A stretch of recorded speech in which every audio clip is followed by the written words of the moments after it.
მშვიდობისა 12 მაისის საქმიანი დილას ეთერს ვიწყებთ BMG-ს გუნდის წევრებთან ერთად ტევა პირველზე. კრიზისი როგორც შესაძლებლობა. ასეთია პრემიერის განცხადებით წელს და მომდევნო წელსაც ქვეყნის დევიზი და განსაკუთრებით ეს ტურიზმის სფეროში.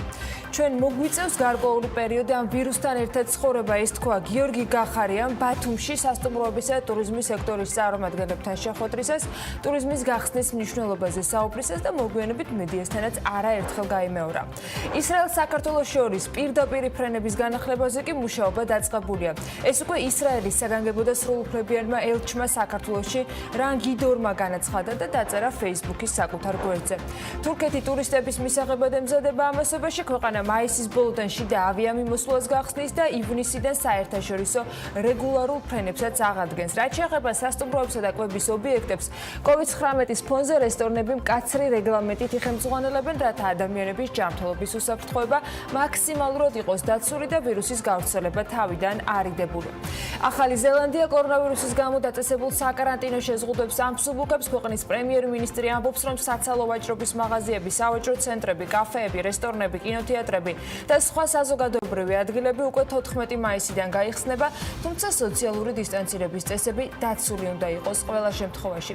მიმდინარე კვირაში შეზღუდვების გამარტივება საფრანგეთმაც დაიწყო. ამაში გულისხმობა ის, რომ მოქალაქეებს სახლებიდან 100 კილომეტრის რადიუსში გასასვლელად ნებართვა აღარ დასჭირდებათ.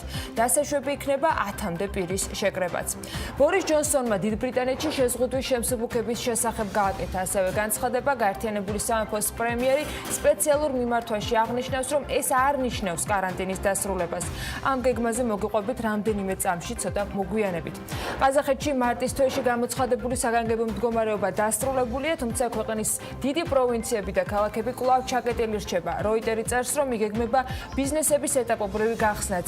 შემსუბუქებული რეგულაციები შეეხება დიდ მაღაზიებს, საოფისე სივრცეებს, გარე ბაზრებს, სილამაზის სალონებსა და სპორტ დარბაზებს. დაწესებულება გაიხსნება მხოლოდ იმ პროვინციებში, სადაც COVID-19-ის გავრცელების 7%-ზე დაბალი მაჩვენებელია. უკრაინაში კორონავირუსის პანდემიის გამო დაწესებული კარანტინის შემსუბუქების პირველი ეტაპი ასევე დაწყებულია. Deutsche Welle წერს, რომ კიევის მთავრობამ ჯანდაცვის მსოფლიო ორგანიზაციის რეკომენდაციის თანახმად საყოველთაო კარანტინი 22 მაისამდე გაახანგრძლივა, თუმცა 11 მაისიდან შეზღუდვების ეტაპობრივად მოხსნის გადაწყვეტილება მიიღო. შეზღუდვები განახლებული სამუშაო რეჟიმი და გარემო შესაძლებლობები კორონავირუსმა გაციფრულებისა და დისტანციური მუშაობისაკენ მძლავრად გვიფიცხა და კომპანიებიც მაქსიმალურად ცდილობენ, რომ აყვნონ ამ თანამედროვე ტენდენციებს. დღეს კიდევ ერთ საინტერესო ბიზნესზე მოგიყვებით და გაგაცნობთ ამ რეალობაშიც. ლევან მესხიშვილს ვიბაპის დამფუძნებელს, რომელსაც ლევან თაღიაშვილი უმასპინძლებს, საინტერესო ამბები აქვს გასაზიარებელი. ახალი კორონავირუსული პანდემიის გამო სამთვიანი იძულებითი შესვენების შემდეგ შანხაიში მაგალითად დისნეილენდმა ამასობაში მუშაობა განაახლა. პარკის ადმინისტრაციის მიერ გავრცელებული განცხადების თანახმად თავდაპირველად ის 30%-იანი დატვირთვით იმუშავებს. ლათინური ამერიკის მეორე უმსხვილესი ავიაკომპანია Avianca კი გაკოტრდა იმ შემთხვევაში, თუ მისი გადარჩენა ვერ მოხერხდა, ის მსოფლიოში ერთ-ერთი უმსხვილესი ავიაკომპანია იქნება, რომელიც ახალი კორონავირუსით გამოწვეულ კრიზისს შეეწირა. ტაქსების სერვისის კომპანია Uber-მა პირველ კვარტალში პანდემიის გამო 2 მილიარდ 900 მილიონი დოლარი დაკარგა, თუმცა კომპანიამ გაზარდა კვების პროდუქტების მიწოდების ბიზნესი და შეამცირა ხარჯები ამ მიმართულებით. მსოფლიოში ცნობილი უმსხვილესი საჯარო კომპანიები და საერთაშორისო ბირჟები, პროცესები, რომელსაც თვალს მუდმივ რეჟიმში ვანდევნებთ და ინდექსები, რომელთა დინამიკასაც ტრადიციულად გალტის საბროკერო მიმართულების ხელმძღვანელთან ერთად გავაანალიზებთ. დავით ნიშნიანიძე, გალტენ დაგარტის საბროკერო მიმართულების ხელმძღვანელი საქმიანი დილას ეთერს შემოუერთდება. ლონდონის საფონდო ბირჟაზე დალისტურმა ქართულმა კომპანიამ საქართველოს ჯანდაცვის ჯგუფმა კი EBRD-საგან 25 მილიონი დოლარის სესხი მიიღო. თანხა კრიზისის ეკონომიკური ზეგავლენის წინააღმდეგ საბრძოლველად არის განკუთვნილი. დეტალებზე ნიკოლოზ გამყრელიძესთან, საქართველოს ჯანდაცვის ჯგუფის აღმასრულებელ დირექტორთან ვისაუბრებთ დღევანდელ ეთერში. ტურიზმის სექტორი და ავიაცია ერთად იყრის თავს. სტუმარ მასპინძლობა გვაქვს საქმიანი დილას ბოლო ბლოკში. მაია სიდამონიძის, პროთრო ჯორჯიას მმართველი პარტნიორის სტუმარი დღეს გიორგი მოლოდინაშვილის, აავიაციო საკონსულტაციო ჯგუფის აღმასრულებელი დირექტორი იქნება. ბექაბაციკაძე ტრადიციულად ეკატერინე ციმაკურიძესთან დემოკრატიის ინდექსის საქართველოს ხელმძღვანელთან ერთად ყოველკვირეული მონიტორინგის რეჟიმში, ასევე საკანონმდებლო ორგანოს მუშაობას სამართლებრივი რეგულაციის ფარგლებში შეაფასებს. და მოგიყვებით HR პროფესიონალთა ასოციაციის მიერ ორგანიზებულ სოციალურ კამპანიაზე, რომელიც HR პროფესიონალებსა და ბიზნეს სუბიექტებს სხვა წარმომადგენლების მხარდასაჭერად არის შექმნილი. უმასპინძლებს სერგო ნოზაძეს, HR პროფესიონალთა ასოციაციის პრეზიდენტს, H4H კომპანიის ინიციატორს.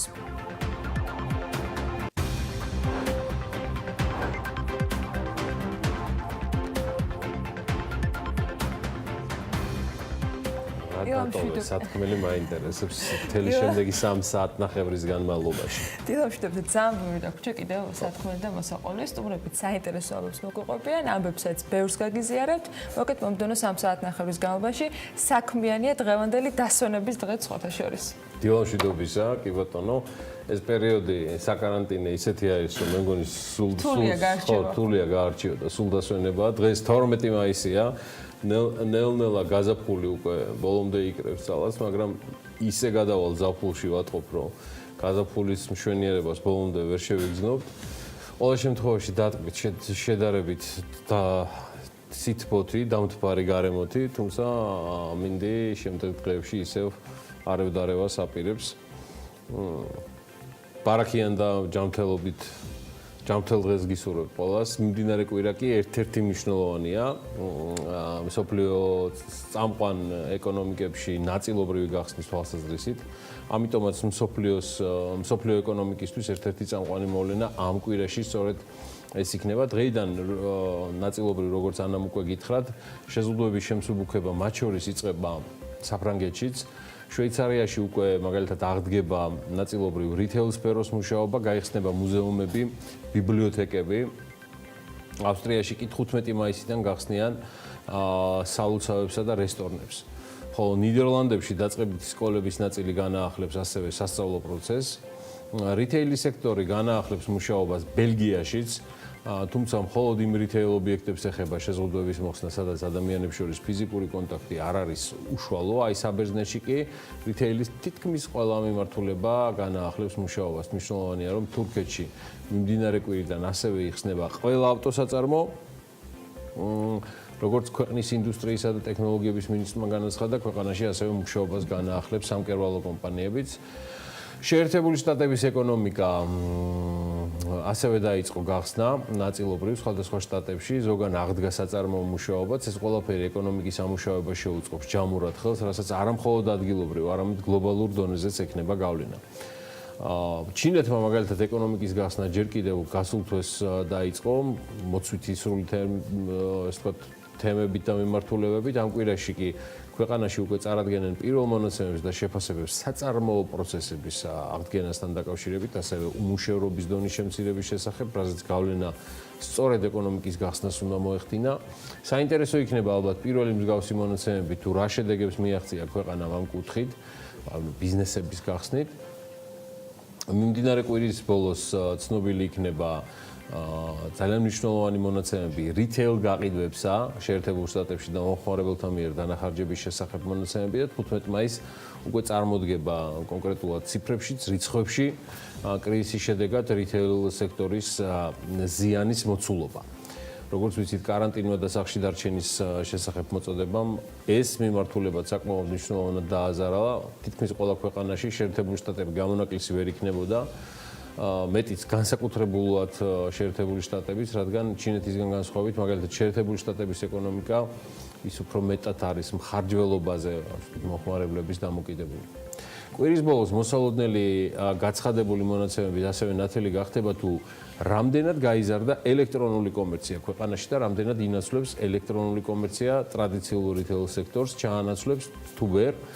რაც შეეხება ევროკავშირს, აი აქ ასევე ამ კვირაში მიმდინარე კვირას გამოქვეყნდება ევროპის ცენტრალური ბანკის ეკონომიკური მიმოხილვა, რომელიც თავის ბლოკში ეკონომიკურ და მონეტარულ ვითარებას ასახავს და აღნიშნულ მიმოხილვას ევროპის ცენტრალური ბანკი წელიწადში 8-ჯერ აქვეყნებს და ამ კვირის მიმოხილვა განსაკუთრებით საინტერესო იქნება, ვინაიდან კორონავირუსის პანდემიის გავლენები უფრო ნათლად იქნება ასახულ წარმოდგენილი ევროპის ცენტრალური ბანკის ბლოკში.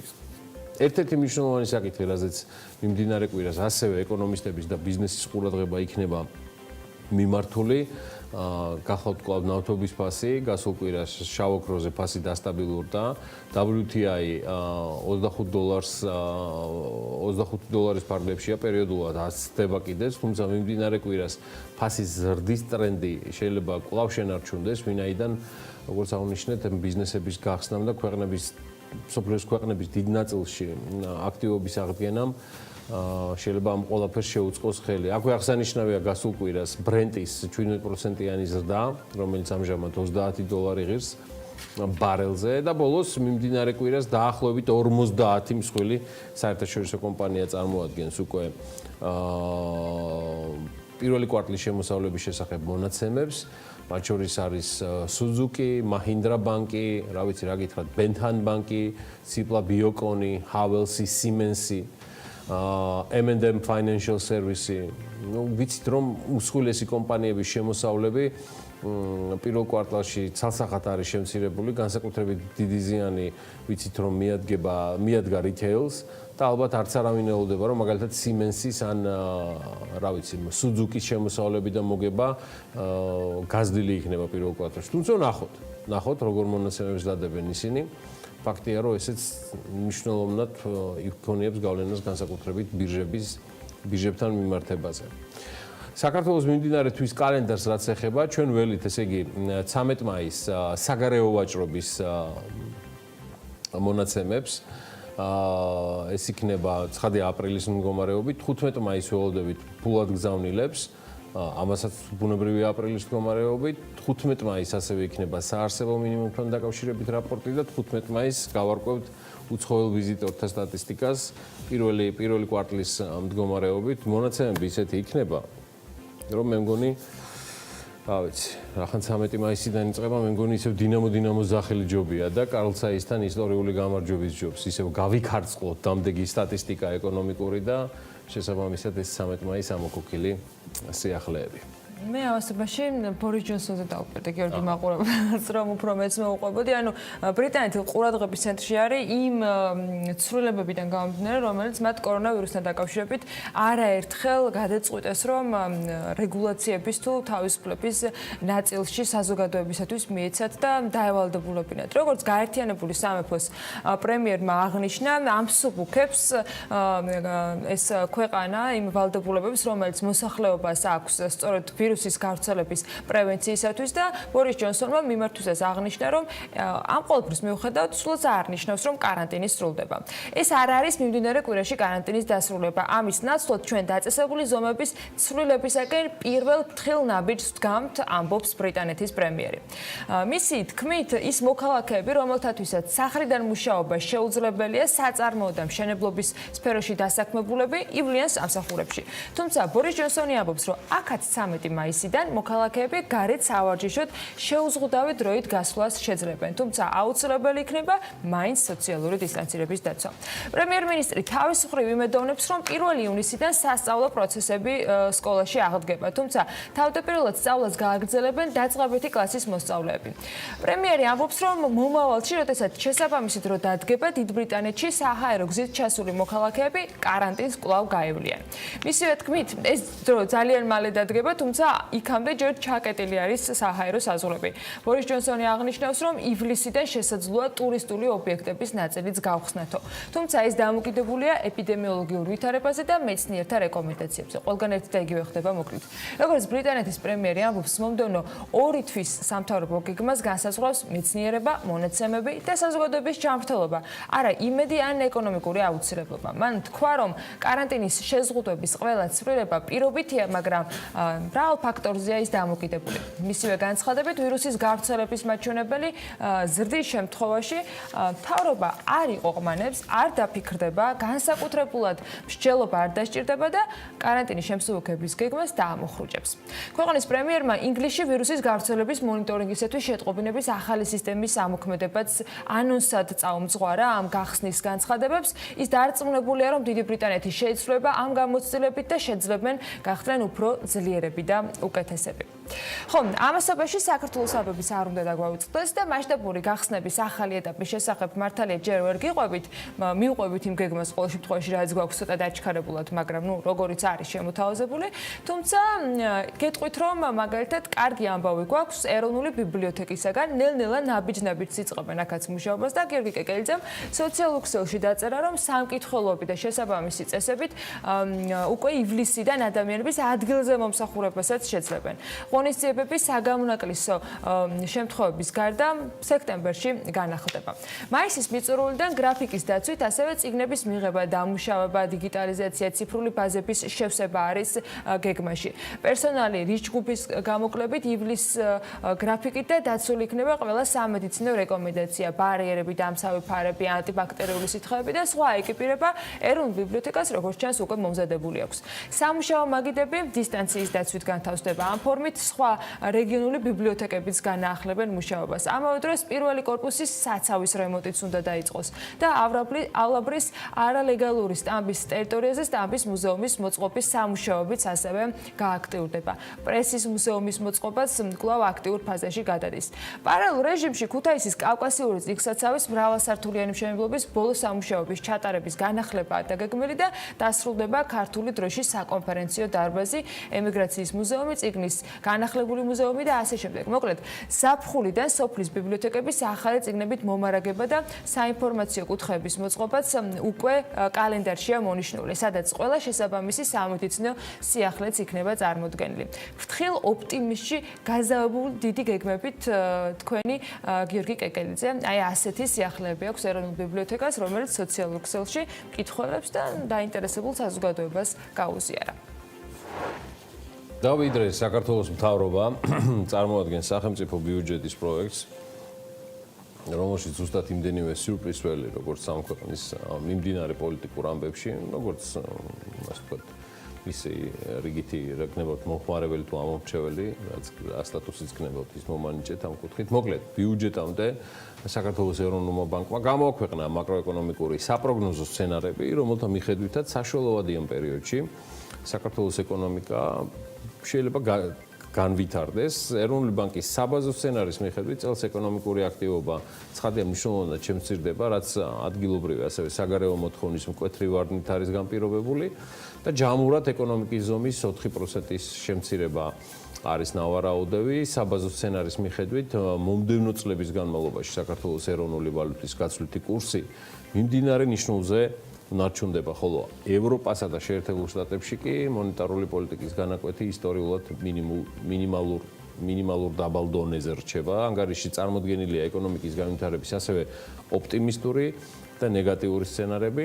ორთავეს გაგაცნობთ დილა ადრიან, ოპტიმისტური სცენარის მიხედვით ეკონომიკის შემცირება არა 4-ს, არამედ 3% შეადგენს, მაგრამ ამასთან უფრო მაღალია 2021 წელს ნავარაუდების ზრდა 2021 წელს და ის იქნება 6% და არა კლება, როგორც გრაფიკაზე გვაქვს. პესიმისტური სცენარის მიხედვით კი ეპიდემიური მდგომარეობის გამო ეკონომიკის 9%-იანი ვარდნაც არის შესაძლებელი რომ იყოს, ხოლო 2021 წლიდან ეკონომიკური ზრდა უკვე 2.5%-ის დონეზე არის ნავარაუდები და ამ პროგნოზის მიხედვით ასევე გათვალისწინებულია ეროვნული ვალუტის 15%-იანი გაუფასურება, რასაც თან 7%-იანი ინფლაცია დაერთვება. ინფლაციაზეც ღირს ეროვნული ბანკის დათქმა გავითვალისწინოთ, რომ შემდეგი წლის ბოლომდე ინფლაცია დიდი ალბათობით მათი პროგნოზებით ვერ დაუბრუნდება საპროგნოზო განაკვეთს, ანუ 3%-იან ნიშნულს. ამასობაში ფინანსთა სამინისტროს სახაზინო ვალდებულებების აუქციონზე 80 მილიონი ლარის ნომინალური ღირებულების 364 დღიანი ვადიანობის პასიანი ქაღალდები გაიყიდა, აუქციონში მონაწილეობა 4 კომერციულმა ბანკმა მიიღო. მინდა გითხრათ, რომ მოთხოვნამ შეადგინა 131 მილიონი ლარი და საპროცენტო განაკვეთი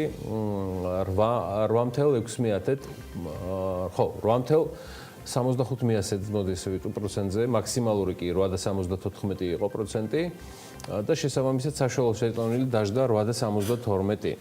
ანუ მოთხოვნა არის, ეს ცხადია და 2020 წლის აპრილში გაიზარდა ასევე ზოგადად საშუალოვადიანი სახელმწიფო ფასიანი ქაღალდების შემოსავლიანობა, 5 წლიანი ობლიგაციის შემოსავლიანობა 9.72%-მდე გაიზარდა. 2 წლიანი შემოსავლიანობის ობლიგაციები 10%-ს გადააჭარბა 17.1-დით, ხოლო 1 წლიანი ობლიგაციის შემოსავლიანობა 9.39-მდე გაიზარდა და იმავდროულად თითქმის 9%-მდე, ან 8.98%-მდე არის შემცირებული 6 თვიანი სახაზინო ვალდებულებების საპროცენტო განაკვეთი. აი ამ პერიოდში და ვადებში ეს ყველაფერი ძალიან საინტერესო ობლიგაციების შემოსავლიანობა დასკვნების გაკეთების საშუალებას გვაძლევს. რის ანალიტიკასაც ჩვენ ჩაუждებით და ამასაც ამ დღეებში შემოგთავაზებთ. და კიდე ერთიც, ვიდრე ანას სრულად გადაულოცავ მის, ასე ვთქვათ, მიმოხილვის ესტაფეტას, ბოლო განახლებული მონაცემებით საქართველოში საპენსიო სისტემა 165,713 მოქალაქემ დატოვა. ეს ქვეყნის მოსახლეობის დაახლოებით 4.5%-ია. ოღონდ აქ არ იგულისხმება მხოლოდ დასაქმებული მოსახლეობის წილი, მთელი მოსახლეობის 4.9%-ზე არის საუბარი და კანონმდებლობის მიხედვით სისტემიდან გასვლის უფლება აქვთ იმ პირებს, რომლებიც რეფორმების ამოქმედების დროისთვის უკვე ბრძანდებოდნენ 40 წლის ასაკისა და პროგრამაში მონაწილეობა სავალდებულოა იმ დასაქმებულებისათვის, რომელთა ასაკიც ჩემო ბატონო არაჩვეულებრივად 40 წელზე ნაკლებია. შესაბამისად, იმ ადამიანების ყოველთვიური ხელფასის 6% საპენსიო სააგენტოში მიემართება, სააგენტო საინვესტიციო საბჭოს სხდომის ოქმის მიხედვით ჯამურად პროგრამაში მონაწილეთა რაოდენობა, აქ აქტიურ წევრებზეა საუბარი, მილიონს კვლავ აჭარბებს 3,162 ადამიანით, რაც მთლიანი ქვეყნის მოსახლეობის 27% გახლავთ. ახლა დემოგრაფიული მახასიათებლების მიხედვით სისტემის აქტიურ მონაწილეებიდან თუ ჩავხედავთ 58% მამაკაცია, 52% ქალბატონები გახლავთ. ჯამურად სისტემაში ჩართული კომპანიების რაოდენობამ 63,891 შეადგინა.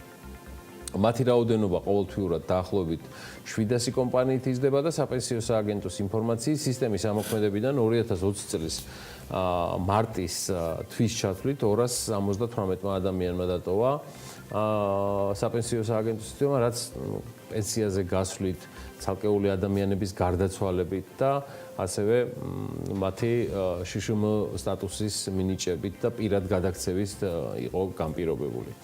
როგორც გითხარით, 11 მაისის მდგომარეობით საპენსიო ფონდის ჯამური ზომა, მეგობრებო, რომ იცოდეთ, ანუ თქვენი თანხებით 736 მილიონ ლარს შეადგენს და ჯამურად ფონდში ყოველთვიურად საშუალოდ 45-დან 50 მილიონ ლარამდე ირიცხება და არსებული მდგომარეობით ძირითადი საფინანსო აქტივი, რომელშიც მოქალაქეთა პენსიები არის განთავსებული, ქართული ბანკების მიერ გამოშვებულ სადებოზიტო სერტიფიკატებშია განთავსებული სერტიფიკატებია რეალურად წარმოდგენილი. სხვათა შორის ამ დრომდე სააგენტოს არ ყავს ხელმძღვანელი.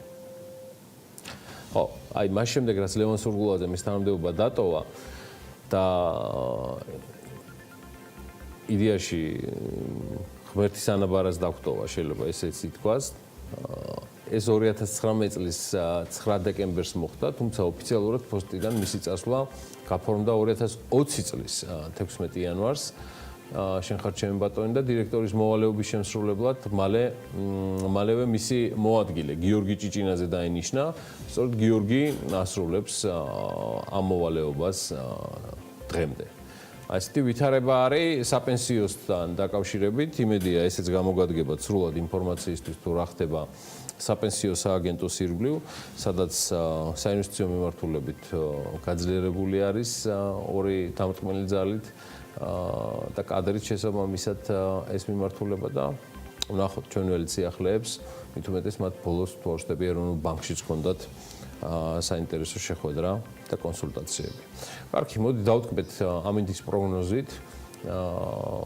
ერთავე პირველი ცოტა შეავსებს ხურჯინს სარეკლამო პაუზით და მერე უკვე ვაგრძელებთ ბიზნესის და ეკონომიკის ამბებით. 12 მაისია, რჩებით, დილა უნდა იყოს საქმიანი, მალე დაგიბრუნდებით.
საქართველოს სისხლისამართლის კოდექსის 200 ოქროაშვილის დაპატიმრების დრომ და გარემოებამ გამოიწვია შეშფოთება პოლიტიკურ ჩარევასა და შერჩევითი სამართლის გამოყენებასთან დაკავშირებით. საქმე ჩრდილს აყენებს სამართალწარმოების მიუკერძოებლობას. ეს ამერიკის შეერთებული შტატების საელჩოს განცხადება ოქროაშვილის დაპატიმრების შემდეგ. გიგი უგულავას 38 თვე მიუსაჯეს იმ დანაშაულისთვის, რისთვისაც სასჯელი უკვე მოიხადა. მსუბუქი ნათქვამი იქნება, რომ ეს უბრალოდ გვაწუხებს სასამართლოს იარაღად გამოყენება დემოკრატია არაა. ეს საქართველოს მეგობართა ჯგუფის თანათავმჯდომარე კონგრესმენი ადამ კინზინგერია გიგი უგულავას დაკავების შესახებ. მისი აქტიურობის გამო იდევნება გიორგი დღეს. თურვა მარტს პატიმრების გათავისუფლებაზე შეთანხმება არ გაფორმებულა, რას ნიშნავდა გავლენიანი სენატორის ჯიმ რიშის განცხადება 11 მარტს, რომ ჩვენი სტრატეგიული პარტნიორები ელოდებოდნენ პოლიტიკურად მოტივირებულ დაკავებულთა დაუყოვნებლივ გათავისუფლებას. შეთანხმდნენ თუ არ შეთანხმდნენ ირაკლი ოქროაშვილის, გიგი უგულავას და გიორგი რურუას გათავისუფლებაზე ელჩების თანდასწრებით ხელისუფლება და ოპოზიცია. თუ აპირებთ მიმართოთ თქვა საქართველოს პრეზიდენტს, ამ ვერსიაზე რას გვეტყვით, რომ აი შეწყალების გზით მოხდეს თქვენი გამოშვება ისევ საერთაშორისო ზეწოლის საფასუხოდ. სალომე ზურაბიშვილს ჩემი მიმართვა არ ჭირდება, მას ამ მიმართვის გარეშე შეუძლია იმ საკუთარ საქმის გამოსწორება. შეთანხმება შედგება ორი ნაწილისგან. ერთი ფოკუსირებულია საარჩევნო სისტემაზე, მეორე კი იმ საკითხების გადაჭრაზე, რაც სასამართლო სისტემაში პოლიტიკურ ჩარევას გავს. ეს ამერიკის შეერთებული შტატების საელჩოს და ევროკავშირის ერთობლივი განცხადებაა, რომელიც გუშინ გვიან გავრცელდა. აყირავა თუ არა კორონა პოლიტიკამ ელჩებთან მიღებული შეთანხმება. საღამოს 8-ზე რეაქციაში დებატები თემაზე, რას ნიშნავს პოლიტპატიმარი და ვის როგორ ესმის ქართული პოლიტიკის ანი და ბანი. ოპოზიცია უარს ამბობს მხარი დაუჭიროს საკონსტიტუციო ცვლილებებს, თუ გიგი უგულავას, ირაკლი ოქროაშვილს და გიორგი რურუას პატიმრობიდან არ გამოუშვებენ. ჩვენი ინტერაქტივი ვინ გადააგდო ხელისუფლებამ, ოპოზიცია თუ ოპოზიციამ ხელისუფლება. საით გადახარა კორონავირუსმა საარჩევნო გამარჯვების შანსები. ხო, შემოდგომას დავალოდოთ და შემოდგომას დავიცვალოთ წიწილები. კარგი?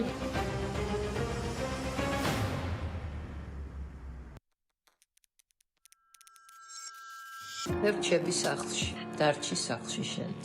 შენი ოჯახის სიკეთისთვის დარჩი სახლში. დარჩი სახლში. შენი სიცოცხლის გადასარჩენად დარჩი სახლში. მე რჩები სახლში, დარჩი სახლში. შენც დარჩი. დარჩი სახლში. გადაარჩინე შენი სიცოცხლე. დარჩი სახლში. დარჩი სახლში. შენი სიცოცხლის გადასარჩენად დარჩი სახლში. მე რჩები სახლში. თქვენი შვილების სიცოცხლისთვის. დარჩი სახლში. დარჩი სახლში. მე რჩები სახლში. დარჩი სახლში. ძალიან გთხოვთ. დარჩი სახლში. მე რჩები სახლში. მშობლების გადასარჩენად დარჩი სახლში.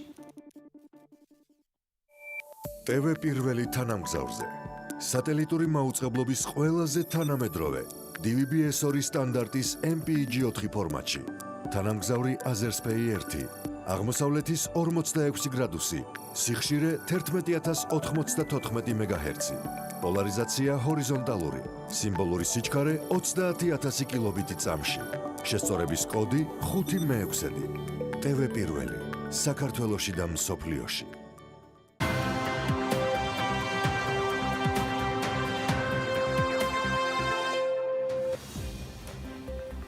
გიორგი გახარია მაჭარის სასტუმრო და ტურისტული კომპანიების წარმომადგენლებთან შეხვედრისას მთავრობის მიერ ტურიზმის სექტორის დასახმარებლად განხორციელებულ და დაგეგმილ ღონისძიებებზე ისაუბრა. ცალკეული ტურისტული ზონები შესაძლოა კორონავირუსისაგან სუფთა ზონებად გამოცხადდეს. ასეთია მთავრობის გეგმა და გადაწყვეტილება. ჩვენ PR-ზე იმ კუთხით დავიწყეთ მუშაობა, თუ რამდენად კარგად ვართ მომზადებულები, რომ შევძლოთ ოპერირება ამ შეზღუდვებთან ერთად, ამბობს ლოპოტა სპა რეზორტის გენერალური მენეჯერი ანდრეი მასლოვი BMG-სთან საუბრისას და აღნიშნავს, რომ მთავრობის მიერ ტურიზმის სექტორის ამოქმედების თარიღის გადმოწევისთანავე მათ გაუჩნდათ ჯავშნების შიდა ტურიზმის მიმართულებით. თუმცა სასტუმროს მმართველი მიიჩნევს, რომ ინდივიდუალური შეკვეთებით სასტუმრო სათანადოდ ვერ დაიტვირთება. ამიტომ ბიზნეს ტურიზმის და უცხოური ტურისტების მოსაზიდად მარკეტინგულ კამპანიას იწყებენ. საქართველოში პირველ ციფრულ ბარათს 600-მდე მომხმარებელი უკვე ჰყავს. ინოვაციური პროდუქტი მომხმარებლის ცხოვრების გასამარტივებლად TBC-ის და WISE-ის ინიციატივით შეიქმნა და ხელმისაწვდომის სულ რაღაც 2 დღე ნახევრის წინ გახდა. მოლოდინი გვაქვს, რომ ივლისიდან უფრო გააქტიურდებიან ჩვენი პარტნიორი საერთაშორისო ბრენდები. ეს უკვე BMG-სთან MGM Texas-ის დღეისთვის გაჩერებული საწარმოს დირექტორმა ელიზბარ ლომინაძემ განაცხადა. ის აღნიშნავს, რომ ახლა საერთაშორისო ბრენდები მათთან მცირე მოცულობის შეკვეთებზე საუბრობენ, მაშინ როდესაც პანდემიამდე შეკვეთების თვიური მოცულობა 900,000 ევროს აღწევდა. კრიზისი როგორც შესაძლებლობა. ეს ფრაზა საქართველოს პრემიერმა გუშინ აჭარაში ვიზიტისას მედიასთან კომუნიკაციის დროსაც რამდენჯერმე გაიმეორა და თქვა, რომ ეს უნდა იყოს საქართველოსთვის მომდევნო 2 წლის განმავლობაში მთავარი მამოძრავებელი და მათ შორის პირველ რიგში გიორგი გახარია ტურიზმის სექტორს მოიაზრებს. თუმცა იქამდე ვიდრე ამ განცხადებას მოვისმენდით და პასუხებს კითხვაზე, რომელიც ჟურნალისტებმა დასვეს, მთავრობის თავმჯდომარე აჭარის მთავრობის ხელმძღვანელთან ერთად ტურიზმის სექტორის წარმომადგენლებთან სწორედ ბათუმში გამართა შეხვედრა. მოგვიწევს გარკვეული პერიოდი ამ ვირუსთან ერთად ცხოვრება, ამბობს პრემიერი და აღნიშნავს, რომ მნიშვნელოვანია საქართველოს იყოს პირველი ქვეყანა, ვინც გახსნის საზღვრებს და პარტნიორებთან ერთად უსაფრთხო დერეფნებს შეიმუშავებს. გიორგი გახარიამ კიდევ ერთხელ თქვა, რომ ადაპტაცია უნდა გავიაროთ და უნდა ვისწავლოთ ვირუსთან ერთად თანაცხოვრება. არ უნდა გაჩერდეს ცხოვრება, ეკონომიკა უნდა გაიხსნას, ყველამ უნდა ვისწავლოთ იმ უსაფრთხოების ელემენტარული წესების დაცვა, რომელიც მოგცემს საშუალებას ქვეყანა ჩვეულებრივ თუ არა ჩვეულებრივ ვითარებაში მაინც ვამუშაოთ. პირველ რიგში ეკონომიკურად შევინარჩუნოთ სამუშაო ადგილები, მივიღოთ სტუმრები, განვავითაროთ ტურიზმი ახალ სამწუხარო პირობებში, მაგრამ ეს არის ის, რაც უნდა გავაკეთოთ ქვეყნის და მოქალაქეების წინაშე, ამბობს გახარია. პრემიერის თქმითვე ყველას უნდა ახსოვდეს, რომ პროცესი, ანუ კორონავირუსთან ერთად წესების დაცვით ცხოვრება მინიმუმ წლის ბოლომდე გაგრძელდება და ამ ფონზე ეკონომიკური ცხოვრება არ უნდა გაჩერდეს. გიორგი გახარია აღნიშნავს, რომ ეს რეალობა საქართველოსთვის შესაძლოა შანსიც იყოს, რომ ისეთმა საკითხებმა და სექტორებმა მიიქციოს ყურადღება მთავრობის და საზოგადოების ალბათ ერთად, რომელიც ამ დრომდე ინტერესის სფეროში არ მოხვედრილა.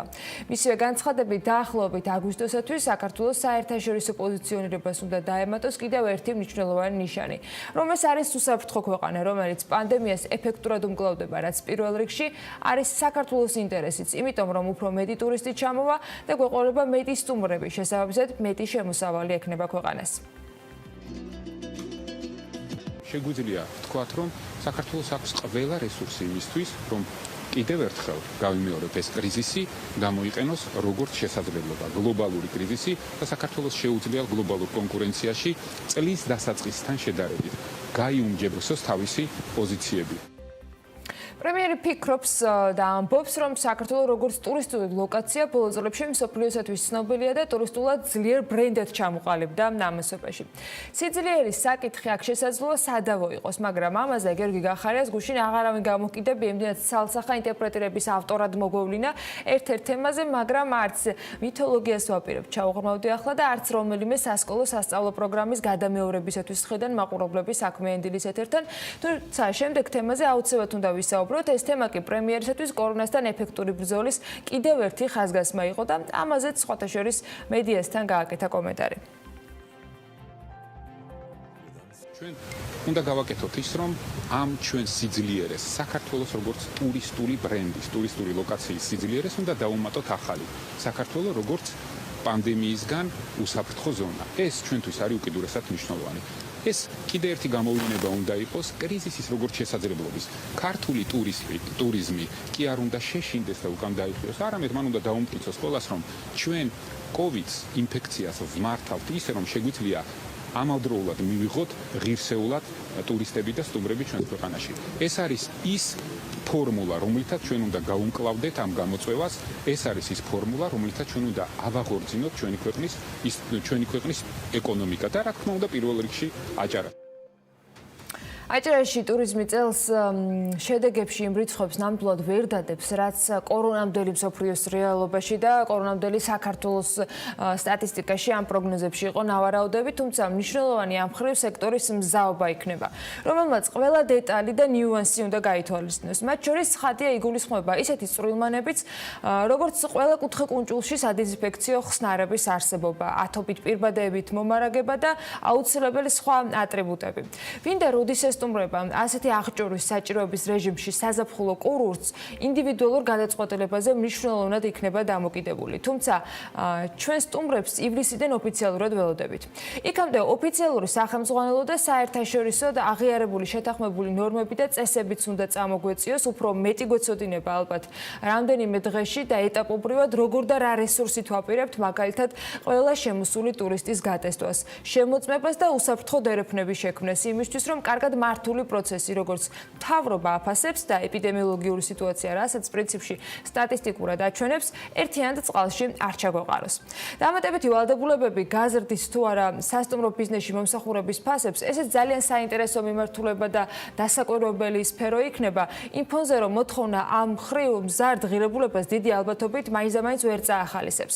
მიუხედავად იმისა, რომ ალბათ შიდა ტურიზმი კიდევ უფრო აქტუალური იქნება, ვიდრე ეს წინა წლებში და საზღვარგარეთ მოგზაურობას ალბათ საქართველოში გადაადგილებას არჩევენ უფრო მეტნი, ვიდრე ვთქვათ კორონამდელ რეალობაში. ტურიზმის ამოქოქვისათვის ცალსახად გადამწყვეტი მნიშვნელობა ავიაციის დროულ ამუშავებასაც ექნება. რა ხდება ამასობაში ქართულ ბაზარზე და რა ინფორმაციის განახლება შეგვიძლია? ძალიან საინტერესო ინტერვიუ ჩაწერა გუშინ სალომე მეცხვარიშვილმა და მასალებით შეგვიგროვა. 1000-მდე გათავისუფლებული თანამშრომელი და მილიონობით დოლარის ზარალი, რომელიც ჯერ საბოლოოდ დათვლილი არ არის. ეს ავიაკომპანია ვიზიარზე კორონას ეფექტია, რაც ბოლო თვეების განმავლობაში შეგვიძლია რომ დავთვალოთ. კომპანია ამ ეტაპზე მხოლოდ 3%-იანი დატვირთვით მუშაობს. დაბალბიუჯეტიან ავიაკომპანია შეზღუდვების გამო სხვათა შორის ფრენები შეჩერებული აქვს საქართველოს გარდა თითქმის ყველა მიმართულებით მსოფლიოში. თუმცა გასულ კვირას მთავრობის წევრებისაგან მოვისმინეთ, რომ 1 ივლისისათვის ქვეყნის საზღვრები იხსნება და ეკონომიკის მინისტრმა ისიც თქვა, რომ დაწყებული არის მოლაპარაკებები ვიზიართან ფრენების განახლების თაობაზე. უნგრულ დაბალბიუჯეტიან ავიაკომპანიაში ისიც თქვეს, რომ უპირველეს ყოვლისა იმ მიმართულებებზე აღდგება მათი რეისები, სადაც განსაკუთრებული საჭიროება დგას, თუმცა ჯერჯერობით კონკრეტიკას მაინც ერიდებიან და დეტალებზე საუბარი საქართველოსთან მიმართებაში მათაც უჭირთ. ამ ეტაპზე ვითვალისწინებთ იმ შეზღუდვებს, რაც ქვეყანას აქვს დაწესებული კორონავირუსის გავრცელების საწინააღმდეგოდ. როგორც კი საზღვრები გაიხსნება და შეგვეძლება ოპერირების განახლება, გვეგმავთ ქუთაისიდან ფრენების ახლიდან დაწყებასაც. როგორც სხვა ქვეყნებში საწყის ეტაპზე, საქართველოშიც გვეგმავთ, რომ ფრენები დავიწყოთ იმ მიმართულებებზე, სადაც გადაუდებელ საჭიროებას წარმოადგენს. გულისხმობ ისეთ შემთხვევებს, როცა ადამიანებს სურთ საკუთარ ოჯახებში დაბრუნება საქართველოში ან პირიქით, საქართველოდან. ეს ასევე შეიძლება იყოს სამედიცინო საჭიროებების გამო ფრენა და ასე შემდეგ. ასევე ჩვენი სეგმენტია ადამიანები, რომლებსაც საკუთარი ბიზნესის გამო სურთ ქვეყნის დატოვება. მიმართულებებზე საუბარი ახლა სპეკულაცია იქნება, რადგან ველოდებით სხვა ქვეყნებს, როგორ გადაწყვეტილებებს მიიღებენ ისინი. მეტი ინფორმაცია მოგვიანებით გვეცოდინება, რამდენადაც ევროპის ძირითად ქვეყნებში ისევ შეზღუდვებია. ფრენის აღდგენის შემდეგ კიდევ ერთი და ყველაზე მნიშვნელოვანი საკითხი საავიაბილეთის ფასია, სასტუმროების მომსახურების ფასის არ იყოს. საავიაციო სფეროში აზრები ორ ნაწილად იყოფა. ერთი ნაწილი ამბობს, რომ ფასები გაიზრდება, რადგან ავიაკომპანიებს დამატებითი ხარჯები ექნებათ. ცხადია კორონავირუსის გავრცელების თავიდან ნაცილების მიზნით საჭირო საპრევენციო ღონისძიებების გასატარებლად. მაგალითად, ძალიან ბევრი იყო მოსაზრება ბორტზე სოციალური დისტანციის გამო შუა საوارწლის შესაძლო გაუქმებაზე, მაგრამ ამაზე აიატამ საერთაშორისო ორგანიზაციამ თქვა, რომ ის არ ემხრობა, თუმცა მეორე ნაწილი ამბობს, რომ პირიქით ავიაბილეთები არ გაძვირდება და ხარჯებს გაიაფებული საწვავი დააბალანსებს, ამ ნაწილში შეიძლება მსჯელობა გაგრძელდეს და ამისათვის სხვათა შორის არსებობს საქმე დილას ეთერებში ძალიან საინტერესო რუბრიკები და დღესაც შეგეძლებათ, რომ ამ მოსაზრებების გაცვლაში ჩვენს რესპონდენტებს, სტუმრებს თუ მასპინძლებს აყვეთ და მოგწეროთ თქვენი მოსაზრებებიც. მაგრამ რა თქმა უნდა ჩვენ ვიდრე მოსაზრებების გაცვლა გამოცვლა არის კონკრეტულ კომპანიასთან გვქონდა ამ კითხვის დასმის საშუალება და ვიზიარის წარმომადგენელსაც ვკითხეთ რამდენად იგეგმება მათ სტრატეგიაში ფასების გადახედვა.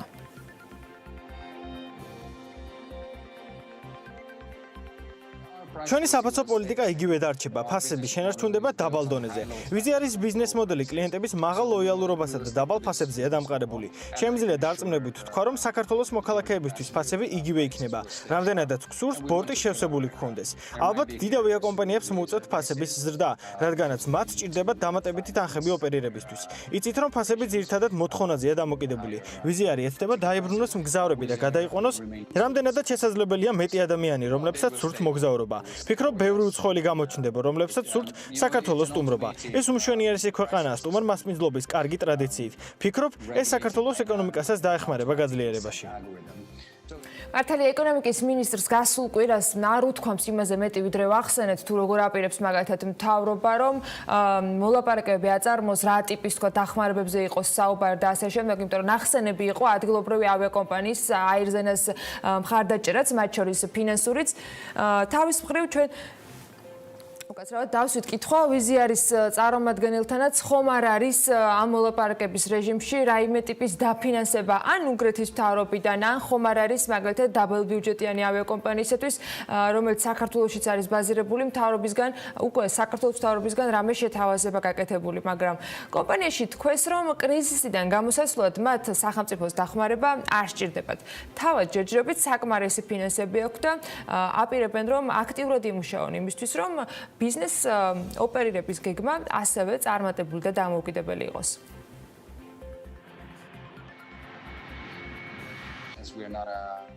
ჩვენ ადგილობრივი ავიაკომპანია არ ვართ, ამიტომ საქართველოს ხელისუფლებისთვის ფინანსური დახმარებისთვის არ მიგვიმართავს. ჩვენ არ ვიღებთ დახმარებას ხელისუფლებებისგან, მათ შორის არც უნგრეთისგან. ერთადერთი იყო ის, რომ Bank of England-მა მოგცეს 300 მილიონი ფუნტის ოდენობის მარტივ სასესხო ფულად რესურსთან წვდომის შესაძლებლობა. კრიზისის დასაწყისი ვიზიარმა 1,5 მილიარდი ევროს ქვეშით დაიწყო და ამ დრომდე ჩვენს კომპანიას ლიკვიდობის პრობლემა არ აქვს. უკვე მუშაობთ ახალი მიმართულებების გახსნაზე. დარწმუნებული ვარ, რომ ბევრი კომპანია უკვე გაკოტრების ზღვარზეა. ვიზიარსაც წინ რთული თვეები აქვს, თუმცა რჩებით ძლიერები. ვიზი არის საქართველოში წლების განმავლობაში იყო ერთადერთი low-cost-ერი, ანუ ეგრეთ წოდებული დაბალბიუჯეტიანი ავიაკომპანია, თუმცა გასულ წელს ქართულ ავიაბაზარზე გამოჩნდა Ryanair-იც. პირველი რამდენიმე მიმართულება სხვათა შორის საკმაოდ წარმატებით ამოიქოქა და შესაბამისად ჩვენი ინტერესის საგანი, რადგან იყო შესაძლებლობაც, იყო გაგვეგო რამდენად იყო ეს ვიზიარისათვის რაიმე ტიპის კონკურენციაში დამაბრკოლებელი ფაქტორი. დაინტერესდა სალმა მეცხვარეშვილი შეცვალა თუ არა პოლიტიკა ვიზიარმა საქართველოში მისი კონკურენტის შემოსვლის შემდეგ. თუმცა ავიაკომპანია, რომელიც უნგრულია, საკუთარი პოზიციებით აღმოჩნდა, რომ საკმაოდ კმაყოფილია საქართველოში და პირიქით კონკურენციით ძალიანაც წარმატებულ მომავალს პროგნოზირებენ. მოგწონს კონკურენცია. ჩვენ უამრავ სხვა ბაზარზე გვიწევს კონკურენციის გაწევა Ryanair-ისთვის, მაგრამ გვიყვარს, როცა ჩვენს ბიზნესზე ვართ კონცენტრირებული, როცა ვაკეთებთ იმას, რაც საუკეთესოდ გამოგვდის. ეს ნიშნავს დაბალ გადასახადების და მომსახურების ძალიან მაღალ სტანდარტს. ვიმედოვნებთ, მოგებულები ვიქნებით, რაც უკვე ვართ კიდეც, მათ შორის საქართველოში. თქვენს ქვეყანაში ბაზრის საკმაოდ დიდი წილი გვიჭირავს. მოგეთ ვიზიარი ძალიან მალე უნდა ველოდოთ რომ დაიწყებს ფრენებს, თუმცა გარკვეული დეტალები მაინც დასაზუსტებელია და ამ ხრივ სიახლეებსაც არ მოგაკლებთ. BM-წერტილიჯეზე მუდმივად განახლებულ ამბებს აუცილებლად უნდა გაეცნოთ. მომსახურების თვითღირებულების ზრდა კი მხოლოდ ტურისტული სექტორის ბიზნესის წარმომადგენლებს არ ემუქრებათ. ამ ხრივ ხარჯი ყველას ეზრდება, რაც ერთ-ერთი მიზეზია მათ შორის იმისა, რომ ფასები იზრდება სტომატოლოგიური მომსახურების მიმართულებითაც. მიზეზი ჯანდაცვის სამინისტროს მიერ შემუშავებული პროტოკოლია, რომლის მიხედვითაც ინდივიდუალური დაცვის საშუალებებით, როგორც თანამშრომლები, ისე აღმოჩნდა, რომ პაციენტებიც უნდა აღეჭურონ. განისაზღვრა კლინიკისათვის ახალი ინფრასტრუქტურული მოთხოვნებიც. როდიდან და რამდენით გეგმავენ კლინიკები ფასების ზრდას, სტატია ჩაფიჯაძე ცდილობდა, რომ გაერკვია იმ ახალ რეალობაში, როცა სტომატოლოგიურ კლინიკებს იდეაში ორშაბათიდან მუშაობის უფლება მიეცათ, მაგრამ წინ ყველას შემოწმება აქვს გასავლელი. ქვეყანაში გეგმიური სტომატოლოგია 22 მაისიდან აღდგება, თუმცა მოქალაქეები შესაბამის მომსახურებას გაზრდილი ფასებით მიიღებენ. ფასების გაზრდის შესახებ კლინიკების ნაწილმა გადაწყვეტილება უკვე მიიღო. მიზეზი ის ახალი პროტოკოლია, რომლის მიხედვითაც მათ უნდა გააჩნდეთ ინდივიდუალური დაცვის საშუალებების ორკვირიანი მარაგი როგორც თანამშრომლებისთვის, ასევე პაციენტებისთვის.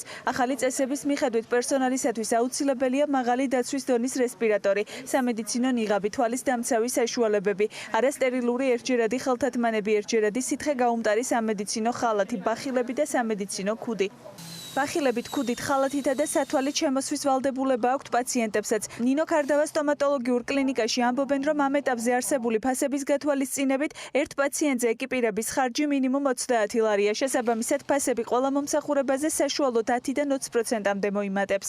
ფასები აიწევს სამწუხაროდ იქიდან გამომდინარე, რომ მომწოდებელი კომპანიები, რომლებიც გვამარაგებდნენ თუნდაც ერთჯერადი მასალებით, ისინიც შესაბამისად ყიდულობენ ამ ყველაფერს საკმაოდ ძვირად. იმ შემთხვევაში, თუ მასალაზე ფასი არ მოიმატებს, მხოლოდ ეკიპირების თანხა ექნება პაციენტს გადასახდელი. იქიდან გამომდინარე, რომ ერთჯერადი ხალათი შეიძლება ღირდეს 10-15 ლარი, აქედან გამომდინარე განსაზღვრეთ, როდესაც პაციენტი შემოდის კლინიკაში და მედპერსონალი უნდა იყოს შემოსილი შესაფერისად, ასევე პაციენტი რამდენად შეიძლება გაძვირდეს ამ ფასების პირობით.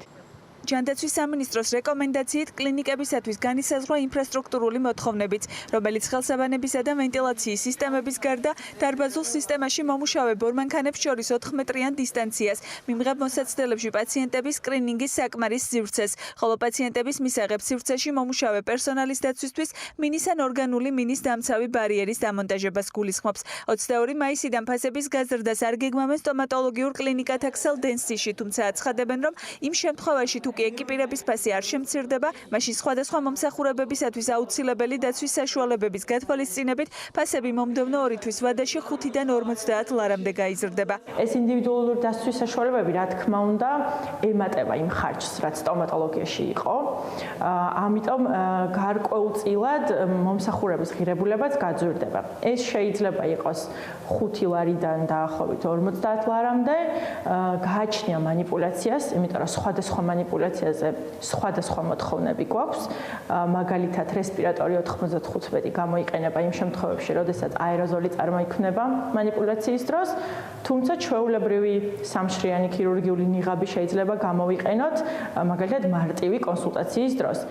კითხვაზე თუ რამდენი პროცენტით შეიძლება გაიზარდოს სტომატოლოგიური მომსახურების საფასური, სტომატოლოგთა ასოციაციის პრეზიდენტი ამბობს, რომ ეს პროდუქციის მომწოდებლებზე იქნება დამოკიდებული. ასევე ფასის გაზრდის წინაპირობა იქნება მომსახურების დროის ზრდაც.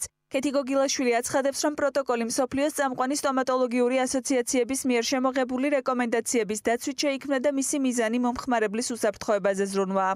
ამ დროს დანახარჯების ნუსხა იზრდება, ის რომელიც აუცილებელი არის ანტიპანდემიური აღჭურვილობისთვის და იზრდება მომსახურების დროც. რომელიც აუცილებელია ამ ანტიპანდემიური, თქვათ, ღონისძიებების გასატარებად. ზუსტად აი ეს არის ის ორი ფაქტორი, რომელიც ხელს უწყობს, თქვათ, აი ამ გაძვირების პროცესს. დარწმუნებული ვარ, 22 მაისიდან, მაშინ როდესაც გეგმიური სტომატოლოგიური მომსახურებისთვის აი ამ ღონისძიებების ჩატარებას დავიწყებთ, ფასი იქნება ალბათ უკვე მომატებული. გეგმიური სტომატოლოგიური მომსახურების აღდგენის პროცესთან დაკავშირებით შემუშავებული მოთხოვნების მიხედვით კლინიკებს ევალებათ სპეციალური განაცხადის შევსება, რომლის საფუძველზეც რეგულირების სააგენტოსა და შრომის პირობების ინსპექტირების დეპარტამენტის წარმომადგენლები სტომატოლოგიური კლინიკების მონიტორინგს დაიწყებენ. საქართველოს ეროვნული ბანკი ფინანსთა სამინისტროს სახაზინო ვალდებულებების აუქციონის შედეგს აქვეყნებს, რომლის თანახმადაც აუქციონზე 80 მილიონი ლარის ნომინალური ღირებულების ფასიანი ქაღალდები გაიყიდა, მოთხოვნამ კი 131.5 მილიონი ლარი შეადგინა. ბოლო 24 საათის განმავლობაში სამართალდამცველების მიერ განხორციელებული მონიტორინგის შედეგად მთელი ქვეყნის მასშტაბით საგანგებო მდგომარეობის რეჟიმის და ეგრეთ წოდებული კომენდანტის საათის შეზღუდვის გამო 153 დაჯარიმების ახალი ფაქტია დაფიქსირებული. ბაღებში არამალფუჭებადი პროდუქტების დარიგების მესამე ეტაპი დაიწყო. ამ პროცესს თვალის მისადევნებლად თბილისის მერი სტუმრობდა. აპრილში მიმდინარე სამშენებლო პროექტების 11% შეჩერდა, 67 შეფერხდა. რაც შეეხება საომავლო პროექტების გამოკითხულთა პროგნოზებს, 67% კუშმან და ვაიკფილდის ანგარიში აღნიშნავს, რომ დაგეგმილი პროექტების დაწყება მინიმუმ 3 თვით ან უფრო რეალისტურად 1 წლით გადავარდება. სამშენებლო სექტორის წარმომადგენლებმა ისიც თქვეს, რომ მათთვის და მათი სექტორისათვის მნიშვნელოვანი საბანკო სფეროს აქტიურობა იქნება დაკრედიტების ნაწილში, იმისთვის რომ რეალისტურად მოხდეს რისკების შეფასება, მათ შორის ცესხებლის მხრიდან და არც გადაჭერბებითი გამკაცრება მოხდეს და არც არაბუნებრივად პროცესების მართვა. მნიშვნელოვანი არის საბანკო სექტორის პასუხი ამ სიტუაციაზე და უძრავი ქონების თუნდაც შესყიდვის უნარიანობას უძრავი ქონების ბაზარზე განაპირობებს იპოთეკური სესხები, ამიტომ რა პოლიტიკა ექნებათ ბანკებს, ამას ძალიან დიდი მნიშვნელობა აქვს. თუმცა მოგეხსენებათ საბანკო სექტორი, კერძო სექტორია და ბუნებრივია ისინი თავიანთ რისკებს აფასებენ. აქაც ძალიან მნიშვნელოვანია რომ არ მოხდეს ამ რისკების შეფასება გადამეტებით და ზედმეტად ასე ვთქვათ ბანკებმა არ დაიცვან თავი და არ მოხდეს მოსახლეობის მხრიდან სესხებზე ხელმისაწვდომობის შემცირება. იმიტომ რომ ეს აუცილებლად გამოიწვევს დამატებით კიდე ნეგატიურ ეფექტს და დეველოპერებსაც უარეს მდგომარეობაში ჩააგდებს და მოსახლეობასაც. ქუთაისში კორონავირუსის პანდემიის და საგანგებო მდგომარეობის გამო დროებით შეჩერებულ ინფრასტრუქტურულ პროექტებზე მუშაობა განახლდა. ქუთაისის მერიის ინფორმაციით 19 საერთო ეზოში მიმდინარეობს კორპუსამდე მისასვლელი გზების დაგება და ქალაქის მერის მოვალეობის შემსრულებელმა დავით ერიმაშვილმა სამსახურის უფროსთან ბექა ყურაშვილთან ერთად სწორედ ამ პროცესის გადასამოწმებლად მონიტორინგი განახორციელა. თბილისის საერთაშორისო აეროპორტი ზედიზედ მე-7 და აღმოსავლეთ ევროპის საუკეთესო აეროპორტებს შორის დასახელდა. ეს ინფორმაცია თავად თბილისისა და ბათუმის საერთაშორისო აეროპორტების მმართველმა კომპანიამ გაავრცელა.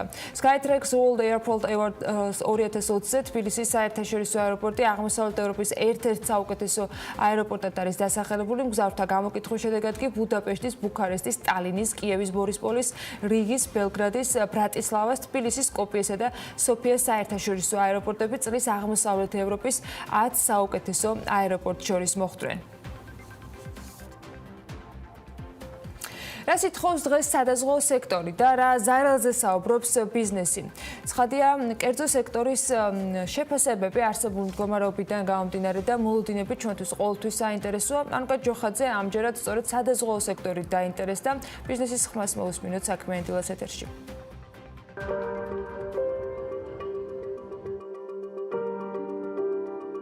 თუ არ ჩავთვლით იმას, რომ შემცირდება ბუნებრივია სადაზღვევო პრემიების მოცულობა და გაყიდვებში პრობლემები შეიქმნება, ასევე მნიშვნელოვნად ჩემი აზრით შევფერხდებით იგივე შინაარსის სავალდებულო დაზღვევის პროცესი, რომელიც დაწყებული ჰქონდა და საკმაოდ ეფექტურად მივიწევდით წინ ჩვენ საერთაშორისო პარტნიორებთან ერთად, შევფერხდება, ძალიან დიდი ეჭვი მაქვს. ჩვენი აზრით დღეს ძალიან მნიშვნელოვანია იგივე საყოველთაო შინაარსის დაზღვევების, ესე ვთქვათ, ამოქოქვა, მათ შორის ჯანმრთელობის დაზღვევის კუთხით შეგვიძლია რომ ვიფიქროთ და ვიზრუნოთ საყოველთაო დაზღვევაზე დაშენებითი პროდუქტების რეალიზაციის თვალსაზრისით, რადგან დავინახეთ, რომ ჯანდაცვა არის ის სფერო, რის წინაშეც ყველა ჩერდება და აქედან გამომდინარე სადაზღვევო სექტორის აქტიურად ჩართულობა თუნდაც საყოველთაო დაზღვევის კომპონენტში სახელმწიფოს უფრო შეუმსუბუქებს და ესე ვთქვათ საბიუჯეტო ტვირთს უფრო მეტად გამოუთავისუფლებს და რა თქმა უნდა სავალდებულო მესამე პირების წინაშე პასუხისმგებლობა ნეტა იყოს მოგება, რომ ის არ დავბეგროთ. ჩვენ ხა რეალისტები რო ვიყოთ, უფრო მეტად მნიშვნელოვანია რომ ახალი ბაზრები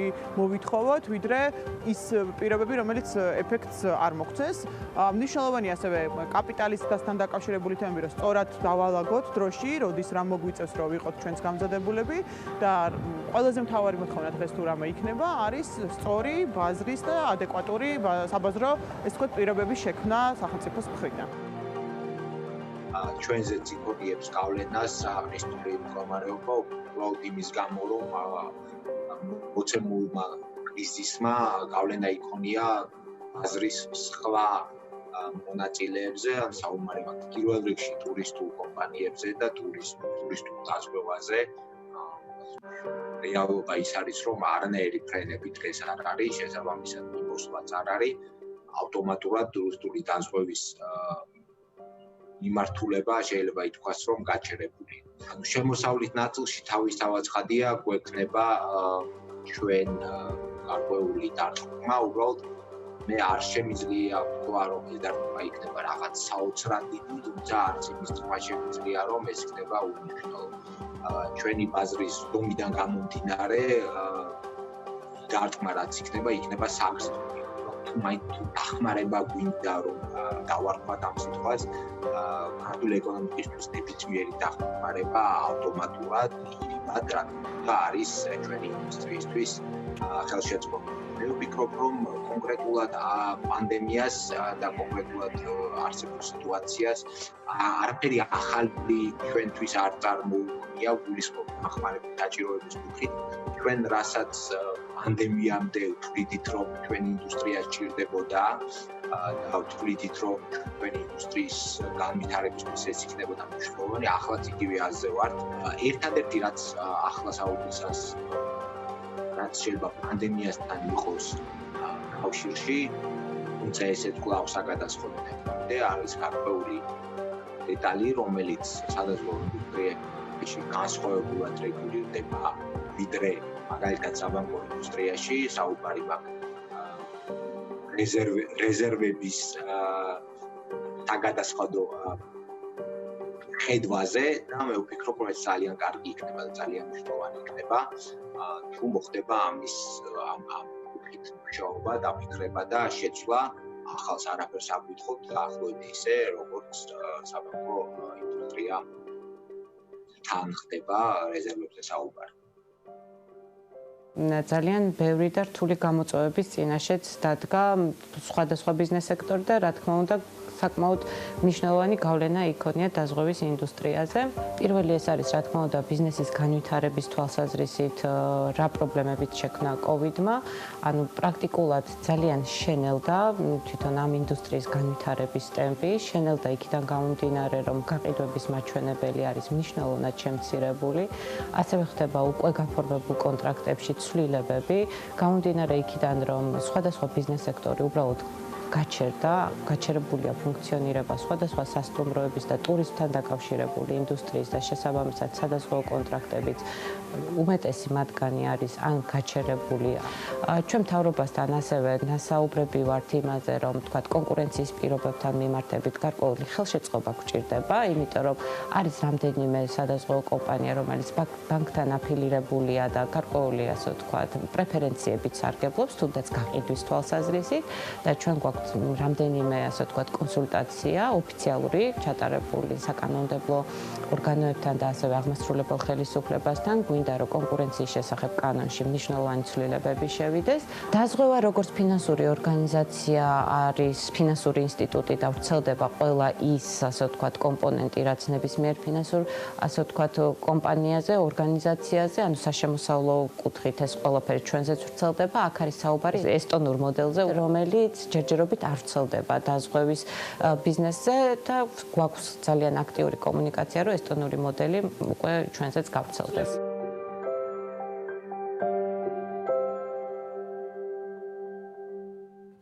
ამერიკის შეერთებულ შტატებში უმუშევრობის დონემ 14.7%-ის ნიშნულს მიაღწია, რაც 1930 წლის შემდეგ ყველაზე მაღალი მაჩვენებელია. BBC აღნიშნავს, რომ აპრილში 20.5 მილიონმა ამერიკელმა დაკარგა სამუშაო ადგილი. ჯერ კიდევ 2 თვის წინ უმუშევრობის დონე იყო 3.5% და მას არ სცდებოდა, რაც ბოლო 50 წლის განმავლობაში ყველაზე დაბალ მაჩვენებლად იყო განსაზღვრული. გასულ კვირაში შტატებში უმუშევრობის შემწეობა 3.200.000 ადამიანმა მოითხოვა. ყველაზე მაღალი მაჩვენებელი ამ მხრივ მარტის მეორე ნახევარში აღერიცხა, როცა უმუშევრობის კომპენსაცია ერთ კვირაში 6.900.000 ამერიკელმა ითხოვა. ისიც აღსანიშნავია, რომ უმუშევრად ითვლება ადამიანი, რომელიც დასაქმებული არ არის და სამუშაოს ეძებს. შესაბამისად, უმუშევრობის სტატისტიკა არ ითვლის იმ ადამიანების რიცხვს, ვინც აპრილში მაგალითად სამუშაო ადგილი დაკარგა, მაგრამ ახლიზებნა არ დაუწყია. ამიტომ იმ შრომისუნარიანი ამერიკელების რიცხვი, ვინც ამჟამად დასაქმებულია, კიდევ უფრო მეტად არის შემცირებული და 51.3%-ია. რაც ყველაზე დაბალი მაჩვენებელია სტატისტიკის წარმოების დაწყებიდან დღემდე. COVID-19-ის გავრცელების გამო დაკეტილი შანხაის გასართობმა პარკმა Disneyland-მა დღეიდან უკვე მუშაობა განაახლა. CNN-ი ავრცელებს ამ ინფორმაციას და გამოცემა აღნიშნავს, რომ გასართობი პარკი დაკეტილი 3 თვეზე მეტი ხნის განმავლობაში იყო, თუმცა Disneyland-ი 30%-იანი დატვირთვით უკვე იღებს სტუმრებს. ჩვეულებრივ პარკს შეუძლია ერთდროულად 80,000 ვიზიტორს უმასპინძლობს. ამას ემატება 12,000 თანამშრომელი, თუმცა როგორც CNN-ი აღნიშნავს, გახსნის დღეს Disneyland-ში პარკის თანამშრომლების რაოდენობა სტუმრების რაოდენობას აჭარბებდა და პარკმა ამიტომ 30%-ზე ნაკლები სტუმრის მასპინძლობის შესახებ მიიღო გადაწყვეტილება. მოგზაურობასთან დაკავშირებული აკრძალვების გამო გასართობი პარკის ვიზიტორები ძირითადად შანხაის მკვიდრი მოსახლეობა აღმოჩნდა. ის აღსანიშნავია, რომ პარკის სტუმრებმა წინასწარ ონლაინ უნდა დაჯავშნონ ვიზიტი, რათა თავიდან იყოს აცილებული, მათ შორის პარკთან გრძელი რიგების არსებობაც. ამ ეტაპზე ვიზიტორები ვალდებულები იქნებიან პირბადეები ატარონ, სოციალური დისტანცია დაიცვან და პარკში შესვლისას მათ ტემპერატურასაც გაუზომავენ.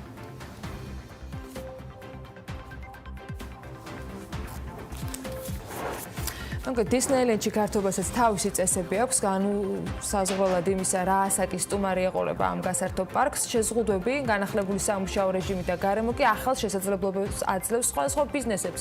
კორონავირუსმა გაციფრულებისა და დისტანციური მუშაობისაკენ ძალიან მნიშვნელოვანი ბიძგი მისცა სხვადასხვა ტიპის კომპანიებს თუ მწარმოებლებს და მაქსიმალურად ცდილობენ კერძო სექტორის წარმომადგენლებიც, რომ აყვნენ ამ ტენდენციებს და რა თქმა უნდა მოთხოვნას ბაზარზე. დღეს ძალიან საინტერესო ბიზნესზე მოგიყვებით და გაგაცნობთ ლევან მესხიშვილის ვებაპის დამფუძნებელს, რომელიც ლევან თაღიაშვილმა უნდა წარმოგვიდგინოს და ძალიან საინტერესო ამბები გაგვიზიაროს.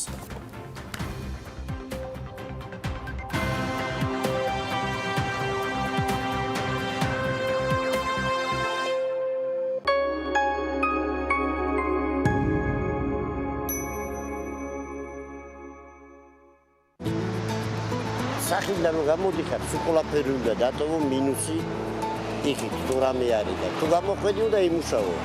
მე-19 წელია რაც არ მუშაობ. ხარისხი და სიზუსტე. მაგაზე თავს ვდებ. მართლა კაი კომპანიაა გარდი და სულ უკეთესისკენ მივდივარ. ერთი 80% მუდმივი ხალხი შემოდის მეცხედავარ ჩვენთან, იმიტომ რომ ბიჭები მეც ვცდილობ რომ მაყურებელი წავიდნენ. ძალიან ხშირად მეუბნებია. ამ კაცის გამო შემოვდივარ ამ ობიექტზე. რამდენი წელს ახლა სულ მეკითხებია და ამერე არ აღჭერავ. ახალგაზრდა და მე რომ ვიყურებე. ხელფასები ცოტა გაიზარდა, მე კიდევ გაიზარდა. პრემიებიც არ გვაქვს. ნუ გავჭი რა არის, ღმერთმა არ აკრას, ამ რომ დამჭირდეს ვიცი რომ გვერდზე მიდგა. არ უნდა იზარმა ცოტა. Silknet-ის მობილური ქსელის აბონენტებისათვის პაკეტი უსასრულო 5, მხოლოდ 5 ლარად, უსასრულო ლოკალური ზარები, ულიმიტო SMS-ი, 1 გიგაბაიტი მობილური ინტერნეტი, ვადა 5 დღე, სიახლე, აკრიფე, ფიფქი 202 დიეზი და კიდევ უფრო მარტივად გაიაქტიურე შენზე მორგებული პაკეტი. აქტივაცია ასევე შესაძლებელია My Silknet აპლიკაციიდან.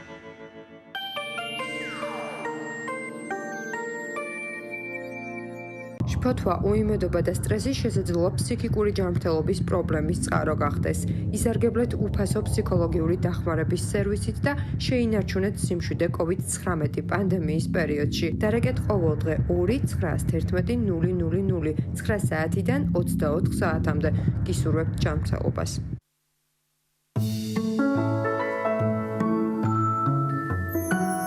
ლენორის ხანგრძლივი სიახლის ეფექტის წყალობით მე ნებისმიერ დროს შემიძლია ჩემი ტანსაცმლის საამური სურნელის გამოღვიძება.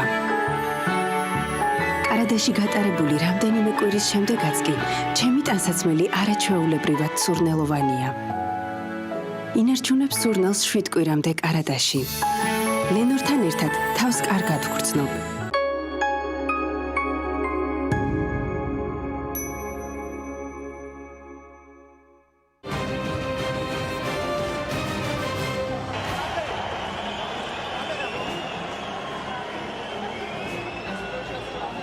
საქართველოს სისხლისამართლის კოდექსის 200 ოქროაშვილის დაპატიმრების დრომ და გარემოებამ გამოიწვია შეშფოთება პოლიტიკურ ჩარევასა და შერჩევითი სამართლის გამოყენებასთან დაკავშირებით. საქმე ჩრდილს აყენებს სამართალწარმოების მიუკერძოებლობას. ეს ამერიკის შეერთებული შტატების საელჩოს განცხადება ოქროაშვილის დაპატიმრების შემდეგ.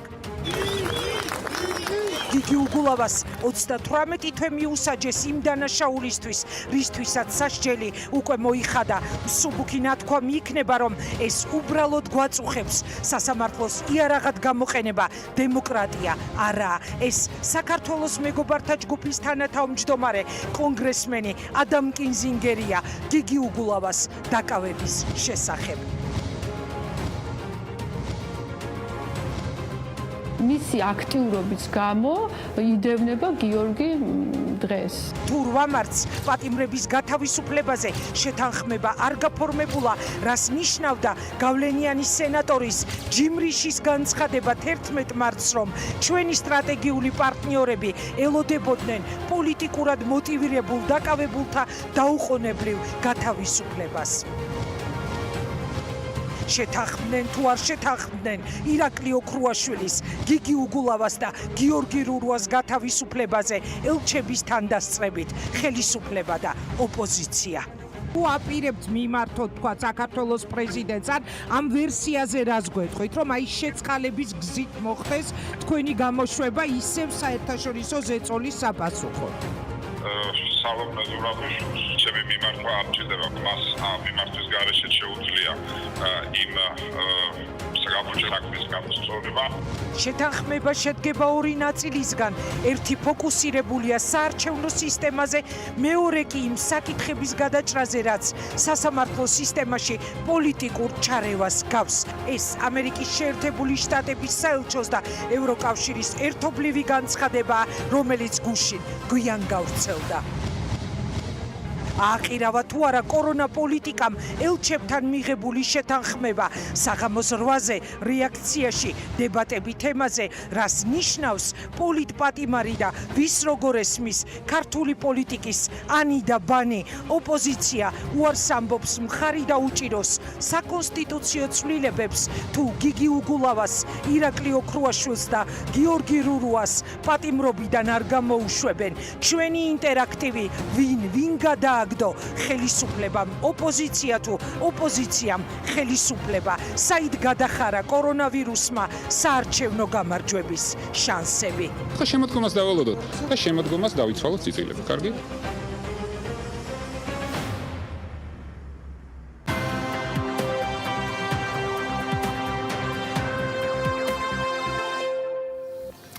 მართალია ჯერ სილამაზის სალონები, ესთეტიკის ცენტრები ხელმისაწვდომი არ არის და ამაზე ძალიან ბევრი წუხს, თუმცა დარწმუნებულია, რომ მათი გახსნის შემდეგ რიგების კონტროლი ერთ-ერთი მთავარი გამოწვევა იქნება ძალიან ბევრი კომპანიისთვის და მხოლოდ ამ მიმართულებით ნამდვილად არა. ამის გადასაჭრელად კი კომპანია WebApp-მა სპეციალური აპლიკაცია შექმნა, რომელიც ბიზნესებს ყოველდღიურ პროცესებს გაუმარტივებს. მით უმეტეს პანდემიის პირობებში. ლევან თაღიაშვილმა უფრო მეტი დეტალი გაარკვია ამ კომპანიის დამფუძნებელთან ერთად და გაწყვიტა, რომ საქმიანობის მაყურებლისათვის გაეზიარებინა ეს არჩეულებრივი შესაძლებლობა. ლევანს მივესალმები და ვუთმობ საქმიანობას ეთერის ძალიან საინტერესო იდეის წარსადგენად. დილამშვიდობის სანამ მივესალმებით ჩვენს მაყურებელს. კორონავირუსმა გაციფრულებისა და დისტანციური მუშაობისკენ მძლავრად გვიბიზგა და კომპანიებიც მაქსიმალურად ცდილობენ აყვნեն თანამედროვე ტენდენციებს. თუმცა, უნდა ვაღიაროთ, რომ ასეთ პროცესებს გაციფრულება არც აქამდე აკლდა და საქმიანობაშიც არაერთი ასეთი გადაწყვეტის ავტორები ყოლია სტუმრად. ახლა მორიგი მათგანის ჯერია ლევან მესხიშვილი WebApp-ის დამფუძნებელია იმ ბენეფიტებზე სასაუბროთ მოსული, რომელსაც ორგანიზაციები მიიღებენ მისი გამოყენების შემთხვევაში და ამაზე თავად გესაუბრება ლევან დილამშვიდობის. მადლობა რომ გვეწვია და ხარ დილიდან ჩვენთან ერთად. რა პრობლემას გადაჭრის WebApp-ი და რა საჭიროება დაინახეთ სანამ მას შექმნიდით ბაზარზე? დილამშვიდობისა ლევან, მადლობა მოწვევისთვის. როდესაც საუბრობთ WebApp-ზე, უნდა აღინიშნოს, რომ პირველ რიგში რის გამოც გადავწყვიტეთ, რომ შეგვექმნა ეს კომპანია, არის ის, რომ ბაზარს არ ჰქონდა მსგავსი პროგრამული უზრუნველყოფა. შესაბამისად, გადავდგით ნაბიჯი, დავგეგმეთ ძალიან სწორად აბსოლუტური კომუნიკაცია ჩვენს პოტენციურ მიზნობრივ აუდიტორიასთან და შედეგად მივიღეთ პროგრამული უზრუნველყოფების რიგი, რომელიც რამდენიმე სფეროს წარმოადგენს ბიზნესს ძალიან გაუმარტივებს ყოველდღიურობას. ლევან, გარდა რიგის ფუნქციისა, სხვა რა ფუნქციები აქვს, ან შეიძლება მომავალში დაემატოს ვებაპს, ანუ რა ბენეფიტს მიიღებს მომხმარებელი ამ აპლიკაციის ან მომავალში ვებგვერდის გამოყენების შემთხვევაში? ლევან, როგორ არის, ძალიან ბევრი მიმართულებით ვაპირებთ, რომ გავიშალოთ, მაგრამ პირველი არის ის, რომ პროგრამული უზრუნველყოფა მთლიანად ბიზნესს უციფრულებს ჩვენს პოტენციურ დამკვეთს, ან პოტენციურ კლიენტს, ანუ აქ საუბარი არის რეზერვაციების სისტემაზე, ყოველდღიურ ტასკებზე, რომელიც გააჩნია კომპანიას. ვთქვათ, რომელი კლიენტები დადიან ყველაზე ხშირად, ვინ როდის არის ჩაწერილი, ვისთან არის ჩაწერილი, რომელ პროცედურაზე, რაც ძალიან დიდ საშუალებას აძლევს, იმიტომ რომ აქამდე ეს ყველაფერი ხდებოდა კალმების და ფურცლების საშუალებით, რაც დამეთანხმები, რომ ძალიან რთულია, მით უმეტეს, როდესაც 21 საუკუნეში ვცხოვრობთ და ზუსტად ამიტომ საუბარი არის სრულ პროგრამულ უზრუნველყოფაზე, რომელიც ბიზნესს ეხმარება, რომ აბსოლუტურად ყველა მნიშვნელოვანი თუ წვრილმანი ტასკი, რომელიც მას გააჩნია, იყოს აღწერილი პროგრამაში. და თავისთავად ცხადი აქ მოდის დატის დამუშავება, თქვათ სტატისტიკური ინფორმაცია, რომელიც ცალსახად ძალიან მნიშვნელოვანი არის, რომ კომპანია განვითარდეს, წინ წავიდეს და აბსოლუტურად პულსს გრძნობდეს თავიანთი კლიენტების და ბიზნესის, როგორ მიდის, სად აქვთ ყველაზე დიდი ჩავარდნები და რა უნდა გამოასწორონ. ლევან, აი ეს დატა ცხადია ძალიან მნიშვნელოვანი იქნება კომპანიებისთვის, როგორც შენახსენე, სხვადასხვა სტატისტიკის დასამუშავებლად, მაგრამ მოდი მომხმარებლის უფლებებზეც ვისაუბროთ, რამდენად იქნება დაცული მათი უფლებები და მათ რა, ასე ვთქვათ, წამახალისებელი და სამოტივაციო, ასე ვთქვათ, მიზეზები ექნებათ იმისათვის, რომ გამოიყენონ ვებაპი. რა თქმა უნდა, როდესაც საუბრობთ პირად ინფორმაციაზე, აქ ყველანაირი ნიუანსი დაცული არის და თვითონ წდომა ამ ბაზასთან მხოლოდ აქვს იმ კომპანიას, რომელიც იყენებს ჩვენს პროგრამულ უზრუნველყოფას. მეორეს მხრივ აქ არის საუბარი იმაზე, რომ თვითონ კლიენტების ინტერესებიდან გამომდინარე ხდება მათივე ინფორმაციის დამუშავება, რომ კომპანიამ შეძლოს, რომ უფრო მეტი ბენეფიტი შესთავაზოს, უფრო კარგად მოემსახუროს მას და რა თქმა უნდა, აბსოლუტურად ყველა პროტოკოლი თუ იურიდიული საკითხი, რომელიც გასათვალისწინებელი იყო და არის, ამას ჩვენ ყოველდღიურად ვითვალისწინებთ და ინფორმირებული რა თქმა უნდა არიან თვითონ ჩვენი მომხმარებლები, რომ მათ მაქსიმალურად შეძლონ და დაიცვან თავიანთი მომხმარებლების უკვე კლიენტების უფლებები. რამდენი ხანია, რაც ამ აპლიკაციაზე მუშაობთ და გვითხარი მისი ვების წდომაც თუ არის შესაძლებელი, ანუ ვებგვერდიც თუ გაქვთ გაკეთებული და თუ აპირებთ მომავალში და თუ გქონდათ საშუალება, ცხადია კორონავირუსის პერიოდში ეს ალბათ შეუძლებელი იყო, რომ გაგეტესტათ და გენახათ რამდენად ეფექტურია, რამდენად იყენებს მომხმარებელი და რამდენად გამოსადეგია ეს ინფორმაცია თავად კომპანიებისთვის. თვითონ ვებაპი დაახლოებით შეიქმნა გასული წლის შემოდგომაზე და ჩვენ მოვასწარით უკვე რომ ჩაგვიშვა ბაზარზე, რა თქმა უნდა, არა იმ სრულყოფილი ფუნქციონალით, რომელიც მას გააჩნია დღეს მაგალითად. და ძალიან მაგარ შედეგებს მივაღწიეთ, რაც გვაძლევს ძალიან დიდი ოპტიმიზმის საბაბს. ანუ აქ საუბარი არის უკვე რომ რამდენიმე ათეული კომპანია არის ჩართული პროგრამულ უზრუნველყოფაში, რამდენიმე ნიშაში ეს არის თქვა სტომატოლოგიური კლინიკები, ეს არის ესთეტიკის ცენტრები, სალონები პირველ რიგში და ამავდროულად სხვადასხვა სერვისის მიმწოდებელი კომპანიები. როდესაც საუბრობთ ვებზე და ზოგადად უფრო მეტად გატექნოლოგიურებაზე, ანუ B2B არის ჩვენი თავდაპირველი სეგმენტი და B2C-ზე როდესაც საუბრობთ, ხო? აქ უნდა აღინიშნოს, რომ რამდენიმე თვეში გამოვა ძალიან ბევრი განახლებული ფუნქციონალები, მათ შორის მობილური აპლიკაცია თითოეული ჩვენი კლიენტისთვის, ვების პლატფორმები, იმიტომ რომ ამაში ძალიან დიდი გეფი აქვს ჩვენს პოტენციურ დამკვეთს და აი ამ ყველაფერზე ვზრუნავთ ერთიანად და რა თქმა უნდა კორონავირუსის პერიოდში ჩვენს გავჩერდით, ჩვენი მომხმარებლები გაჩერდნენ, შესაბამისად ჩვენს გავაჩერეთ ეს გაყიდვების პროცესი და ერთი სული გვაქვს, როდის გაიხსნება ეს ბაზარი, მაგრამ ჩვენ უშუალოდ არ გავჩერებულ ვართ პირიქით, ეს პერიოდი გამოვიყენეთ ძალიან დატვირთულად, ძალიან კარგად, სწორად. და დიდი იმედი მაქვს, რომ ის ცვლილებები, რომელიც უკვე არსებულ მომხმარებლებს დახვდებათ 8 ივნისიდან უკვე, როდესაც გაიხსნებიან, აღფრთოვანებაში მოიყვანს მათ, იმიტომ რომ არც ერთი დღე არ დაგვიკარგავს ჩვენ აი ამ 2 თვის განმავლობაში დაახლოებით, რომ ლევან, ცხადია ჩვენ გვინდა ვისაუბროთ მცირე და საშუალო ზომის კომპანიებზეც, ხო, რომლებსაც შედარებით ნაკლებად აქვთ ტექნიკურ აღჭურვილობასთან წდომა. რამდენად იქნება მათთვის შესაძლებელი და რა უნდა დააკმაყოფილოს კომპანიამ იმისათვის, რომ შეძლოს და გამოიყენოს თქვენი აპლიკაცია და აითვისოს და გამოიყენოს ყველა ის ბენეფიტი, რომელსაც თქვენს თავაზობთ კომპანიებს.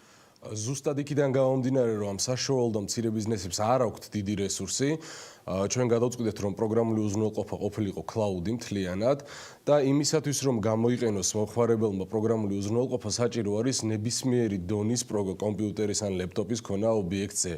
ეს თავისთავად ცხადია ძალიან დიდ გასახანსაზღვრელს, იმიტომ რომ ჩვენ არ ვავალდებულებთ მათ რომ იყიდონ რაიმე სახის ტექნიკა. ერთადერთი და მნიშვნელოვანი არის ის, რომ უნდა იყოს ინტერნეტთან წვდომა და იყოს პერსონალური კომპიუტერი თუ ლეპტოპი, რომელშიც უკვე შეძლებენ რომ რომლითაც შეძლებენ რომ შევიდნენ პროგრამულ უზრუნველყოფაში და გამოიყენონ ყოველდღიურად. ეს იმედია არ იქნება რაიმე სახის პრობლემა. ინვესტორებზეც ვისაუბროთ, მოდი ორიოდე სიტყვით.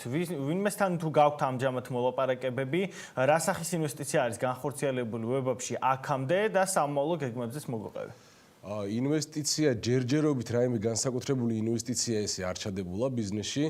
სიმართლე რომ გითხრათ, ეხლა ამ მომენტში მიმდინარეობს რამდენიმე მსხვილ კომპანიასთან მოლაპარაკება, იმიტომ რომ მათ გამოთქვეს სურვილი.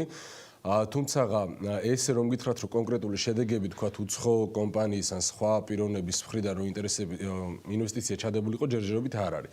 დღევანდელი დღის მონაცემებით კომპანიაში განხორციელებული არის დაახლოებით 45000 ლარის ინვესტიცია, რომელიც საკმარისი გავხადეთ ძალიან დიდი შრომის ფასად, რომ მიგვიღო ის შედეგი, რომელიც გვაქვს.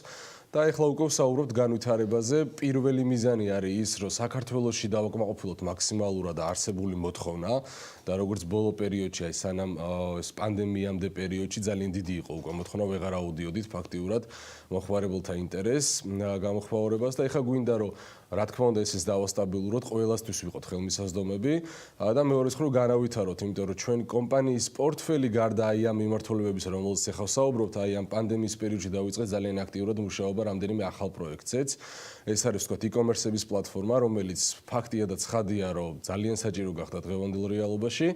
და თავისთავად ცხადია, რომ ის ბაზარი, ის რესურსი, რაც გვაქვს, საკმაოდ რთულია, იმიტომ რომ ყველას არ აქვს საშუალება, რომ რაღაცა X თანხები გადაიხადოს და ამ მიმართულებითაც ძალიან ბევრს მუშაობთ, რომ ყველა პოტენციურ კლიენტს მივცეთ საშუალება, რომ გამოიყენონ ყველა ის რესურსი, რომელიც ბაზარს სჭირდება და ჩვენ ამისთვის მზად ვართ. დაახლოებით რა დროს უყურებთ და რა პერიოდში არის შესაძლებელი თუნდაც ბაზრის მესამედის ან ნახევარის ათვისება? თქვენი გამოთვლები მაინტერესებს, რა ასე ვთქვათ პროგნოზები გაქვთ წინასწარ? რა პერიოდში მოახერხებთ ბაზრის გარკვეული წელის ათვისებას?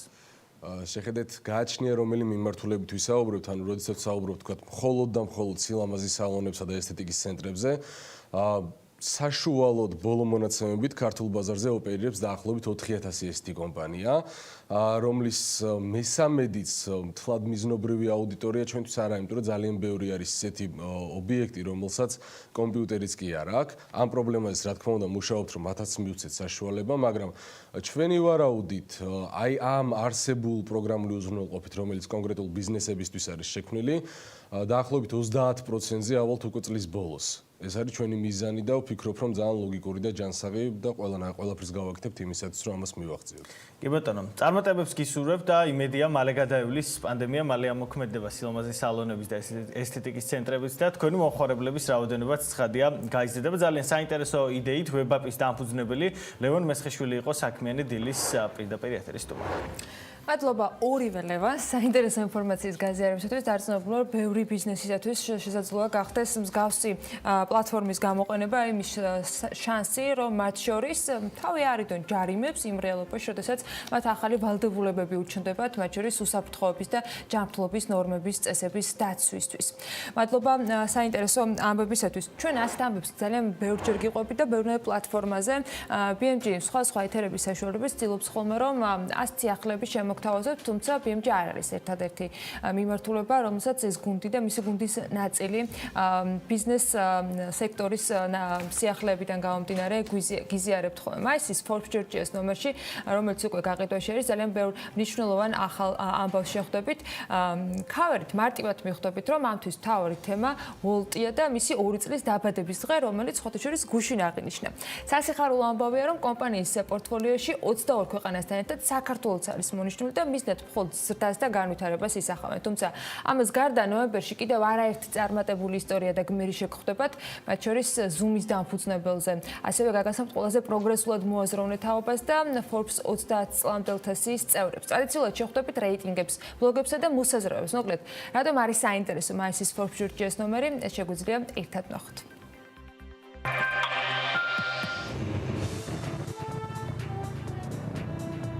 11 მაისი საქართველოში ვოლტის დაბადების დღეა. ერთ-ერთი ყველაზე პოპულარული მიტანის სერვისი სწორედ 2 წლის წინ შემოვიდა საქართველოში. ამიტომაც არ უნდა გაგვიკვირდეს, რომ Forbes-ის მაისისთვის ნომრის ყდაზე საკმაოდ პოპულარული ადგილის დაიკავა. 22 ქვეყანა, 60 ქალაქი, 10,000 პარტნიორი რესტორანი, 20,000 კურიერი და 5 მილიონი დარეგისტრირებული მომხმარებელი. ეს არის კომპანია Volt და მისი გენერალური მენეჯერი საქართველოში ნატალია ხიზანიშვილი იმ გამოწვევებსა და შესაძლებლობებზე გვესაუბრება, რომელიც COVID-19 მაგააჩინა. გაინტერესებთ ალბათ ვინ ქმნის საქართველოში გართობის ინდუსტრიის მიმართულებით ამით. მაშინ მოდით გადავხედოთ Forbes Georgia-ს 30 წლამდელთა სიას. ალექსანდრა სულაკველიძე, ალექსანდრა ბუაძე, კოკა გაგოხია, ბორის კიკნაძე და ნიკოლოზ განელაკი. ეს ადამიანები დღეს არიან ყველაზე პროდუქტიულები, შეუძლიათ მიიღონ მეტი ინფორმაცია და გაავრცელონ ის. არ ეშინიათ გამოწვევების და რაც მთავარია სამშობლოში რეალიზებულებს სურთ წარმატება საერთაშორისო მასშტაბით მიაღწიონ. გარდა ამისა, Forbes Georgia-ს მაისის ნომერში თქვენ ასევე შეხვდებით ტექნოლოგიის კატეგორიის გამარჯვებულებს, რომლებიც ცდილობენ ინოვაციური ტექნოლოგიების გამოყენებით შექმნან ახალი შეცვალონ ადამიანებს შორის კომუნიკაცია, ბიზნესი და გარემო, სწორედაც რომ უკეთესი საქმიანი მომავლის შესაქმნელად. პანდემიის დროს სოციალური დისტანციის დაცვისას საუკეთესოდ ადამიანებს ერთმანეთთან კომუნიკაციაში ვინ თუ არა ჩვენთვის ყო კარგად ცნობილი Zoom-ის აპლიკაციის დამფუძნებელი დაეხმარა. დახმარებამ შედეგი გამოიღო და კომპანიის აქციების ღირებულება ერთ თვეში 54%-ით გაიზარდა.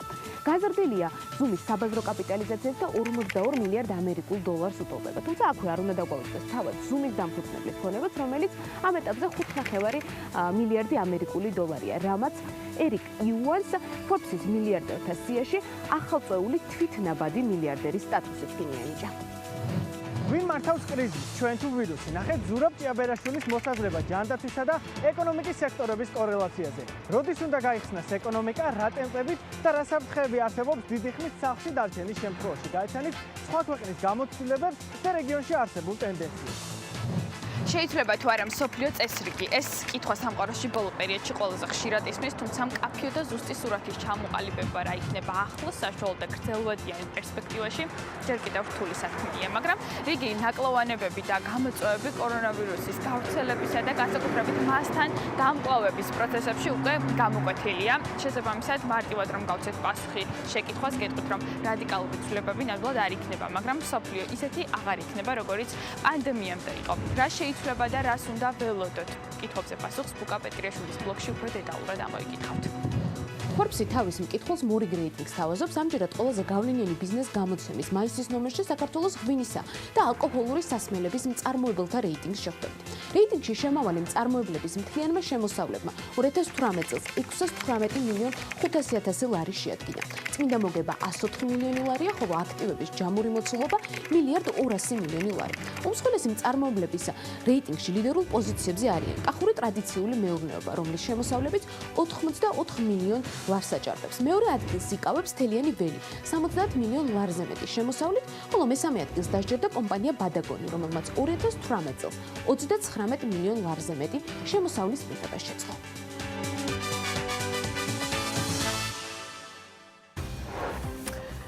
აუცილებლად იკითხეთ Forbes-ი, იქამდე უყურეთ საქმიან დილას, რამდენიმე წუთში რეკლამის შემდეგ საერთაშორისო ბირჟებზე უნდა ვისაუბროთ. ნელ-ნელა გამოცოცხლებას იწყებენ ბირჟები. გასულ კვირაში ინდექსებმა მატება აჩვენეს, Dow Jones-ის ინდექსი 1000 პუნქტით გაიზარდა. ბოლო ერთი კვირის განმავლობაში დადებითი ტენდენცია იყო სხვა ქვეყნებში და სხვა ბირჟებზეც, როგორც აზიაში, ისე დასავლეთში. დარჩენზე დეტალებით უკვე გალტენ ტაგარტის საბროკერო მიმართულების ხელმძღვანელი დავით ნიშნიანიძე ისაუბრებს რამდენიმე წუთში.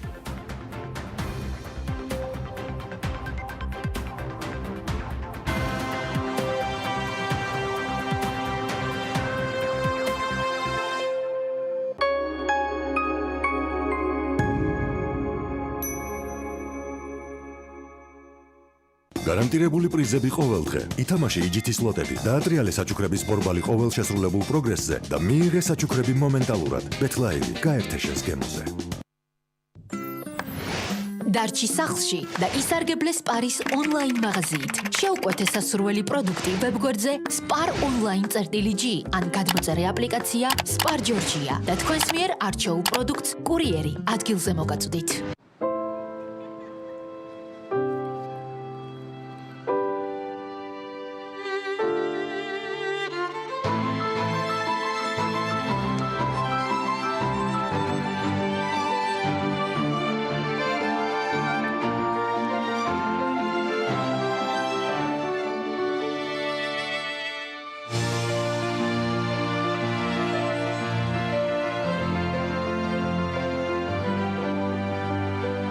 Nestle განსაკუთრებული სინაზე. სამზარეულოს პროფესიონალური დანადგარები და ელექტრომოწყობილობები. ჭურჭლის და აქსესუარების მრავალფეროვანი არჩევანი. მაგიდი სერვირება სასტუმროებისთვის და რესტორნებისთვის. გასტროტეკი, ყველაფერი პროფესიონალური სამზარეულოსთვის. დაგვიკავშირდით ნომერზე 295 66 33. Unipay. შექმენით ონლაინ მაღაზია. მიიღეთ გადახდები და დაიწყეთ ონლაინ ვაჭრობა მომენტალურად. გახადეთ თქვენი ბიზნესი დისტანციური. საქართველოს მთებში ყველაფერი სრულყოფილია.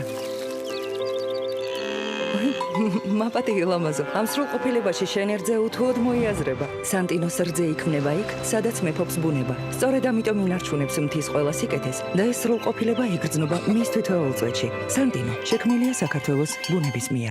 გჭირდება სახურავი. გინდა იყო დაცული ნებისმიერ ამინდში. მონტერეი ლუქსის მეტალოკრამიტის სახურავები, უმაღლესი ხარისხი და საუკეთესო მომსახურება. ენდე ლიდერებს. გადახურე და დაივიწყე პრობლემები. მონტერეი ლუქსი. კაიროს ქუჩა 42. მონტერეი ახლა უკვე ქუთაისშიც. გამოიწერე სასურველი ნივთი და დააგროვე ბონუს ქულები. ამანათის მიღება შეგიძლია მთელი საქართველოს მასშტაბით. მალეო ჯი, ჩვენთან ერთად შოპინგი უკეთესია.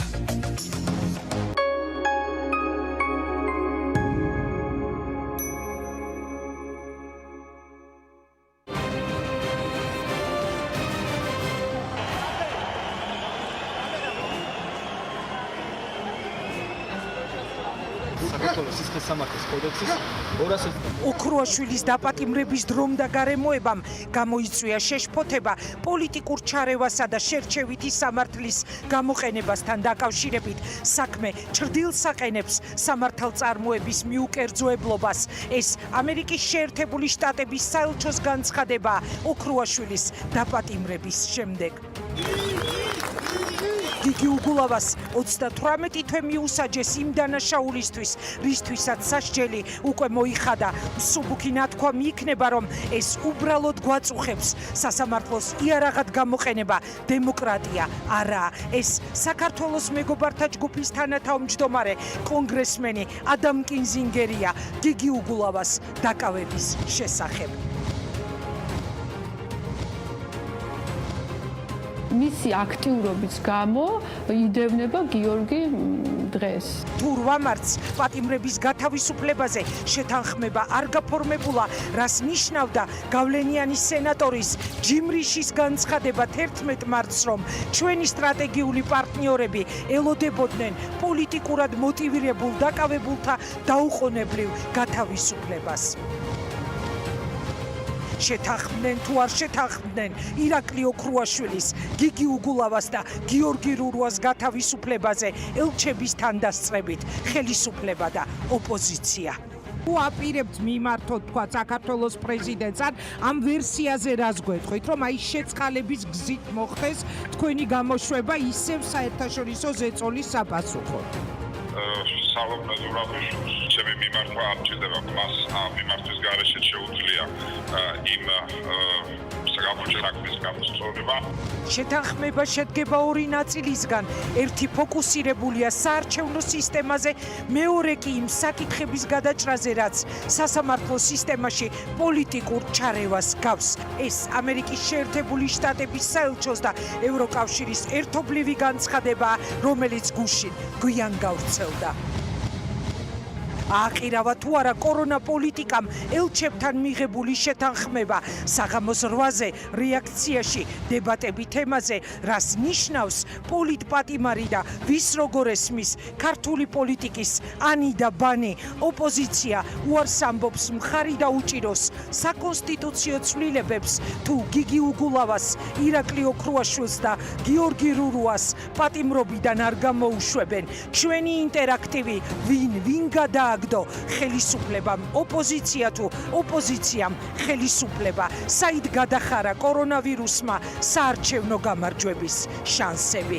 ხო, შემოდგომას დავალოდოთ და შემოდგომას დავიცვალოთ წიწილები. კარგი?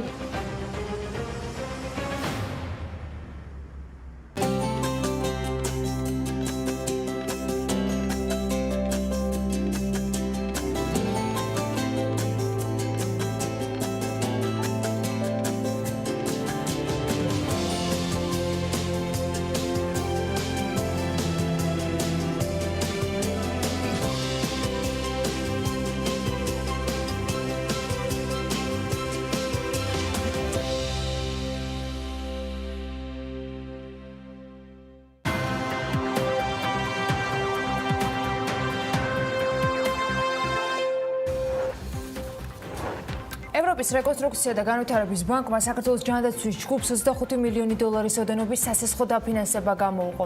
ეს განცხადება თავად EBRD-მა გაავრცელა და აღნიშნულია იქ, რომ დაფინანსება წარმოადგენს EBRD-ის სოლიდარობის პაკეტის ნაწილს, რომელიც განკუთვნილია კრიზისის ეკონომიკური ზეგავლენის წინააღმდეგ საბრძოლველად. კორონავირუსიდან გამომდინარე კრიზისის მიუხედავად თბილისის აეროპორტი აღმოსავლეთ ევროპის ერთ-ერთ საერთაშორისო აეროპორტად მეშვიდედ დასახელდა. საქართველოს ეროვნული ბანკის საფინანსო სისტემის ხელშეწყობის მიზნით ახალ პროგრამას იწყებს. ეროვნული ბანკის განმარტებით კომერციულ ბანკებს მათში არსებული უცხოური ვალუტის რესურსის უზრუნველყოფაში ჩადების სანაცვლოდ ეროვნული ბანკისგან ლარის რესურსის მიღების შესაძლებლობა ექნებათ. ჭავჭავეთის გამზირის გარდა საზოგადოებრივი ტრანსპორტი, ავტომობილის მოძრაობის საპირისპიროდ გლდანში, ხიზანიშვილისა და ვეკუას ქუჩებზე ცივლის. საქართველოს ეროვნული ბანკი საფინანსო სისტემის ხელშეწყობის მიზნით ახალ პროგრამას იწყებს. ცები განმარტავს, რომ კომერციულ ბანკებს მათში არსებული უცხოური ვალუტის რესურსის უზრუნველყოფაში ჩადების სანაცვლოდ ეროვნული ბანკისგან ლარის რესურსის მიღების შესაძლებლობა ექნება. ეს კი ნიშნავს, რომ ეროვნული ბანკი კომერციულ ბანკებთან ჰეჯირების ხელშეკრულებებს გააფორმებს, ლარის რესურსი, რომელსაც ბანკები უცხოური ვალუტის უზრუნველყოფაში ჩადების სანაცვლოდ მიიღებენ, ქვეყნის ეკონომიკის დაკრედიტების გასაზრდელად მიემართება. ეს ნიშნავს იმას, რომ დოლარის რესურსი, რაც აქვს საფინანსო ინსტიტუტს, მას შეუძლია, რომ ეს რესურსი მიიტანოს ეროვნულ ბანკში, რის სანაცვლოდაც ეროვნული ბანკი მას მისცემს შესაბამისი რაოდენობის ლარს. ამ საშუალებით ბაზარზე დამატებით ლარის რესურსის მიწოდება ხდება და თუ ჩათვლის ეროვნული ბანკი, რომ ბაზარზე ზედმეტად ბევრი ლარია, ის თავის მხრივ დოლარს გაყიდის. შესაბამისად, თუ ჩათვლის ეროვნული ბანკი, რომ ეს კურსი აწვება, შემდეგ გაყიდის უცხოურ ვალუტას, დოლარზეა საუბარი. ასევე საუბარია სესხების დაგირავების ინსტრუმენტზეც, რომელიც უკვე სხვა ინსტრუმენტია. ეს ყველაფერი ლარის ლიკვიდობის განმტკიცებისთვის არის მიმართული და პროცენტების შესამცირებლად სესხებზე. ერთადერთი თუ ზეწოლა მოხდა კურსზე, ამ შემთხვევაში ეროვნული ბანკი ამბობს, რომ ის დოლარის რესურსს გაყიდის. BMG-სთან საუბარში აღნიშნავს ოთარ ნადარაია ამ სიახლესთან დაკავშირებით.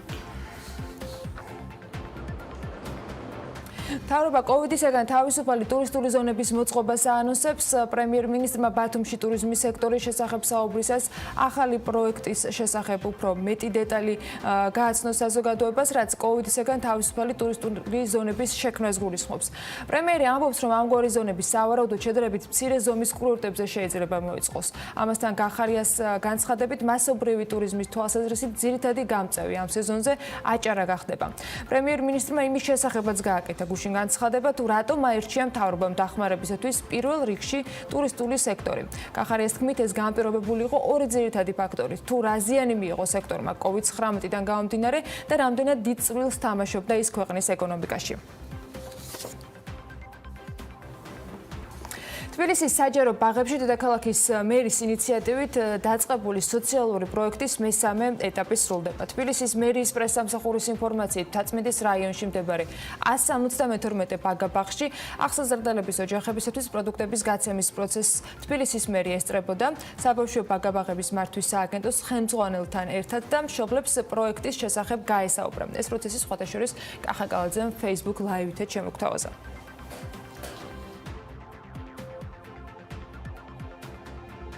ყველა მშობელს ვიცით, ხდება წინასწარ შეტყობინება, ხო? თუ როდის უნდა მოვიდეს, რომელ საათზე, რომ უპრობლემოდ შეძლონ თავიანთი პროდუქტების წაღება. ილია, ესე იგი, ყველა პროდუქტი არის, ხო, წარმოდგენილი? 11 სახეობის. მოდი ვაჩვენოთ, რა 11 სახეობის პროდუქტი. აი, მოდი მაგიდაზე არის, და ვნახოთ, რო არ ამოვიღოთ ეს ყველაფერი, შეგვიძლია ოთახში შევიდეთ, ყველა ეკიპირებულები ვართ. აი ეს არის ის 11 სახის პროდუქტი, რომელიც გაიცემა. როგორც ხედავთ, მაქსიმალურად არამაფუჭებადია ყველა პროდუქტი და უმაღლესი ხარისხის, ამაზე ხაზს უსვამთ. ხდება შემოწმება პირველ რიგში, რა თქმა უნდა, თავად ბაღის თანამშრომლები, როდესაც გაცემის წინ ამოწმებენ პროდუქტს, ასევე როდესაც მოდის მშობელი, თვითონაც ამოწმებს გაცემის წინ პროდუქციას, იმისთვის რომ არ დაუშვათ რაიმე ტიპის ხარვეზი.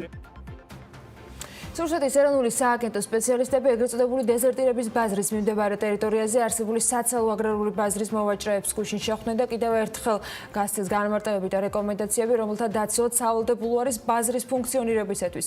სააგენტოს ინფორმაციით ამ დროისთვის მუშაობს შპს ბეტას საბითუმო ბაზარი, ხოლო საცალო ბაზრის მოვაჭრეები საქმიანობის გაგრძელებას ითხოვენ, თუმცა მნიშვნელოვანი არის ადაპტაციის პროცესი და პერსონალი გამოთქვამს მზადყოფნას, რომ გაითვალისწინებენ რეკომენდაციებს და განახორციელონ შესაბამისი სარეაბილიტაციო სამუშაოები. საომალოდ დეზერტირების ბაზრის მიმდებარედ ფუნქციონირებს საბითუმო და საცალო აგრარული ბაზრები ამ დროისათვის.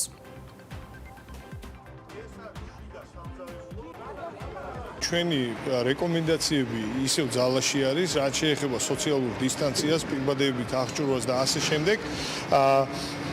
ბაზრის ადმინისტრაცია დაგვკვირდა, რომ ძალიან დაჩქარებულ ტემპებში და დაჩქარებული რეჟიმით ამ ყველაფერს მოაწესრიგებს და ის ადამიანები, რომლებიც დღეის მდგომარეობით რომლებსაც საშუალება არ აქვთ მუშაობის ძალიან მოკლე პერიოდში ამ გამოსწორებული შედეგებით შეეძლებათ ექნებათ საშუალება რომ გააგრძელონ მუშაობა. და დღეს მობრძანდა სურსათის სააგენტო სოფლის მეურნეობის ყველა თანამშრომელი, რომელიც ჩვენთვის კარგები იყვნენ და რომლებმაც რეკომენდაცია გაგვიწეს და დაგვკვირდნენ, რომ ჩვეულებრივად გაკეთდება კარგი დახლები, რკინის დახლები, რომელზეც ზემოდან გადაფარებული იქნება სუფთად კლიონკები, რომლებიც იწმინდება, მაგიდები ისინი, რომელიც უნდა გამოირეცხოს და ჩვეულებრივად ყველა რეკომენდაცია რაც ექვემდებარება დავიცავთ და შევკვირდნენ რომ გაიხსნება ჩვეულებრივად დაიწყებენ ხვალიდან უკვე ყველაფერს სამსახურს და სამუშაოს.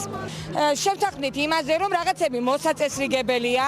ამ რეგულაციებს ჩვენ დავიცავთ რა თქმა უნდა. ამის საფუძველზე გაიხსნება ბაზარი. მაგრამ ამის გაკეთება ადრე შეიძლებოდა. რეგულაციები სახელმწიფოს ჰქონდა მითითებული, ბაზრის დირექცია უნდა დაგვდგომოდა გვერდით. ვიდრე სავაჭრო ობიექტების ნაწილისთვის მუშაობა ნებადართულია და მეორე ნაწილისთვის კვლავ შეზღუდული, მთავრობის მისამართით პრეტენზიები სულ უფრო მეტი გროვდება. ტანსაცმლის და ფეხსაცმლის მაღაზიები კონკრეტული დღის და საათის მოლოდინში არიან. როდის ეტყვის ხელისუფლება მათ, რომ აქვთ მუშაობის უფლება. თუმცა ჯანდაცვის სამინისტროს მიერ დადგენილი ნორმების გათვალისწინება ნებისმიერ შემთხვევაში მოუწევთ. კერძო სექტორის წარმომადგენელთა ნაწილმა ისიც თქვა გუშინ, რომ მათ მზაობა დააკმაყოფილონ სხვადასხვა წესები უკვე აქვთ. თუმცა პრობლემა საცალო მოვაჭრეებისათვის სულ სხვა, მათ შორის უმნიშვნელოვანესი საგადასახადო პოლიტიკაა.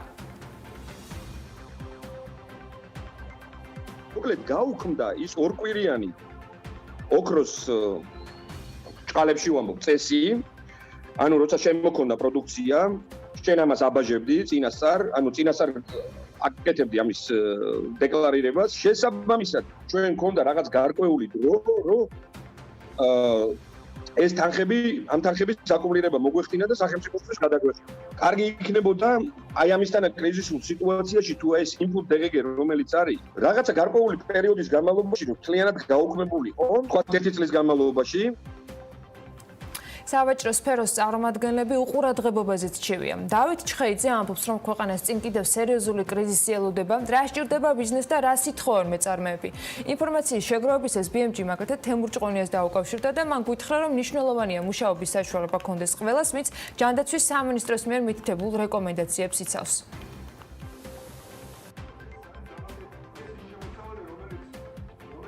რა თქმა უნდა დავიცვათ ყველა რეგულაციები რაც საქართველოში არსებობს მერკუნეს ეს რეგულაციები ყველა სოფლიოს სხვადასხვა რეგულაციები არის ერთმანეთს ემთხვევა. მაგრამ ეს იქნება დანიშნოს რომ ესე იგი წარმატებული უნდა ელოდეს ჩამორჩენილი. ვისაც დაცულია დღეს უნდა გაიხსნას, ვისაც დაცული არა, მიბადოს ამას ვინც უფრო დისციპლინირებული და მაგარია. მოლოდინი გვაქვს, რომ ივლისიდან უფრო გააქტიურდებიან ჩვენი პარტნიორი საერთაშორისო ბრენდები. ეს BMG-ის MGMTEX-ის დღეისთვის გაჩერებული საწარმოს დირექტორმა ელიზბარ ლომინაძემ უთხრა. ის ამბობს, რომ ახლა საერთაშორისო ბრენდები მათთან მცირე მოცულობით შეკვეთებზე საუბრობენ, მაშინ როდესაც პანდემიამდე შეკვეთების თვიური მოცულობა მაგალითად 900,000 ევროს აღწევდა. ევროპაში არსებულმა კომპანიებმა, რომლებიც ჩვენი ძირითადი დამკვეთები იყვნენ, გააჩერეს შეკვეთები და ამიტომ არ ვიცით, როდის შევძლებთ კვლავ ამოქმედებას. მაგალითისთვის გეტყვით რომ ისეთმა ბრენდებმა, როგორც არის Zara, Next, Marks and Spencer-ი და სხვა თურქეთში არსებულ საწარმოებთან შეჩერებული შეკვეთები აქვთ, როგორ განვითარდება მოვლენები ამას დრო აჩვენებს. ჩვენი საწარმო ბრენდებისაგან ჯამში დაახლოებით 900,000 ევრომდე შეკვეთას იღებდა და ძალიან დიდი შეკვეთები ჰქონდა, რომელსაც ქვე კონტრაქტორ საწარმოებთან ერთად ვასრულებდით და დაახლოებით 900 თანამშრომლამდე ვინახავდით. ახლა არის მცირე მოცულობის შეკვეთებზე საუბარი. იმ რაოდენობაზე, რომელიც ადრე იყო, ჩვენი პარტნიორები ჯერ საერთოდ არ საუბრობენ. ვერ შევძლებთ ამოქმედებას, სანამ ეს ნორმალურ მასშტაბებს არ დაუბრუნდება, რადგან ქარხანა თუ ამუშავდება, ვეღარ გავჩერდებით. ამისთვის კი შეკვეთების შესაბამისი რაოდენობა უნდა გქონდეს, რომ ოპერირება შევძლოთ. რთულია იმის თქმა, როდის ამუშავდებით ისევ. მოლოდინი გვაქვს, რომ ივლისიდან უფრო გააქტიურდებიან პარტნიორი ბრენდები, ამბობს MGM Texas დირექტორი. 11 მაისიდან კორონავირუსის პანდემიის ფარგლებში ქვეყანაში საგანგებო მდგომარეობით გათვალისწინებული შეზღუდვების ნაწილი, რომელიც გადაადგილებას, ასევე ეკონომიკური საქმიანობის შეზღუდვის მოხსნას ეხებოდა ძალაშია. თუმცა შეზღუდვების მოხსნა არ შეეხოთ ანსაცმლისა და ფეხსაცმლის მაღაზიებს. თბილისის ერთ-ერთი ყველაზე დიდი სავაჭრო ცენტრი East Point-ი კი მხოლოდ ერთადერთი მაღაზი დინამოთი გაიხსნა. BMG-სთან საუბარში East Point-ის მარკეტინგის დირექტორი ამბობს, რომ მათ ჰქონდათ მჭიდრო კომუნიკაცია ეკონომიკის სამინისტროსთან და მათგან მიიღეს სიტყვიერი დაპირება, რომ მაღაზიებს ექნებოდათ ოპერირების საშუალება, რადგან სავაჭრო ცენტრში მაღაზიებს დამოუკიდებელი შესასვლელი აქვთ და გარე ტერიტორიაზეა ისინი განლაგებული. ზეპირი შეთანხმება არ შესრულდა. ნინი ლონგურაშვილი ცდილობდა გაერკვია და გაიგო მეტი არგუმენტი East Point-ის მარკეტინგის დირექტორისგან, რა პასუხი მიიღეს მათ სახელმწიფოსაგან, როდესაც ეს ნებართვები არ გაიცა და ამ თემაზე სიუჟეტი მოგიმზადეთ. 11 მაისიდან კორონავირუსის პანდემიის ფარგლებში ქვეყანაში საგანგებო მდგომარეობით გათვალისწინებული შეზღუდვების ნაწილი, რომელიც გადაადგილების, ასევე ეკონომიკური საქმიანობის შეზღუდვას ეხება მოიხსნა. კერძოდ კი გაიხსნა ყველა სახის წარმოება, ყველა სახის საცალო და საბითუმო მაღაზია, რომელსაც აქვს შესასვლელი ქუჩიდან და რომელიც არ ვაჭრობს ტანსაცმლით და ფეხსაცმლით. შეზღუდვების მოხსნა სავაჭრო ცენტრებზე ამ ეტაპზე არ გავრცელდა. ჩვენთან საუბარში East Point-ის მარკეტინგის ხელმძღვანელი თეიკო ლუმინაძე ამბობს, რომ ისინი ელოდებოდნენ სავაჭრო ცენტრ East Point-ის მაღაზიების გახსნას, რადგან აღნიშნულ სავაჭრო ცენტრში ყველა მაღაზიას გარე და დამოუკიდებელი შესასვლელი აქვს. ამასთან რესპონდენტი ჩვენთან აღნიშნავს, რომ მათ ჰქონდათ სიტყვიერი შეთანხმება ეკონომიკის სამინისტროსთან, რომ ის მაღაზიები, რომლებსაც დამოუკიდებელი შესასვლელი აქვთ, შეეძლოთ ოპერირება. გუშინდლამდე ჩვენ ჰქონდა სიტყვიერი, ასე ვთქვათ, მითითება და შეთანხმება ეკონომიკის სამინისტროსთან, რომ ის ობიექტები, რომელსაც აქვს დამოუკიდებელი შესასვლელი, და ამ შემთხვევაში გამოდიოდა ჩვენთან ჰიპერმარკეტის დომინო, ელექტრონიკის მაღაზიები და ავეჯის მაღაზიები, შეძლებდნენ რეჟიმ ოპერირებას. თუმცა სამწუხაროდ გუშინ ჩვენი გაუგებარი მიზეზების გამო და ყოველგვარი არგუმენტირების ან ახსნა განმარტების გარეშე მივიღეთ იდეური მითითება, რომ არ ჰქონდა ოპერირება და მოგვიანებით მოხდეს მხოლოდ ჰიპერმარკეტ დომინოს გახსნის საშუალება. იმ შემთხვევაში თუ კი სავაჭრო ცენტრს მიეცემოდა ოპერირების შესაძლებლობა, გაიხსნებოდა 22,800 კომერციული ფართი. 250-ზე მეტი ადამიანი კი დაუბრუნდებოდა სამუშაო ადგილს. შეგახსენებთ, East Point-ი თბილისის ერთ-ერთი უმსხვილესი სავაჭრო ცენტრია. 2015 წელს გახსნილი კომპლექსი 21 ჰექტარზე არის გაშლილი და მისი მთლიანი ტერიტორია 107,000 კვადრატულ მეტრს შეადგენს, საიდანაც 72,000 კვადრატული მეტრი საიჯარო ფართს წარმოადგენს. East Point-ი კომპანია CBD Developments ეკუთვნის, რომლის 2018 წლის ფინანსური ანგარიშგების მიხედვით სავაჭრო ცენტრის აქტივების მთლიანი ღირებულება 151,400,000 ლარს აჭარბებს. 2018 წელს სავაჭრო ცენტრის მთლიანი საიჯარო შემოსავალი 25,800,000 ლარი იყო. მომსახურების გაწევიდან მიღებული შემოსავალი კი 8,5 მილიონი ლარი. სხვა საოპერაციო შემოსავალი კი 4,200,000 ლარი იყო. ჯამურად East Point-ის მთლიანი შემოსავალი 2018 წელს 39 მილიონ ლარს შეადგენდა. სავაჭრო ცენტრში ვიზიტორების რაოდენობა კვირის დღეებში. დღეში 15,000 და 25,000 შაბათ-კვირას. დოკუმენტის მიხედვით სავაჭრო ცენტრის დატვირთვის მაჩვენებელი 92% შეადგენს. კოლუმბიური ავიაკომპანია Avianca, რომელიც მსოფლიოს ერთ-ერთ ყველაზე ძველ ავიაკომპანიად ითვლება კორონავირუსის პანდემიის გამო გაკოტრდა. CNN-ი წერს, რომ კომპანიის მიერ გავრცელებულ განცხადებაში ამასთან დაკავშირებით ნათქვამი და კომპანიაში თავის მხრივ ამბობენ, რომ ლათინური ამერიკის სხვადასხვა ქვეყნებში ეს ავიაკომპანია 21,000 ადამიანს ასაქმებდა. ამ ქვეყნების 90%-ში გადაადგილებაზე სრული ან ნაწილობრივ შეზღუდვებია დაწესებული. ჩვენი 100 წლიანი ისტორიის განმავლობაში ყველაზე რთული კრიზისის წინაშე აღმოჩნდით, ამბობს ავიაკომპანია კომპანიის აღმასრულებელი დირექტორი. მსგავსი ბედი შესაძლოა ძალიან ბევრ კომპანიას ხვდეს წილად, მით უმეტეს ბირჟები კვლავ არასტაბილურობას აჩვენებენ და ბოლო პერიოდის განმავლობაში თუ ერთკვირიან ჭრილს ჩავხედავთ მაგალითად NASDAQ-ის, ნავთობის და ოქროს გარდა ფუცის და შანხაი კომპოზიტის ინდექსებია მხოლოდ პლუსში, სხვა დანარჩენ მიმართულებით გვაქვს მინუსი კვლავ დაფიქსირებული ერთკვირიან ჭრილში. დეტალებზე რამდენიმე წამში ვისაუბრებთ გალტენ ტაგარტის საბროკერო მიმართულების ხელმძღვანელთან.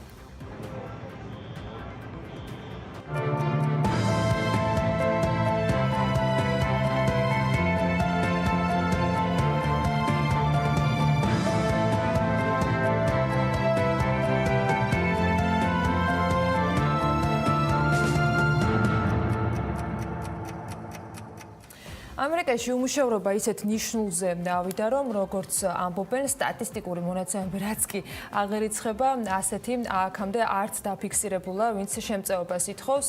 როგორც ვახსენე, ვიდრე ჩვენ სტუმარს ახლა მივესალმებით, ბირჟებიც კვლავ არასტაბილურობას აჩვენებენ, მიუხედავად იმისა, რომ რამდენიმე ინდექსმა ზრდა აჩვენა. სხვა ყველა დანარჩენი დეტალისათვის უკვე დავით ნიშნიანიძე, გალტენ ტაგარტის საბროკერო მიმართულების ხელმძღვანელი გვერდება საქმიანი დილის ეთერში. დავით, მოგესალმებით, მადლობა ტრადიციულად ჩართვისთვის. და მოდი დავიწყოთ ამერიკით, სადაც უმუშევრობის დონე იზრდება, შემწეობის თხოვნელთა რაოდენობაც იზრდება და კომპანიების ჯერჯერობით სტაბილურობას მაინც და მაინც ვერ გვთავაზობენ. დილამშვიდობის. დილამშვიდობის გიორგი, ანა მოგესალმებით.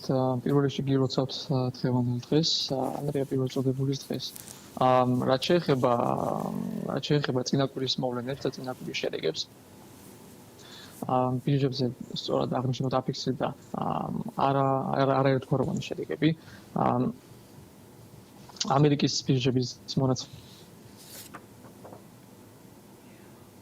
მეგონი ტექნიკური ხარვეზი გვაქვს და გვექნება შესაძლებლობა ალბათ რომ დავითთან განვაახლოთ. ჩვენ ინტერნეტისთვის თამდევი თემები არის და ის COVID-ი, რომელიც ტელე ამ შემთხვევაში კომუნიკაციებსაც შეეყარა და პერიოდულად გვაზანზარებს, მაგრამ დავითი ჩვენთან არის კვლავ ხაზზე, ჩვენი ხმა კარგად ესმის. დიახ, უკვე კარგად გვესმის. კარგად გვესმის და იმედია თქვენს კარგად გესმის.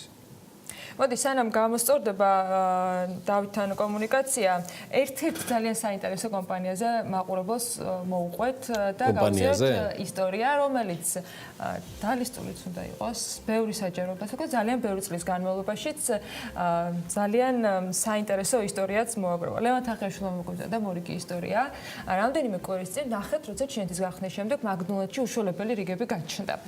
ალბათ, როდესაც ადამიანი რამდენიმე თვიანი სახლში ყოფნის შემდეგ პირველად ამ რესტორანში მიდის, ეს კომპანიისთვის და ბრენდისთვის ძალიან ბევრს ნიშნავს და არა მხოლოდ ჩინეთში ამ ბრენდს წარდგენა და პოპულარობის გაზრდა ნამდვილად არასოდეს სჭირდებოდა. ამიტომ ლევანმა გადაწყვიტა, რომ გამდიდრებული კომპანიების თუ ქვეყნების მომდევნო მთავარ გმირად სწორედ მაგდონალდსი აერჩია. მცირე ისტორია ვნახოთ, როგორ გახდა ლამაზი მიმტანებით ცნობილი რესტორანი ნომერ პირველი სწრაფი კვების ობიექტი მთელ მსოფლიოში.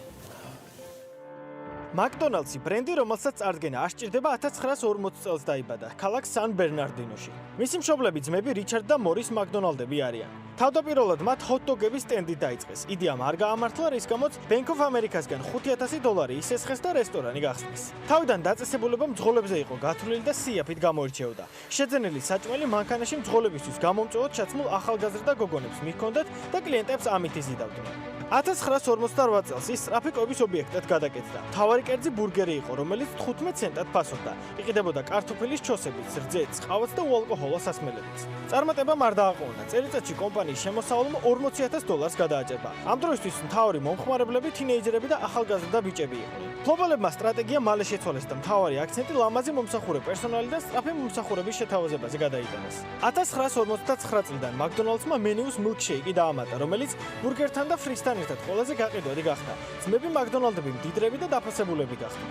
კომპანიის მეორე სუნთქვა ახალ და ამჟამინდელ მფლობელს, რეი კროკს უკავშირდება, რომელმაც ძმებისგან McDonald's-ი $2.7 მილიონ შეიძინა. 1960-იან წლებში McDonald's-ის რესტორნების რიცხვი ამერიკის შეერთებულ შტატებში სწრაფად მატულობდა და 700-ს მიაღწია. 1967 წელს კი პირველი საერთაშორისო ფილიალები გაიხსნა კანადაში და პუერტო-რიკოში. 1978 წელს კი უკვე იაპონიაში. კომპანია არც ერთ ახალ რესტორანში არ ღალატობდა თავის მთავარ პრინციპებს: სწრაფი და კეთილგანწყობილი მომსახურება, შეზღუდული მენიუ და სისუფთავის მაღალი სტანდარტები.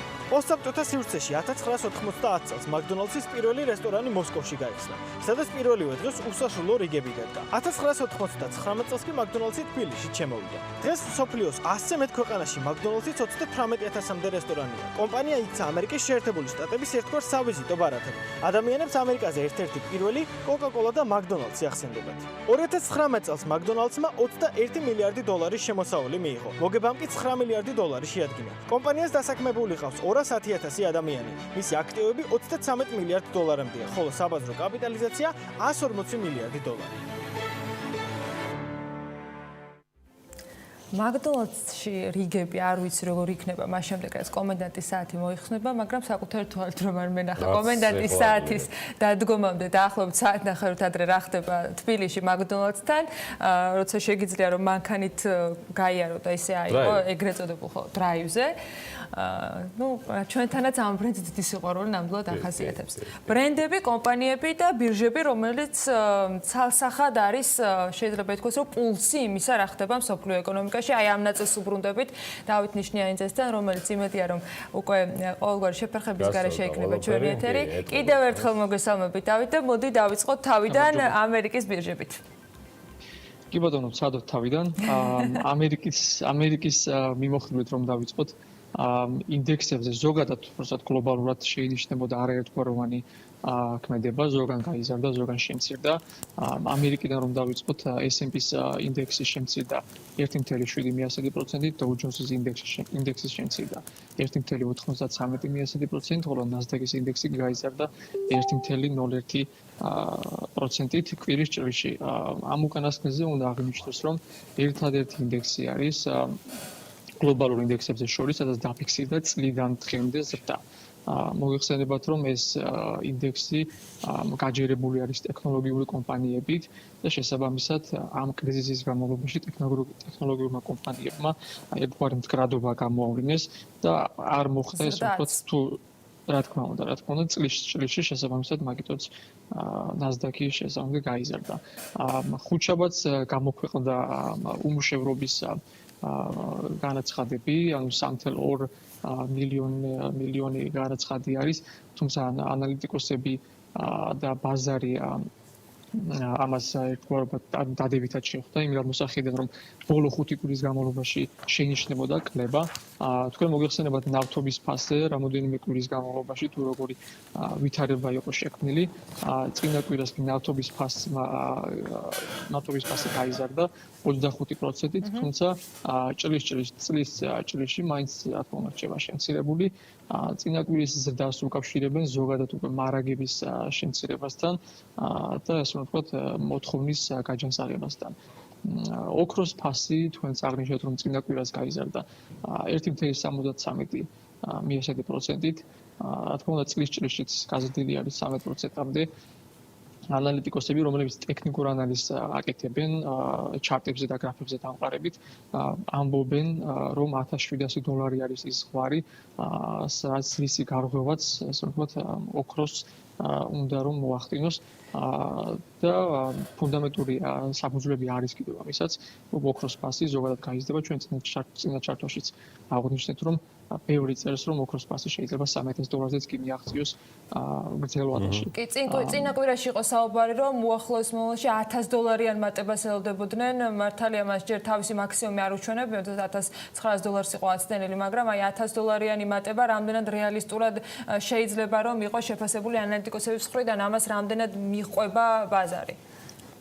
ოქრო კი არის, მაგრამ COVID-ის ვაქცინა ნამდვილად არ არის. ხო, ანუ ბევრ ფაქტორებზე არის, რა თქმა უნდა, ერთ-ერთი COVID-ის ვაქცინა, მეორე ფაქტორი შეიძლება იყოს მეორე ფაზის, ანუ შემოbrunება, ესე რომ ვთქვათ, ამ ვირუსის და ნუ გააჩნია როგორი სამომავლო შედეგები შეიძლება დაგვიდგეს ამ შემოbrunებითაც. როგორც მოგესალმებით, ამ კრიზისის პერიოდში ოქრო არის ერთ-ერთი აქტივი, სადაც ინვესტორები, ესე რომ ვთქვათ, ეცდებიან და ცდილობენ თავიანთი დანაზოგების დაბანდებას, შესაბამისად, ფასიც ხოლმე იზრდება. რაც შეეხება წინა კვირას ერთ-ერთი ყველაზე მნიშვნელოვანი მოვლენა ამერიკის კონტინენტზე იყო უმუშევრობის დონის გამოცხადება 20.5 მიათედი მილიონი ადამიანი არის გახდა უმუშევარი, რაც 14.7% შეადგენს. ეს ძალიან სავალალო შედეგი არის, თუმცა ამასაც არაერთგვაროვნად შეხვდა ბაზარი, უბრალოდ არა ადეკვატურად შეხვდა ბაზარი, რადგანაც გამოკითხვების შედეგად გათავისუფლებულთა უმრავლესობა მოელის, რომ 6 თვის შემდეგ მათ სამსახურში აღადგენენ. აქ გასათვალისწინებელი ისიც არის, რომ რა თქმა უნდა დამსაქმებელს ურჩევნიათ ხოლმე რადგანაც დიდ ხარჯებთან არის ახალი თანამშრომლის აყვანა, ურჩევნიათ ხოლმე უკვე გამოცდილი კადრი დაიბრუნოს სამსახურში, თუმცა კიდევ ერთხელ აქაც დამოკიდებული ვართ თუ როგორი შედეგი ექნება ვირუსი. ინვესტორები და ზოგადად ბაზარი მოელის 20 მომდევნო წელს 2021 წელს საპროცენტო განაკვეთის მინუს ნიშნულში ჩასვლას, თუმცა ამერიკის ფედერალური რეზერვი ცდილობს, რომ ეს საპროცენტო განაკვეთი შეინარჩუნოს 0%-ზე. რაც შეეხება ევროპის კონტინენტზე, აქაც შეინიშნებოდა ინდექსების მიმართ არაერთგვაროვანი კადებები, გარდა FTSE 100-ისა, რომელიც თქვენც აღნიშნეთ, რომ გაიზარდა 0.49%-ით, საფრანგეთის CAC, გერმანიის DAX-ი, იტალიის MIB ინდექსი, STOXX 600 ყველა აბსოლუტურად შემცირდა 2%-ის ფარგლებში.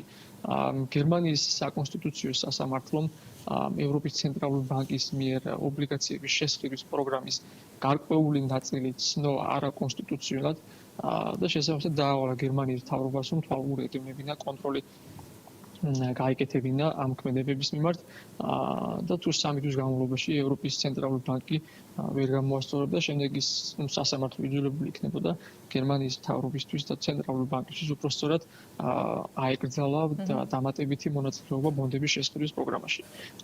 ამაზე ევროპის ცენტრალურმა ბანკმა განაცხადა, რომ ეს იყო ლეგალური ეს ქმედება და ეს პროგრამა, რაც აგრეთვე მიჩნეულია ლეგალურად ევროპის სასამართლოს მიერ.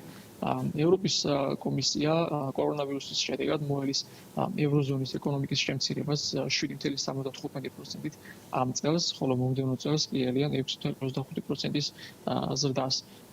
არასახარბიელო მდგომარეობა არის ბრიტანეთშიც.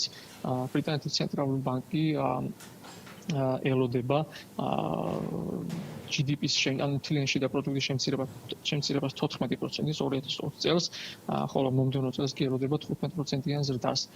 ამ წელს შემცირება იქნება ბრიტანეთის ბოლო 300 წლის განმავლობაში ყველაზე სწრაფი შემცირება GDP-ისთვის, რაც რა თქმა უნდა არ არის ესე ვთქვათ კარგი შედეგი. ორმა კანონმდებელმა დამატებით მოითხოვა 100 მილიარდი ფუნტის ინვესტირება, უბრალოდ გაზრდა პროგრამის დახმარების პროგრამის ობლიგაციების შესყიდვის დახმარების პროგრამის, რომელიც ამჟამად არის 654 მილიარდზე. ნორვეგიის ცენტრალურმა ბანკმა ამჯერად შეამცირა საპროცენტო განაკვეთი 25 საბაზისო პუნქტით და დაიყვანა 0%-მდე. კომპანიების ჭრილში რომ გადავიდეთ და ავიაკომპანიების კონკრეტულად ევროპაში უკვე დაიწყო ასე ვთქვათ რამდენიმე შემთხვევა მოხდა, სადაც ქვეყნები ცდილობენ ავიაკომპანიების ხარდაჭერას. მაგალითად Lufthansa მოლაპარაკებაში არის გერმანიის მთავრობასთან 9 მილიარდი ევროს დახმარებაზე. აგრეთვე ავსტრია, შვეიცარია და ბელგია, სადაც Lufthansa-ს შვილობილი კომპანიები არის ისინი მზად არიან დახმარებისთვის. საფრანგეთი კიდევ ამზადებს 7.5 მილიარდ დოლარიან დახმარების პაკეტს Air France KLM-ისთვის, ხოლო დანია კიდევ დანიას კიდევ დახმარების პაკეტი 2-დან 4 მილიარდ ევრომდე იქნება, რასაც გამოყოფს ავიახაზებისთვის. მოდი ახლა აზიისკენ გადავინაცვლოთ და საინტერესო განვითარება პოვა ვირუსის ერთგვარად დამარცხების ტალღის შემდეგ მისმა გამწვავებამ და განახლებამ იაპონიაში და კორეის მიმართულებით. როგორ მოქმედებს ეს ცვალებადი მოლოდინები ბირჟებზე ამ მიმართულებით? იაპონიაში ნიკეის ინდექსმა ნიკეი 225-მა განიცადა შემცირება. იაპონიის ცენტრალური ბანკის აქტივები აპრილის თვეში ობლიგაციების, კორპორატიული ობლიგაციების მიმართულებით გაიზარდა 3.4 მილიარდ 4 ტრილიონ იენამდე, ხოლო კომერციული ფასიანი ქაღალდის მიმართულებით გაიზარდა 3.3 ტრილიონ იენამდე. თქვენ სწორად აღნიშნეთ იაპონიის შემთხვევა. ორშაბათს იაპონიის პრემიერ-მინისტრმა შინძო აბემ ხაზი გაუსვა პირველი ფაზის წარმატებით განკლავებას, თუმცა ბევრი კრიტიკოსები გამოუჩნდა, რომლებიც აკრიტიკებენ მეორე ფაზის არაეფექტურ მართვაში, სადაც ვერ მოახერხა იაპონიამ საზღვრების ჩაკეტვა და კომერციული ბენეფიტის ნაცვლად გადაწყვიტა, რომ ეს ტურისტები ჩინეთიდან შემოეშვა. ალბათ რომ მოეხდინეს მეორე ფაზის უფრო აქტიურად მართვა, არ დაჭირდებოდა იაპონიას ეს მაისის ბოლომდე, ივნისის პირველ კვირამდე შეზღუდვების გახანგრძლივება. რაც შეეხება ჩინეთს, მოკლე სავაჭრო კვირის მიუხედავად შანხაი კომპოზიტის დაფიქსირდა 0.4%-იანი შემცირება. ჩინეთის სხვადასხვა მუნიციპალიტეტებში ეგრეთ წოდებული emergency-ის დონე უკვე შეამცირეს, მეორე დონემდე ან კიდევ უფრო დაბლა. სკოლები ნელ-ნელა უბრუნდება ჩვეულ რიტმს და ელოდებიან ზაფხულიდან გამოცდებს. მომდევნო 2 კვირის განმავლობაში, 2 კვირის თავზე, უბრალოდ 22 მაისს დაგეგმილი არის ეროვნული სახალხო კრება, სადაც ელოდებიან 5,000 დელეგატს. აგრეთვე ჩინეთი მეორე ქვეყანა იყო აზიაში, რომელსაც გამოაცხადა ექსპორტის შედეგები. წინა კვირა ჩვენ გვახსოვს სამხრეთ კორეის შედეგი, რომელსაც აპრილის თვეში წლიდან წლამდე 24%-იანი შემცირება გამოაქვეყნა, თუმცა ჩინეთის შემთხვევაში ეს არის 3.5%-იანი ზრდა, მაგრამ ანალიტიკოსები ამბობენ, რომ ეს გამომდინარეობს დაგროვილი მარაგიდან და დაგროვილი ტვირთგუნიდან, რაც რა თქმა უნდა, როდესაც გაიწოს, ესე რომ ვთქვათ, უკვე ეგეთი ზრდა აღარ უნდა დაფიქსირდეს. ჩინეთში ერთი საინტერესო მოვლენა ის დაფიქსირდა, რომ მოგეხსენებათ ჩინეთის ეკონომიკა არის ძალიან ჩაკეტილი და პროტექციონიზმით ხასიათდება და წინა კვირას 7 მაისს განაცხადეს რეფორმების შესახებ, რომლებიც რომლის მეშვეობდე ზოგადად მოხდება დასავლეთის ინვესტირების შეძენა, ასე რომ ვთქვათ, ჩადინება კაპიტალის ბაზარში. ანუ ჩინეთის ეკონომიკა შეიძლება ითქვას ნელ-ნელა იხსნება დასავლელი ინვესტორებისთვის. საინტერესო პროცესი იყო ნამდვილად ჩინეთში, მაშინ როდესაც ჩინელმა ტურისტებმა იაპონიაში შეუქმნა პრობლემა და ამ დროს ჩინეთი ამბობს, რომ მათთან ინფექციის გამავრცელებელები მხოლოდ სტუმრები არიან, თუმცა თავის მხრივ საინტერესო არის ეს პროცესები, რომელიც ბირჟებზე ვითარდება და მნიშვნელოვანი ის ბოლო ნაწილი, რომელზეც ვსაუბრობთ, როდესაც ის უკვე დასავლეთისთვის ხდება ღია. თუმცა არა, ერთი კითხვა მაინც რჩება დათოსთან მისი ნებართვით. ძალიან მნიშვნელოვანია ამ პერიოდში ჩვენი ეკონომიკისთვისაც, მათ შორის ჩვენი სამეზობლოდან გამომდინარე ისეთი ქვეყნის პოზიციონირება, როგორც თურქეთია. იქ სხვადასხვა პრობლემებია, ძალიან ბევრი თამდები, რომელიც ძირითადად ფულად საკრედიტო პოლიტიკას უკავშირდებოდა ოდადგან, ასე ვთქვათ, ერდოგანის ტკივილი რაც იყო და მოინელა კიდეც ერთვენიერ დღეს შარშან თუ არ ვცდები, ეროვნული ბანკის პრეზიდენტი. დავით, ძალიან მოკლედ თუ შეიძლება იმ მიმდინარე ვითარებაზე, რაც არის თურქეთის რესპუბლიკაში. თურქეთის რესპუბლიკაში რა თქმა უნდა შეინიშნება ანუ არაერთგვაროვანი დამოკიდებულება პოლიტიკის მიმართ, თუმცა ამ ვირუსიდან გამომდინარე მოსალოდნელიც არის, რომ მოხდებოდა ცვლილებები და რა თქმა უნდა ჩვენი სავაჭრო ურთიერთობიდან გამომდინარე თურქეთი ძალიან დამოკიდებული რადგანაც ვართ საქართველოს, იმედი გვაქვს, რომ ისტორია უბრალოდ მოვლენები მანდ უფრო დასტაბილურდება უფრო ჩქარად ეს შესაბამისად შეეწყობა ხელი რომ საქართველოშიც მოხდეს საქართველოში არ დადგეს ის რისკი რაც იაპონიას დაუდგა ესე რომ ვთქვათ და ჩამოსული ტურისტების კუთხით ესე რომ ვთქვათ მეორე ფაზის რისკი გქონდეს. გასაგებია. დიდი მადლობა დავით ნიშნიანიძეს, გალტენ ტაგარტის საბროკერო მიმართულების ხელმძღვანელს და ჩვენ გადავდივართ შემდეგი ბლოკის ანონსებს, უკვე შეგვიძლია მე მგონი პირდაპირ, ხო? თუ მაკდონალდსი იყო? მაკდონალდსი იყო და ძალიან საინტერესო სტუმარი გველოდება და ესეც კორონასთან კავშირში არის, მაგრამ უკვე პოზიტივისკენ ვინაცვლებთ. ამ პროექტით ჩვენ ინვესტიციას ვახორციელებთ ადამიანებში, სიცოცხლის გადარჩენასა და მომავალში.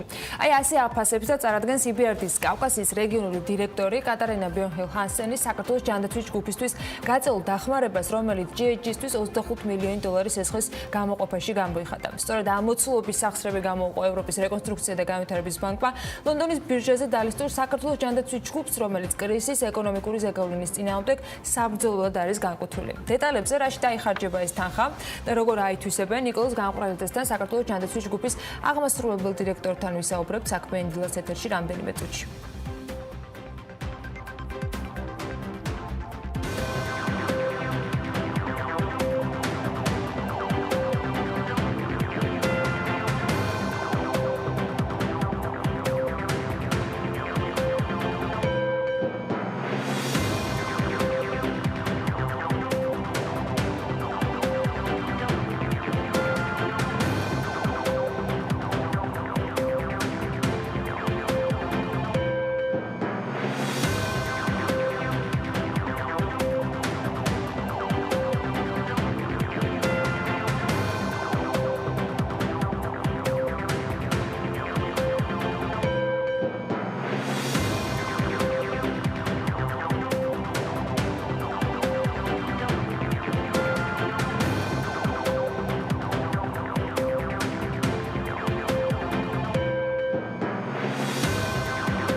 დაისვენი აჭარა გლემპინგში და შეიგრძენი ადგილობრივი მრავალფეროვნება.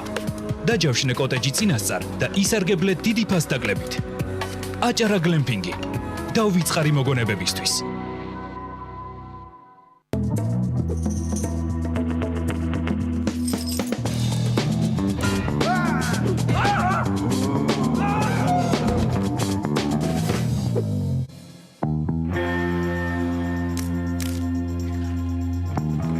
ვეტერინარები ვეფხვისთვის წნევის გაზომვას ვცდილობთ.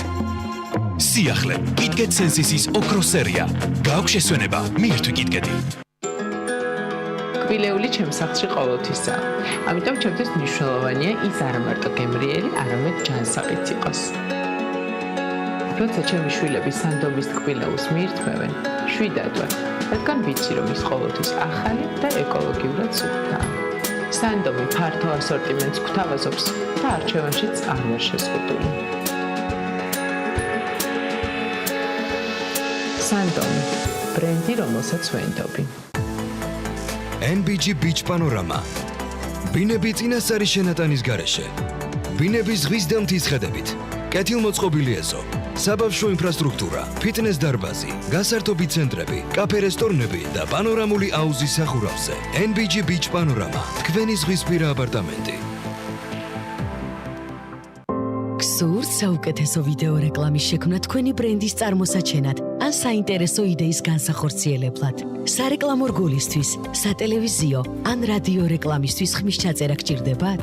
ალაზანა პროდაქშენის გუნდი განსხვავებული ხედვით და გამოცდილებით გთავაზობთ ხარისხიანი და თანამედროვე რეკლამის შექმნას.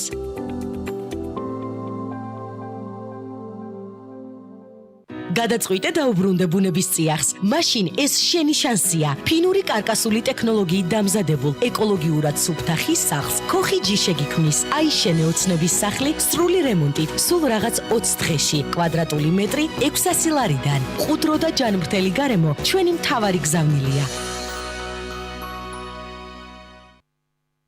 დააგემოვნეთ ტრადიციული ტექნოლოგიითა და ქართული ნედლეულით დამზადებული უგემრიელესი პროდუქტი. კასპის საკონსერვო ქარხანა 1961. დამზადებულია საქართველოში. ორჯერ მეტი სარგებლის მისაღებად სანტეს გაწურული მაწონია საჭირო.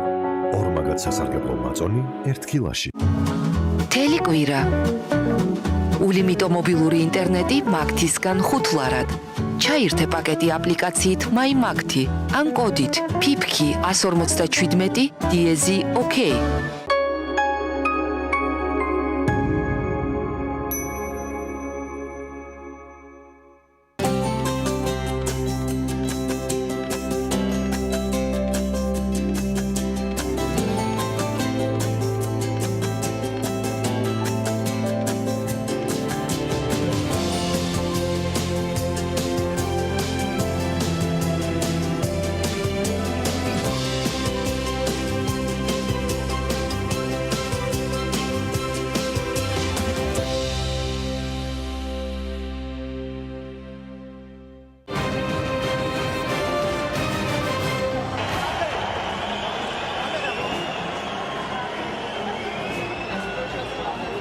საქართველოს სისხლისამართლის კოდექსის 220 ოქროაშვილის დაპატიმრების დრომ და გარემოებამ გამოიწვია შეშფოთება პოლიტიკურ ჩარევასა და შერჩევითი სამართლის გამოყენებასთან დაკავშირებით. საქმე ჩრდილს აყენებს სამართალწარმოების მიუკერძოებლობას. ეს ამერიკის შეერთებული შტატების საელჩოს განცხადება ოქროაშვილის დაპატიმრების შემდეგ. გიგი უგულავას 38 თვე მიუსაჯეს იმ დანაშაულისთვის, რისთვისაც სასჯელი უკვე მოიხადა. მსუბუქი ნათქვამი იქნება, რომ ეს უბრალოდ გვაწუხებს სასამართლოს იარაღად გამოყენება დემოკრატია არაა. ეს საქართველოს მეგობართა ჯგუფის თანათავმჯდომარე კონგრესმენი ადამ კინზინგერია გიგი უგულავას დაკავების შესახებ. მისი აქტიურობის გამო იდევნება გიორგი დღეს. თუ 8 მარტს პატიმრების გათავისუფლებაზე შეთანხმება არ გაფორმებულა, რას ნიშნავდა გავლენიანი სენატორის ჯიმ რიშის განცხადება 11 მარტს, რომ ჩვენი სტრატეგიული პარტნიორები ელოდებოდნენ პოლიტიკურად მოტივირებულ დაკავებულთა დაუყოვნებლივ გათავისუფლებას. შეთანხმდნენ თუ არ შეთანხმდნენ ირაკლი ოქროაშვილის, გიგი უგულავას და გიორგი რურუას გათავისუფლებაზე ელჩების თანდასწრებით ხელისუფლება და ოპოზიცია. თუ აპირებთ მიმართოთ თქვა საქართველოს პრეზიდენტს ამ ვერსიაზე რას გვეტყვით, რომ აი შეწყალების გზით მოხდეს თქვენი გამოშვება ისევ საერთაშორისო ზეწოლის საპასუხოდ. სალომე ზურაბიშვილს ჩემი მიმართვა არ ჭირდება, მას მიმართვის გარეშე შეუძლია იმ საკუთრების გამოსწორება. შეთანხმება შედგება ორი ნაწილისგან. ერთი ფოკუსირებულია საარჩევნო სისტემაზე, მეორე კი იმ საკითხების გადაჭრაზე, რაც სასამართლო სისტემაში პოლიტიკურ ჩარევას გავს. ეს ამერიკის შეერთებული შტატების საელჩოს და ევროკავშირის ერთობლივი განცხადებაა, რომელიც გუშინ გვიან გავრცელდა. აყირავა თუ არა კორონა პოლიტიკამ ელჩებთან მიღებული შეთანხმება. საღამოს 8-ზე რეაქციაში დებატები თემაზე, რას ნიშნავს პოლიტპატიმარი და ვის როგორ ესმის ქართული პოლიტიკის ანი და ბანი. ოპოზიცია უარს ამბობს მხარი დაუჭიროს საკონსტიტუციო ცვლილებებს, თუ გიგი უგულავას, ირაკლი ოქროაშვილს და გიორგი რურუას პატიმრობიდან არ გამოუშვებენ. ჩვენი ინტერაქტივი ვინ გადააგდო ხელისუფლებამ, ოპოზიცია თუ ოპოზიციამ ხელისუფლება. საით გადახარა კორონავირუსმა საარჩევნო გამარჯვების შანსები. ხო, შემოდგომას დავალოდოთ და შემოდგომას დავიცვალოთ წიწილები. კარგი?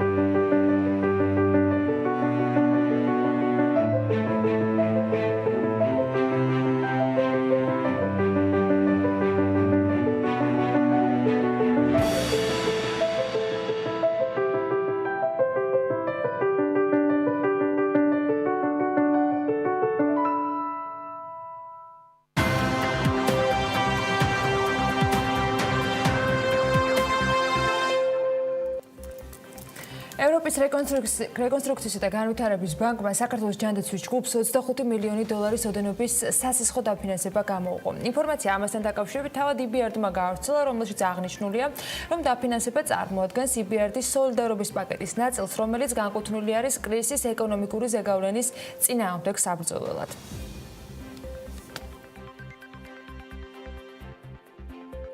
EBRD მხარს უჭერს საქართველოში ჯანდაცვის სექტორს. საქართველოს ჯანდაცვის ჯგუფისთვის გამოყოფილი 25 მილიონი დოლარის ოდენობის სესხის სახით საბრუნავი კაპიტალის და ოპერაციული ხარჯების მოთხოვნების დასაფინანსებლად. ქვეყანაში კორონავირუსული პანდემიის წინააღმდეგ ბრძოლაში ჯგუფის გადამწყვეტი როლიდან გამომდინარე.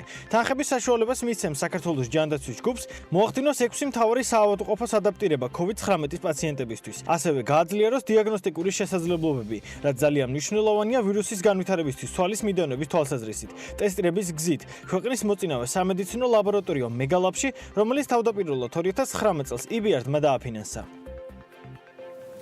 საქართველოს ჯანდაცვის ჯგუფი, რომელიც ლონდონის საფონდო ბირჟაზეა წარდგენილი, პორტფელში აერთიანებს საავადმყოფოებს, კლინიკებს, აფთიაქებს, სამედიცინო დაზღვევას, დიაგნოსტიკურ ლაბორატორიას. თავის მხრივ EBRD აღნიშნავს, რომ ინვესტიცია გათვალისწინებულია მისი ეგრეთ წოდებული გამძლეობის ჩარჩოთი, რომელიც შეიქმნა კორონავირუსის პანდემიის ზეგავლენის შედეგად დაზარალებული არსებული კლიენტების გადაუდებელი მოკლევადიანი ლიკვიდურობისა და საბრუნავი კაპიტალის საჭიროებების დასაკმაყოფილებლად. ევროპის რეკონსტრუქცია და განვითარების ბანკი აღნიშნავს იმასაც, რომ 25 მილიონი დოლარის ოდენობის სესხი გააძლიერებს საქართველოს ჯანდაცვის ჯგუფის შესაძლებლობებს, რათა დაეხმაროს ოფიციალურ უწყებებს კორონავირუსით ინფიცირებული პაციენტების კურნალობაში ჯანმრთელობის სახელმძღვანელო მითითებების შესაბამისად და შედეგად ჩაახშოს დაავადების შემდგომი გავრცელება. უფრო დეტალურად რაში დაიხარჯება კონკრეტულად ამ ჯგუფის მხრიდან მოზიდული თანხები, ნიკა გამყრელიძე საქართველოს ჯანდაცვის ჯგუფის აღმასრულებელი დირექტორი გვეტყვის, რომელიც საქმიან დილას ეთერში შემოერთდა. მოგესალმებით. პირველ რიგში გილოცავთ ამ წარმატებულ პარტნიორობას EBRD-სთან 25 მილიონი დოლარი საკმაოდ მსხვილი თანხა არის, რომელიც ამ პირობებში ჯანდაცვის ჯგუფისათვის ძალიან მნიშვნელოვანი იქნება, თუმცა მანამდე ვიდრე გადავალთ იმ ნაწილზე, რაში დაიხარჯება ვადიანობა და სხვა დანარჩენი, რაც ამ შეთანხმებას მოყვა, მინდა რომ გაუზიაროთ ჩვენს მაყურებელს. მოგესალმებით, მივესალმებ მაყურებლებს, მადლობა მოწვევისთვის. პირველ რიგში დიდი მადლობა ჩვენს ძალიან დიდი ხნის პარტნიორს, ევროპის რეკონსტრუქციის და განვითარების ბანკს, რომელმაც ძალიან ოპერატიულად მოახდინა ამ სესხის განხილვა და დამტკიცება. ერთ თვეზე ნაკლები დაჭირდა, რაც ძალიან უპრეცედენტოდ ცოტა დრო არის ესეთი მსხვილი ინსტიტუტისთვის და მართლა გულახდილად მადლობელი ვარ ჩვენი კომპანიის სახელით, როდესაც გაჭირვებაში იცნობა მეგობარი, როგორც იტყვიან, ესეთი კრიზისის დროს ესეთი მხარდაჭერა გამოუცხადა საქართველოს მე ვიტყოდი და ქართულ მსხვილ ბიზნესს.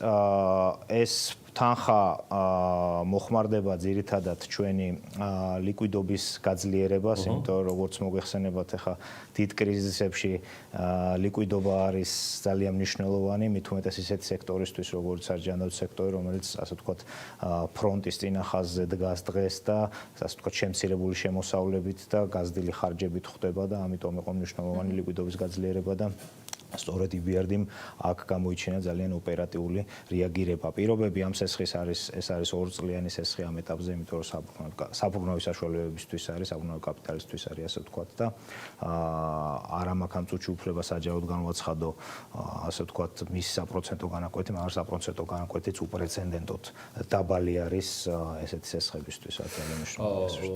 გარდა ლიკვიდობის დანიშნულებისა, მას ინფრასტრუქტურული მიმართულებითაც ამ შემთხვევაში გამოიყენებთ. ეს იმთავითვე იყო ჩვენთვის ცნობილი, როცა გულისხმობ ფორმალურ ნაწილს შედარებით დაასწრო BMG-მა ამ შემთხვევაში როგორც მედიამ, იმიტომ რომ მას მხოლოდ ინფორმაციაზე მიუწვდება რესურსი, მაგრამ ის რაც ნამუშევარია ნიკა თქვენგან და EBRD-ის გუნდისგან, გამოკვეთილად ჩანს, რომ ლიკვიდობის მიღმა არის ეს მიმართულება, რომელიც COVID-19-ის წინააღმდეგ გაძლიერებას ითხოვს, მათ შორის თქვენი ქსელისა, რა ნაბიჯებია აქ დაგეგმილი და რა ინფრასტრუქტურაზეა საუბარი უფრო დეტალურად? სამი ძირითადი მიმართულება არის. ერთი არის უშუალო საბურნაო კაპიტალისტვის, როგორც აღნიშნე, ეს არის ძირითადად სამედიცინო საშუალებების და ფარმაცევტული საშუალებების, მედიკამენტების მომარაგება, ანუ მარაგის შექმნა ქვეყანაში, რომ იმიტომ რომ მარტში ისეთი მომენტი იყო, როდესაც რამდენიმე ქვეყანა უბრალოდ ექსპორტი დაკეტა. და ჩვენ უნდა ყოფილიყავით მზად აქ დაახლოებით 30-40 მილიონი ლარი ჩვენმა კომპანიამ დამატებით ჩაასხა საბურნაო საშუალებებში, რომ ქვეყანაში შექმნილიყო ადეკვატური მარაგი, როგორც ჰოსპიტალებისთვის, ისე საცალო ქსელისთვის.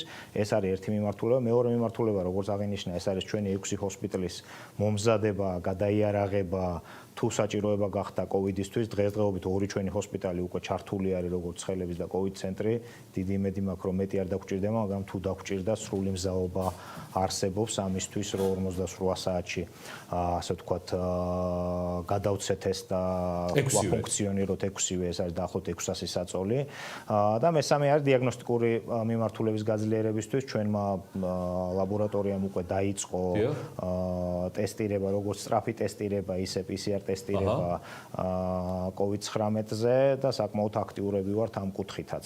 ანუ ეს სამი ძირითადი მიმართულება არის, რასაც მოიცავს დაუშვათ ამ სესხის მიზნობრიობას. ლაბორატორია, მარაგები და ჰოსპიტალი. გასაგებია. თქვენ ახსენეთ, რომ მარტის თვე იყო ისეთი პერიოდი, როდესაც სხვა ქვეყნებმა ჩაკეტეს ექსპორტი მედიკამენტებისა. ჩვენ რამდენიმე მაგალითიც მოვისმინეთ, როგორ გაჭირდა მაგალითად ტესტების შემოტანა, როდესაც გახდა საჭირო, რომ მაგალითად საგარეო საქმეთა სამინისტრო ჩარეულიყო, როდესაც საქართველოს ბანკს შემოჰქონდა ტესტები საქართველოში.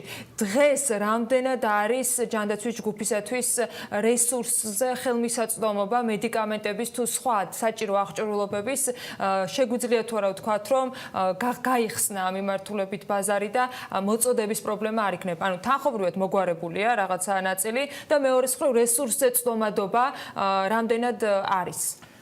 დღეს უკვე გაცილებით უკეთესი მდგომარეობა. მარტში ერთგვარი როდესაც ეს კოვიდი იძრებოდა, ერთგვარი პანიკა იყო ზოგადად ბაზრებზეც, რამაც ეს გამოიწვია ეს ყველაფერი. სხვა შორის აქვე მინდა აღვნიშნო, საგარეო საქმეთა სამინისტრო ჩვენც ძალიან გვეხმარებოდა ამ კუთხით, განსაკუთრებით დეფიციტური მედიკამენტების შემოტანაში და დღეს გაცილებით უკეთესი მდგომარეობა არის, ანუ ლოჯისტიკური შეფერხებებიც იყო, მოგეხსენებათ, იმიტომ რომ ფრენაც ჩაიკეტა.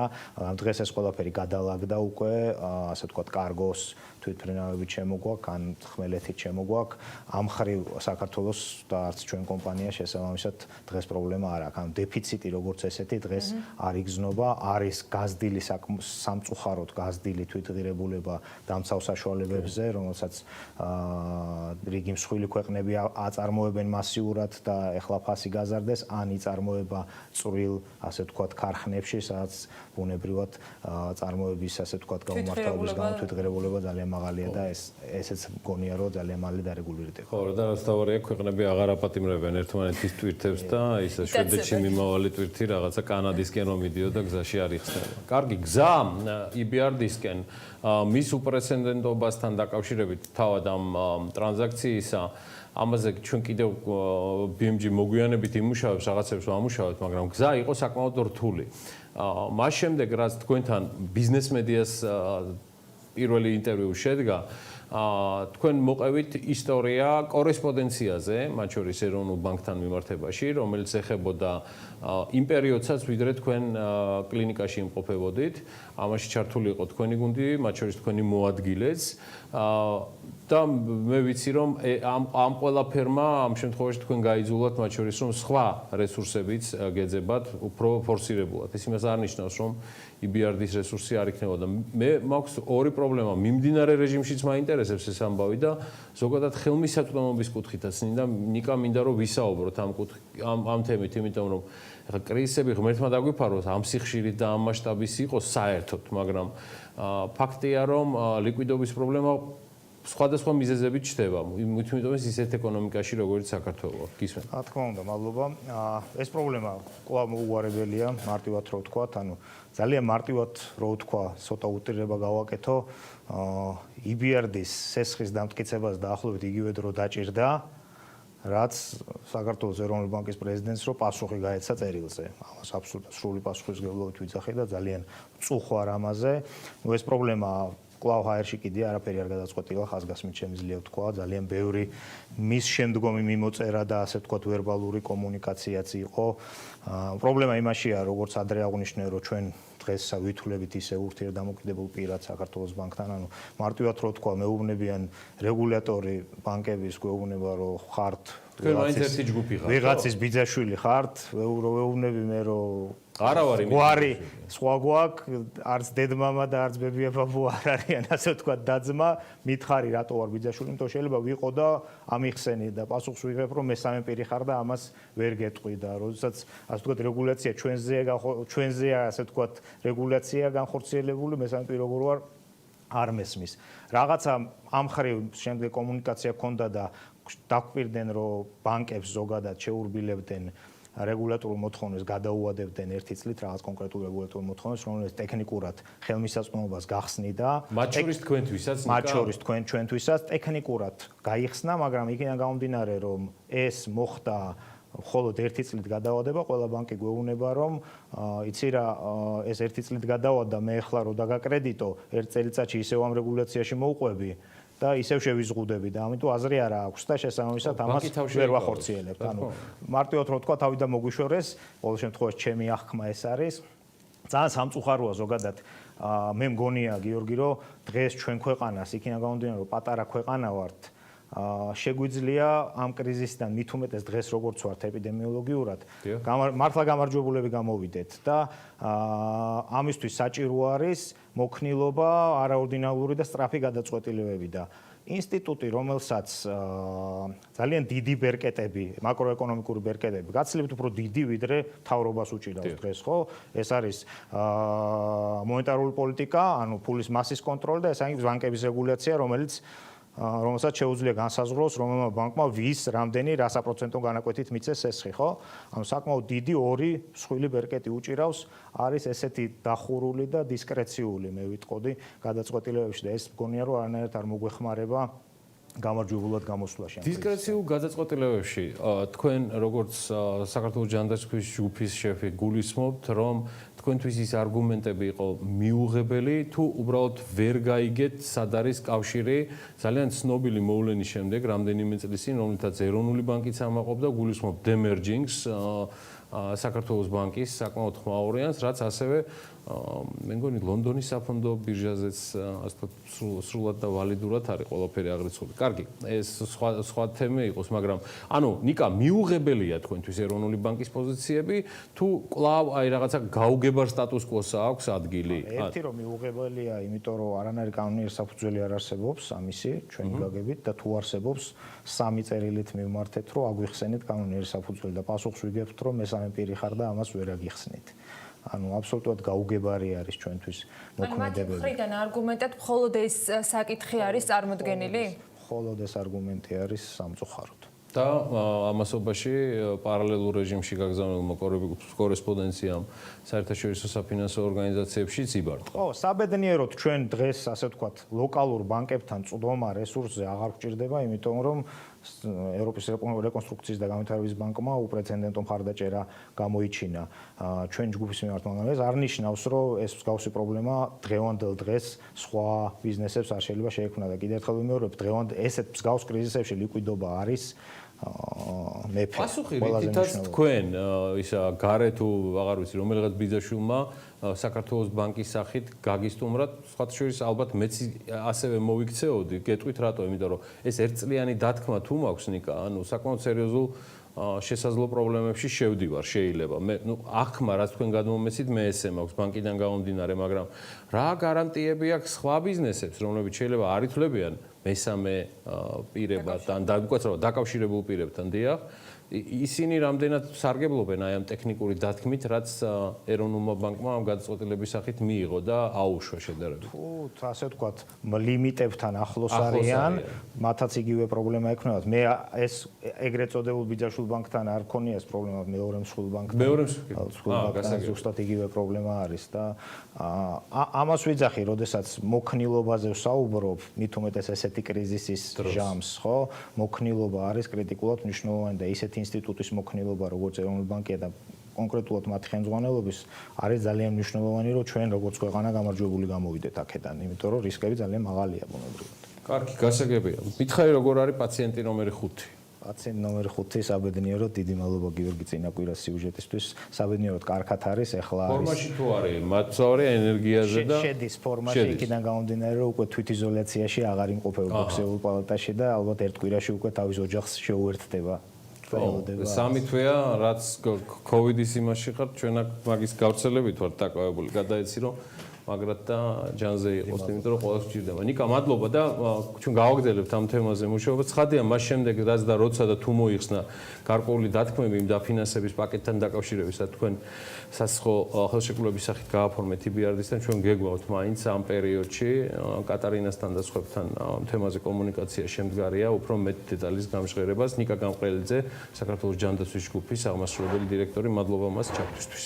მადლობა. ერთი დეტალიც მინდა ვთქვა. ამ თემასთან დაკავშირებით, რაზეც ნიკა გამყრელიძე უკვე მეორე ეთერია საუბრობს, ნებისმიერ დროს გარდა თქვა ჩვენ მივიღეთ წერილობითი ახსნა განმარტებად საქართველოს ეროვნული ბანკისა, ღია შეთავაზება კვლავ ძალაშია, ისევე როგორც ნებისმიერ საკითხზე რეგულატორისთვის და მზადა ვართ ამ თემაზე ცალკე დამოუკიდებელი ეთერი BMG-ს ნებისმიერ ეთერში დაუთმოთ საქართველოს ეროვნულ ბანკს.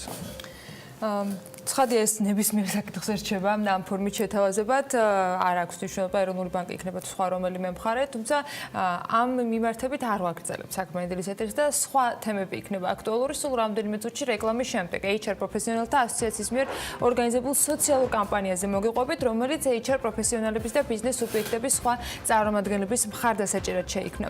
უმასპინძლებთ ბექა ბაციკაძესთან ერთად სერგო ნოზაძეს, HR პროფესიონალთა ასოციაციის პრეზიდენტს, H4H კამპანიის ინიციატორს.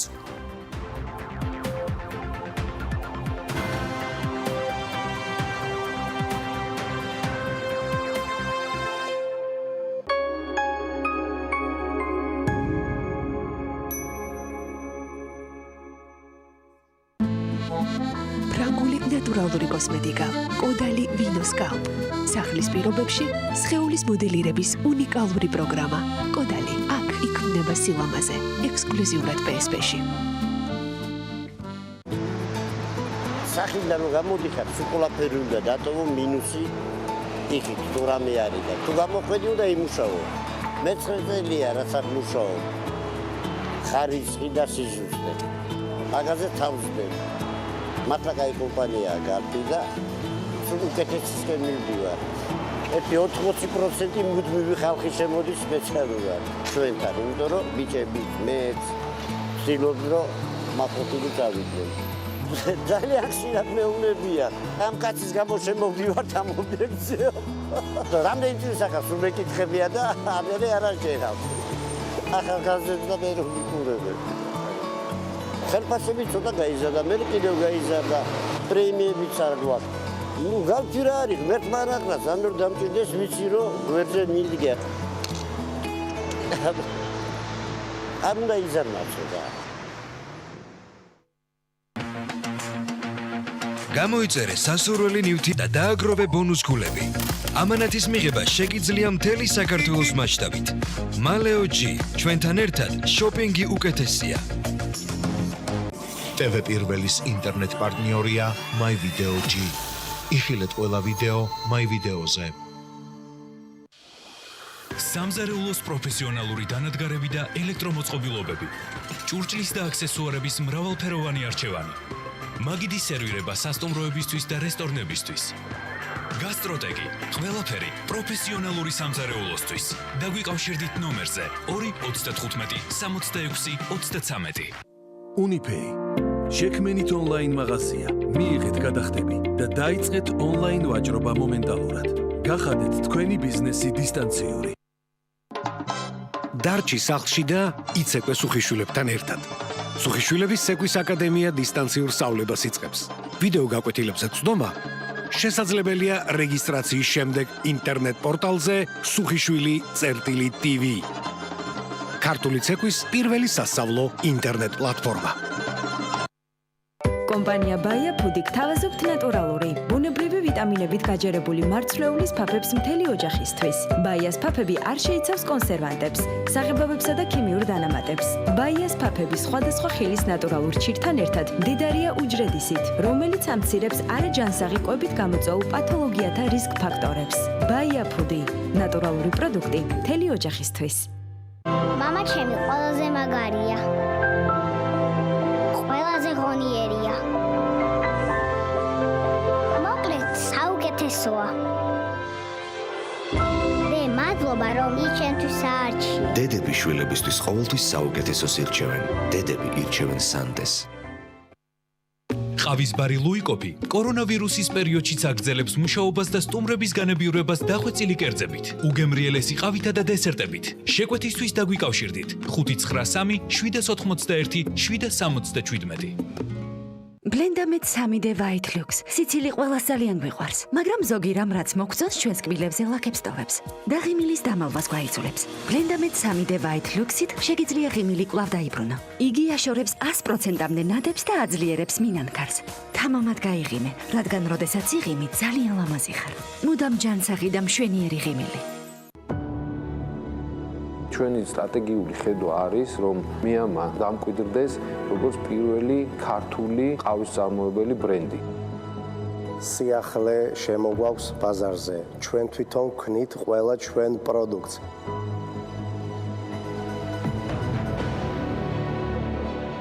ავიყვანეთ ხალხი, რომელსაც პირველ რიგში უყვარდათ ყავა. ნოლიდან გავიარეთ სწავლებები ევროპისა და ამერიკის საუკეთესო უნივერსიტეტებში. ძირითადი ფოკუსი კეთდება ინოვაციური გაყიდვის პლატფორმებზე. ვაწარმოებთ მხოლოდ ნატურალურ ყავას, არანაირ ქიმიურ დანამატებს არ შეიცავს. კომპანიის ერთ-ერთი მნიშვნელოვანი მიზანია ყავის მოხმარების მოძველებული მეთოდების შეცვლა.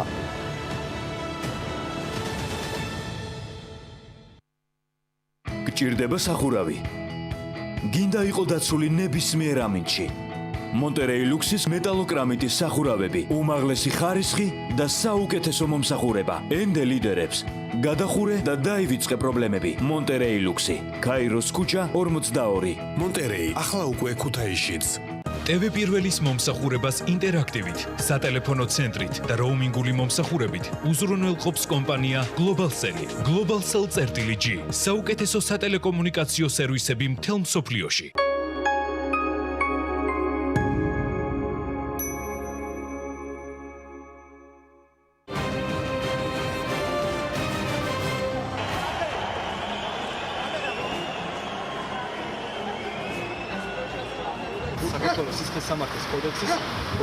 ოქროაშვილის დაპატიმრების დრომ და გარემოებამ გამოიწვია შეშფოთება პოლიტიკურ ჩარევასა და შერჩევითი სამართლის გამოყენებასთან დაკავშირებით.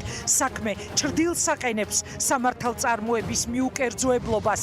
ეს ამერიკის შეერთებული შტატების საელჩოს განცხადება ოქროაშვილის დაპატიმრების შემდეგ.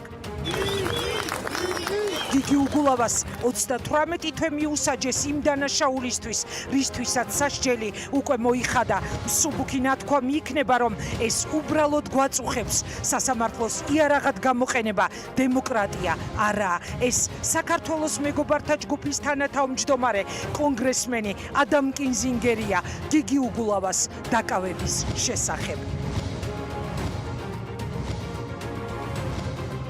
მისი აქტიურობის გამო იდევნება გიორგი დღეს. თუ 8 მარტს პატიმრების გათავისუფლებაზე შეთანხმება არ გაფორმებულა, რას ნიშნავდა გავლენიანი სენატორის ჯიმ რიშის განცხადება 11 მარტს, რომ ჩვენი სტრატეგიული პარტნიორები ელოდებოდნენ პოლიტიკურად მოტივირებულ დაკავებულთა დაუყოვნებლივ გათავისუფლებას.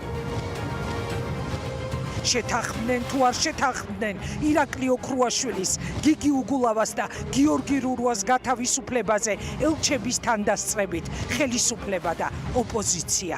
თუ აპირებთ მიმართოთ თქვა საქართველოს პრეზიდენტს, ამ ვერსიაზე რას გვეტყვით, რომ აი შეწყალების გზით მოხდეს თქვენი გამოშვება ისევ საერთაშორისო ზეწოლის sapasukho.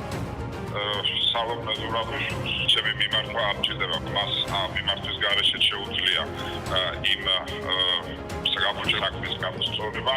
შეთანხმება შედგება ორი ნაწილისგან. ერთი ფოკუსირებულია საარჩევნო სისტემაზე, მეორე კი იმ საკითხების გადაჭრაზე, რაც სასამართლო სისტემაში პოლიტიკურ ჩარევას გავს. ეს ამერიკის შეერთებული შტატების საელჩოს და ევროკავშირის ერთობლივი განცხადებაა, რომელიც გუშინ გვიან გავრცელდა. აყირავა თუ არა კორონა პოლიტიკამ ელჩებთან მიღებული შეთანხმება საღამოს 8-ზე რეაქციაში დებატები თემაზე, რას ნიშნავს პოლიტპატიმარი და ვის როგორ ესმის ქართული პოლიტიკის ანი და ბანი. ოპოზიცია უარს ამბობს მხარი დაუჭიროს საკონსტიტუციო ცვლილებებს თუ გიგი უგულავას, ირაკლი ოქრუაშვილს და გიორგი რურუას პატიმრობიდან არ გამოუშვებენ. ჩვენი ინტერაქტივი ვინ გადააგდო ხელისუფლებამ, ოპოზიცია თუ ოპოზიციამ ხელისუფლება, საით გადახარა კორონავირუსმა საარჩევნო გამარჯვების შანსები. ხო შემოდგომას დავალოდოთ და შემოდგომას დავიცვალოთ წიწილები. კარგი?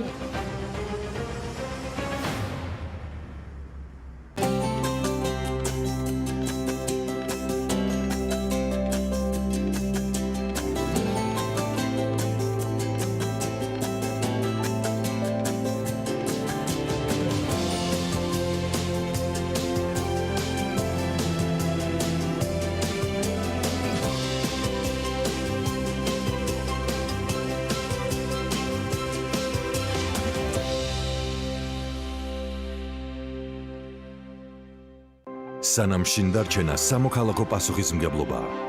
სანამ ქართული ბიზნესი უდიდესი გამოწვევის წინაშე დგას.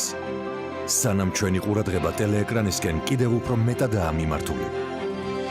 TV პირველი ქართულ ბიზნესს ფართოდ უღებს კარს. გამოიყენეთ ჩვენი საეთერო დრო.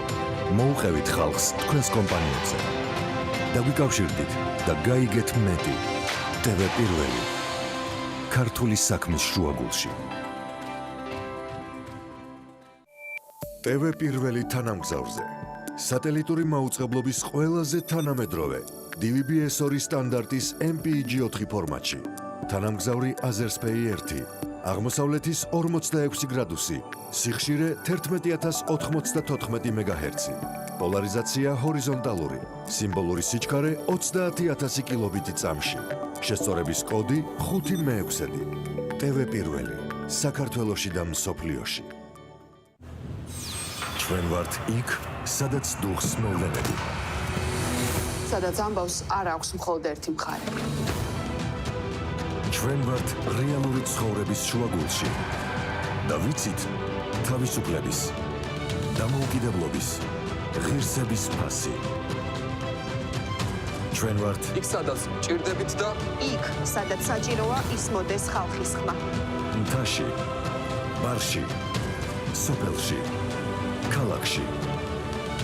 ჩვენ ვართ ყველგან, ვხედავთ ყველაფერს და ჩვენს ჟურნალისტურ პრინციპებზე შეუძლებელია ზეგავლენის მოხდენა. TV პირველი. გავლენების მიღმა, მოვლენების შუაგულში. მე რჩები სახლში, დარჩი სახლში შენც. შენი ოჯახის სიკეთისთვის დარჩი სახლში. დარჩი სახლში. შენი სიცოცხლის გადასარჩენად დარჩი სახლში. მე რჩები სახლში. დარჩი სახლში. შენც დარჩი. დარჩი სახლში. გადაარჩინე შენი სიცოცხლე. დარჩი სახლში. დარჩი სახლში. შენი სიცოცხლის გადასარჩენად მე რჩები სახლში. მე რჩები სახლში. თქვენი შვილების სიცოცხლისთვის დარჩი სახლში. დარჩი სახლში. მე რჩები სახლში. დარჩი სახლში. ძალიან გთხოვთ. დარჩი სახლში. მე რჩები სახლში. მშობლების გადასარჩენად დარჩი სახლში.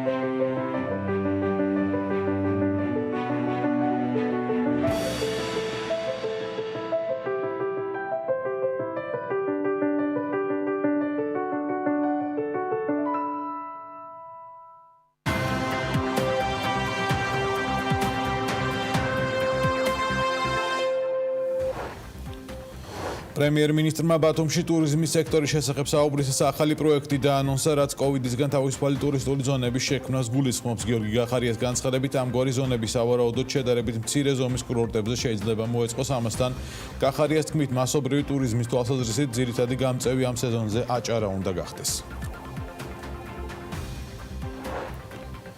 ჩვენ PR-ზე იმ კუთხით დავიწყეთ მუშაობა, თუ რამდენად კარგად ვართ მომზადებულები, რომ შევძლოთ ოპერირება ამ შეზღუდებთან ერთად. ამის შესახებ ლოპოტას სპა რეზორტის გენერალურმა მენეჯერმა ანდრეი ვლასოვმა BMG-სთან საუბრისას განაცხადა.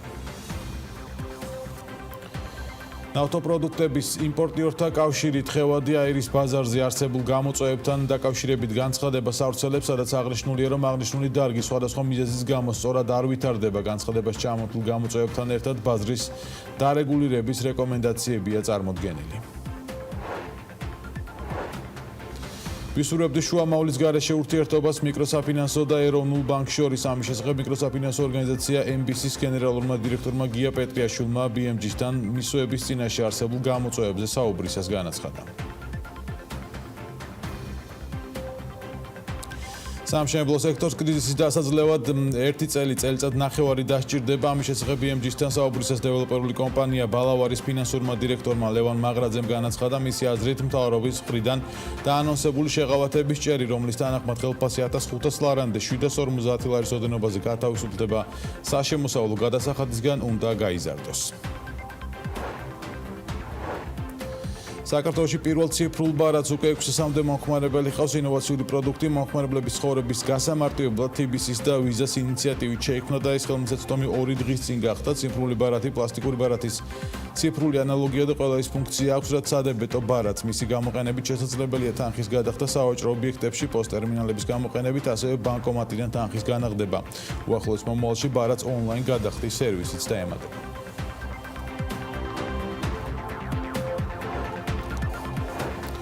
დილომშვიდობის მიუხედავად ქვეყანაში COVID-19-ის წინააღმდეგ დაწესებული შეზღუდვებისა, კომპანიამ უმალი არათუ შეწყვიტა, უფრო აქტიურად განაგრძო მუშაობა და მეტიც 2020 წლის ბოლოსთვის კომპანია პროდუქციის ექსპორტს ისრაელში, აზერბაიჯანსა და სომხეთში გეგმავს.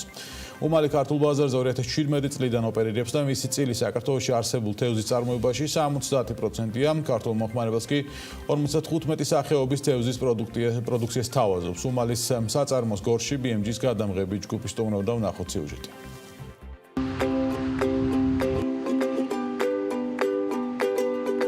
იდეა გაჩნდა გაუკეთებინა თევზის გადასამუშავებელი საწარმო. 2016 წელს გავაკეთეთ ბიზნეს გეგმა შიდა ქართლში არსებული სუფთა წყლებიდან გამომდინარე და თანადაფინანსებით მოხდა და აშენდა ამჟამად ქარხანა უმალი.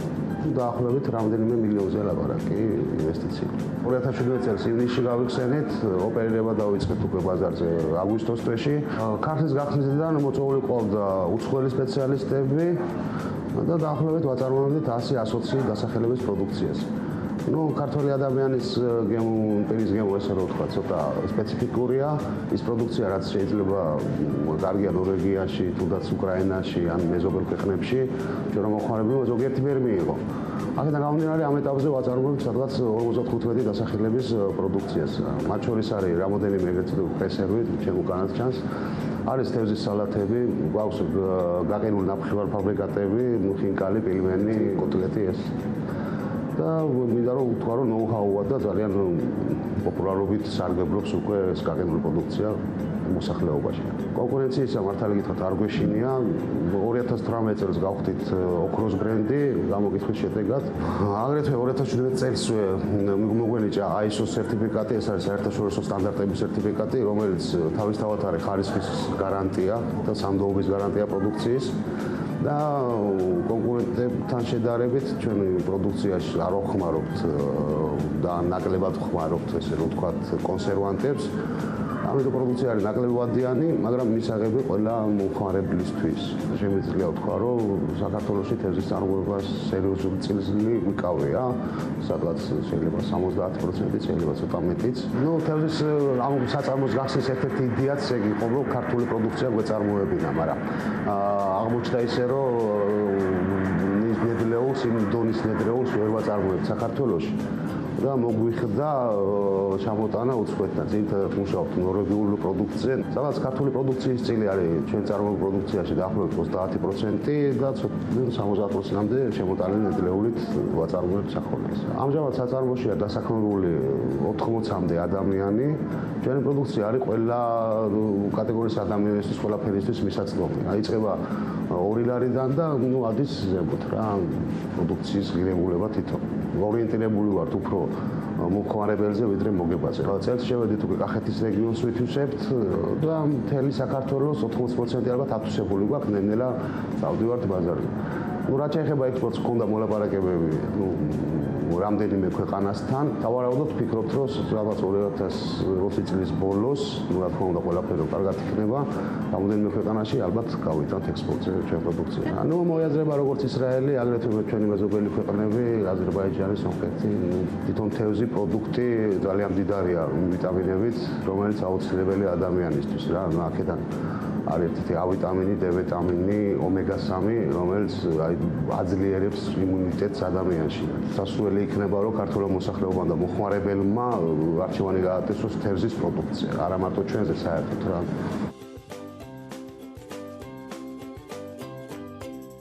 განმოგრძობთ საქმიან დილას პარლამენტის დროებითი კომისიების ინსტრუმენტზე და მის მნიშვნელობაზე უნდა ვისაუბროთ ეთერში. დემოკრატიის ინდექსის საქართველოს შეფასებით დროებითი კომისია ძალიან მნიშვნელოვანი ინსტრუმენტია პარლამენტის ხელში მიმდინარე აქტუალურ საკითხებზე მსჯელობის და პარლამენტის მხრიდან შეფასებების გაკეთებისთვის. ასეთი აქტუალური საკითხებია მაგალითად ქვეყანაში პოლიტპატიმრების არსებობის შესახებ არაერთი პარტნიორი ქვეყნის წარმომადგენლის მიერ გაკეთებული განცხადებები, სოციალურ ქსელში დეზინფორმაციის გავრცელების პრაქტიკა და ასე შემდეგ. ეკატერინე ციმაკურიძე დემოკრატიის ინდექსის საქართველოს ხელმძღვანელი გვერდება პირდაპირ ეთერში. ეკადილა მშვიდობის, მადლობა კიდევ ერთხელ თქვენი დროისთვის. დროებითი კომისიების ეს არ არის დროებითი საგამოძიებო კომისიის ფორმატი, ეს არის სხვა ფორმატი, რომელიც პარლამენტს აქვს ინსტრუმენტად. ამ შემთხვევაში მიმდინარე პოლიტიკური თემების ფონზე როგორ დაეხმარებოდა ის სიტუაციას, უმრავლესობას, ოპოზიციას და ასე შემდეგ. ჯანსაღ ფორმატში მსჯელობის გადასაყვანად. დიახ, მუდმივად ჩნდება სხვადასხვა საკითხი, აქტუალური ხდება საზოგადოებაში, რაც პირველ რიგში აჩენს კითხვებს, აჩენს სერიოზულ ეჭვებს და შეიძლება ერთი მხრივ შესწავლა, მეორე მხრივ კონკრეტული პასუხების გაცემა. და ჩვენ ვხედავთ, რომ მიუხედავად იმისა, რომ ქვეყანაში ძალიან ბევრი მნიშვნელოვანი პროცესი მიმდინარეობს, ეს არ ეთყობა პარლამენტს.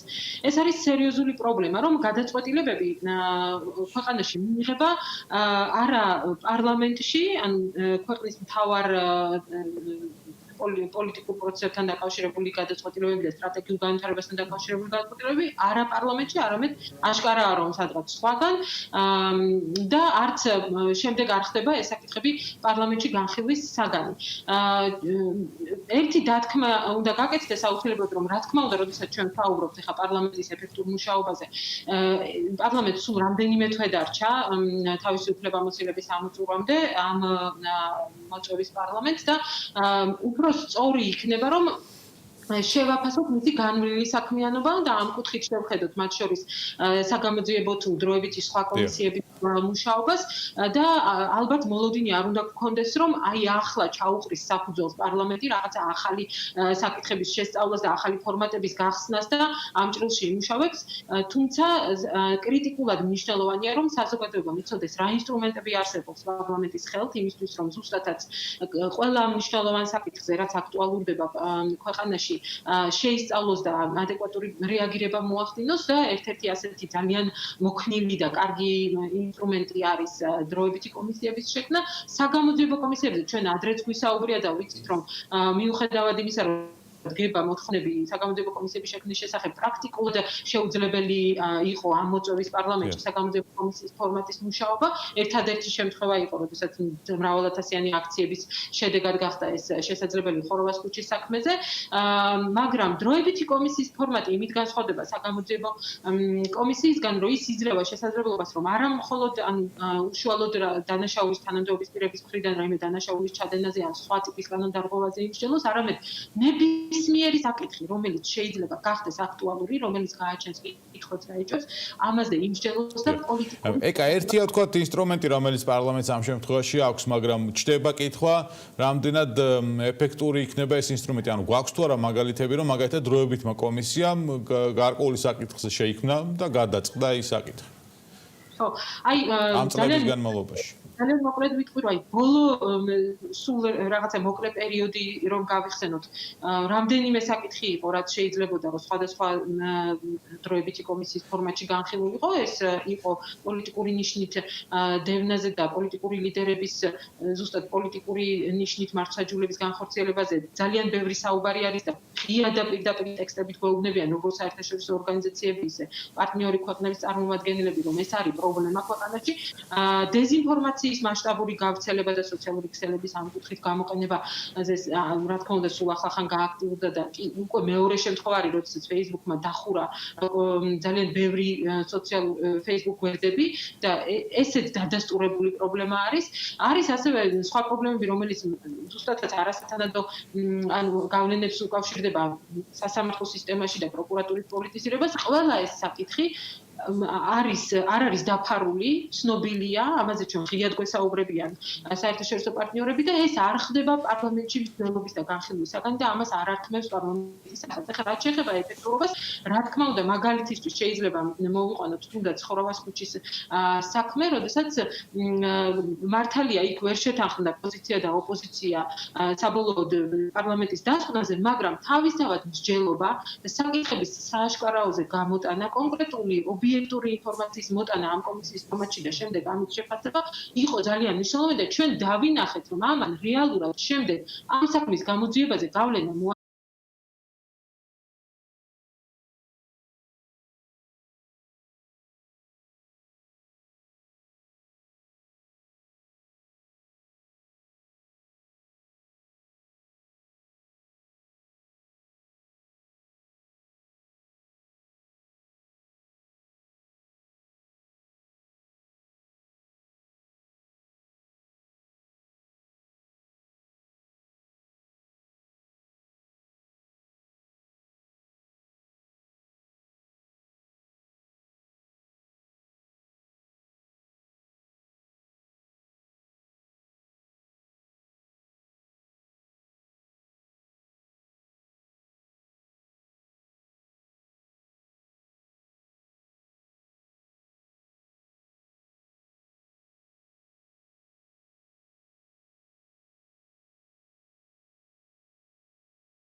იქნება და ზოგადად აი 4 წლის საქმიანობას რომ შევხედოთ პარლამენტისას ამოწევის პარლამენტი მთლიანად რომ შევაფასოთ, ზუსტად ამიტომ არის მნიშვნელოვანი მიუხედავად იმისა, რომ იწურება პარლამენტის ვადა და მიუხედავად იმისა, რომ ყოველდღიურად ხედავთ ჩვენ ამას, რომ პარლამენტი არის არაეფექტური, განსაკუთრებით აი ახლა ამ პირობებში, ეს იქნება სერიოზული სიგნალი და ნიშანი იმისა, რამდენად ფესვგადგმული და პრობლემური არის არაფორმალური მმართველობა ქვეყანაში. ეს არ არის დაფარული ამბავი, ამას ეს იციან და აღიარებენ ამას საერთაშორისო ორგანიზაციებიც მითითებული არის კონკრეტულ ანგარიშებში და მთელი სისტემები მუშაობს, მაგალითად ევროპაში კონკრეტული პოლიტიკოსები მუშაობენ ამ თემებზე და ძალიან კარგად იციან ამ პრობლემის შესახებ, მაგრამ ეს ანგარიშებიც ალბათ გახდება ახლა მისაწვდომი, მათ შორის ნიშანდობლივი იყო, რომ ახსენე, რომ აი ბოლო თვეებია პარლამენტის საქმიანობის ამოწევის და რაღაც ახალს ალბათ არ შემოგთავაზებენ და ვერ შემოგთავაზებენ, შესაძლოა პირიქით უფრო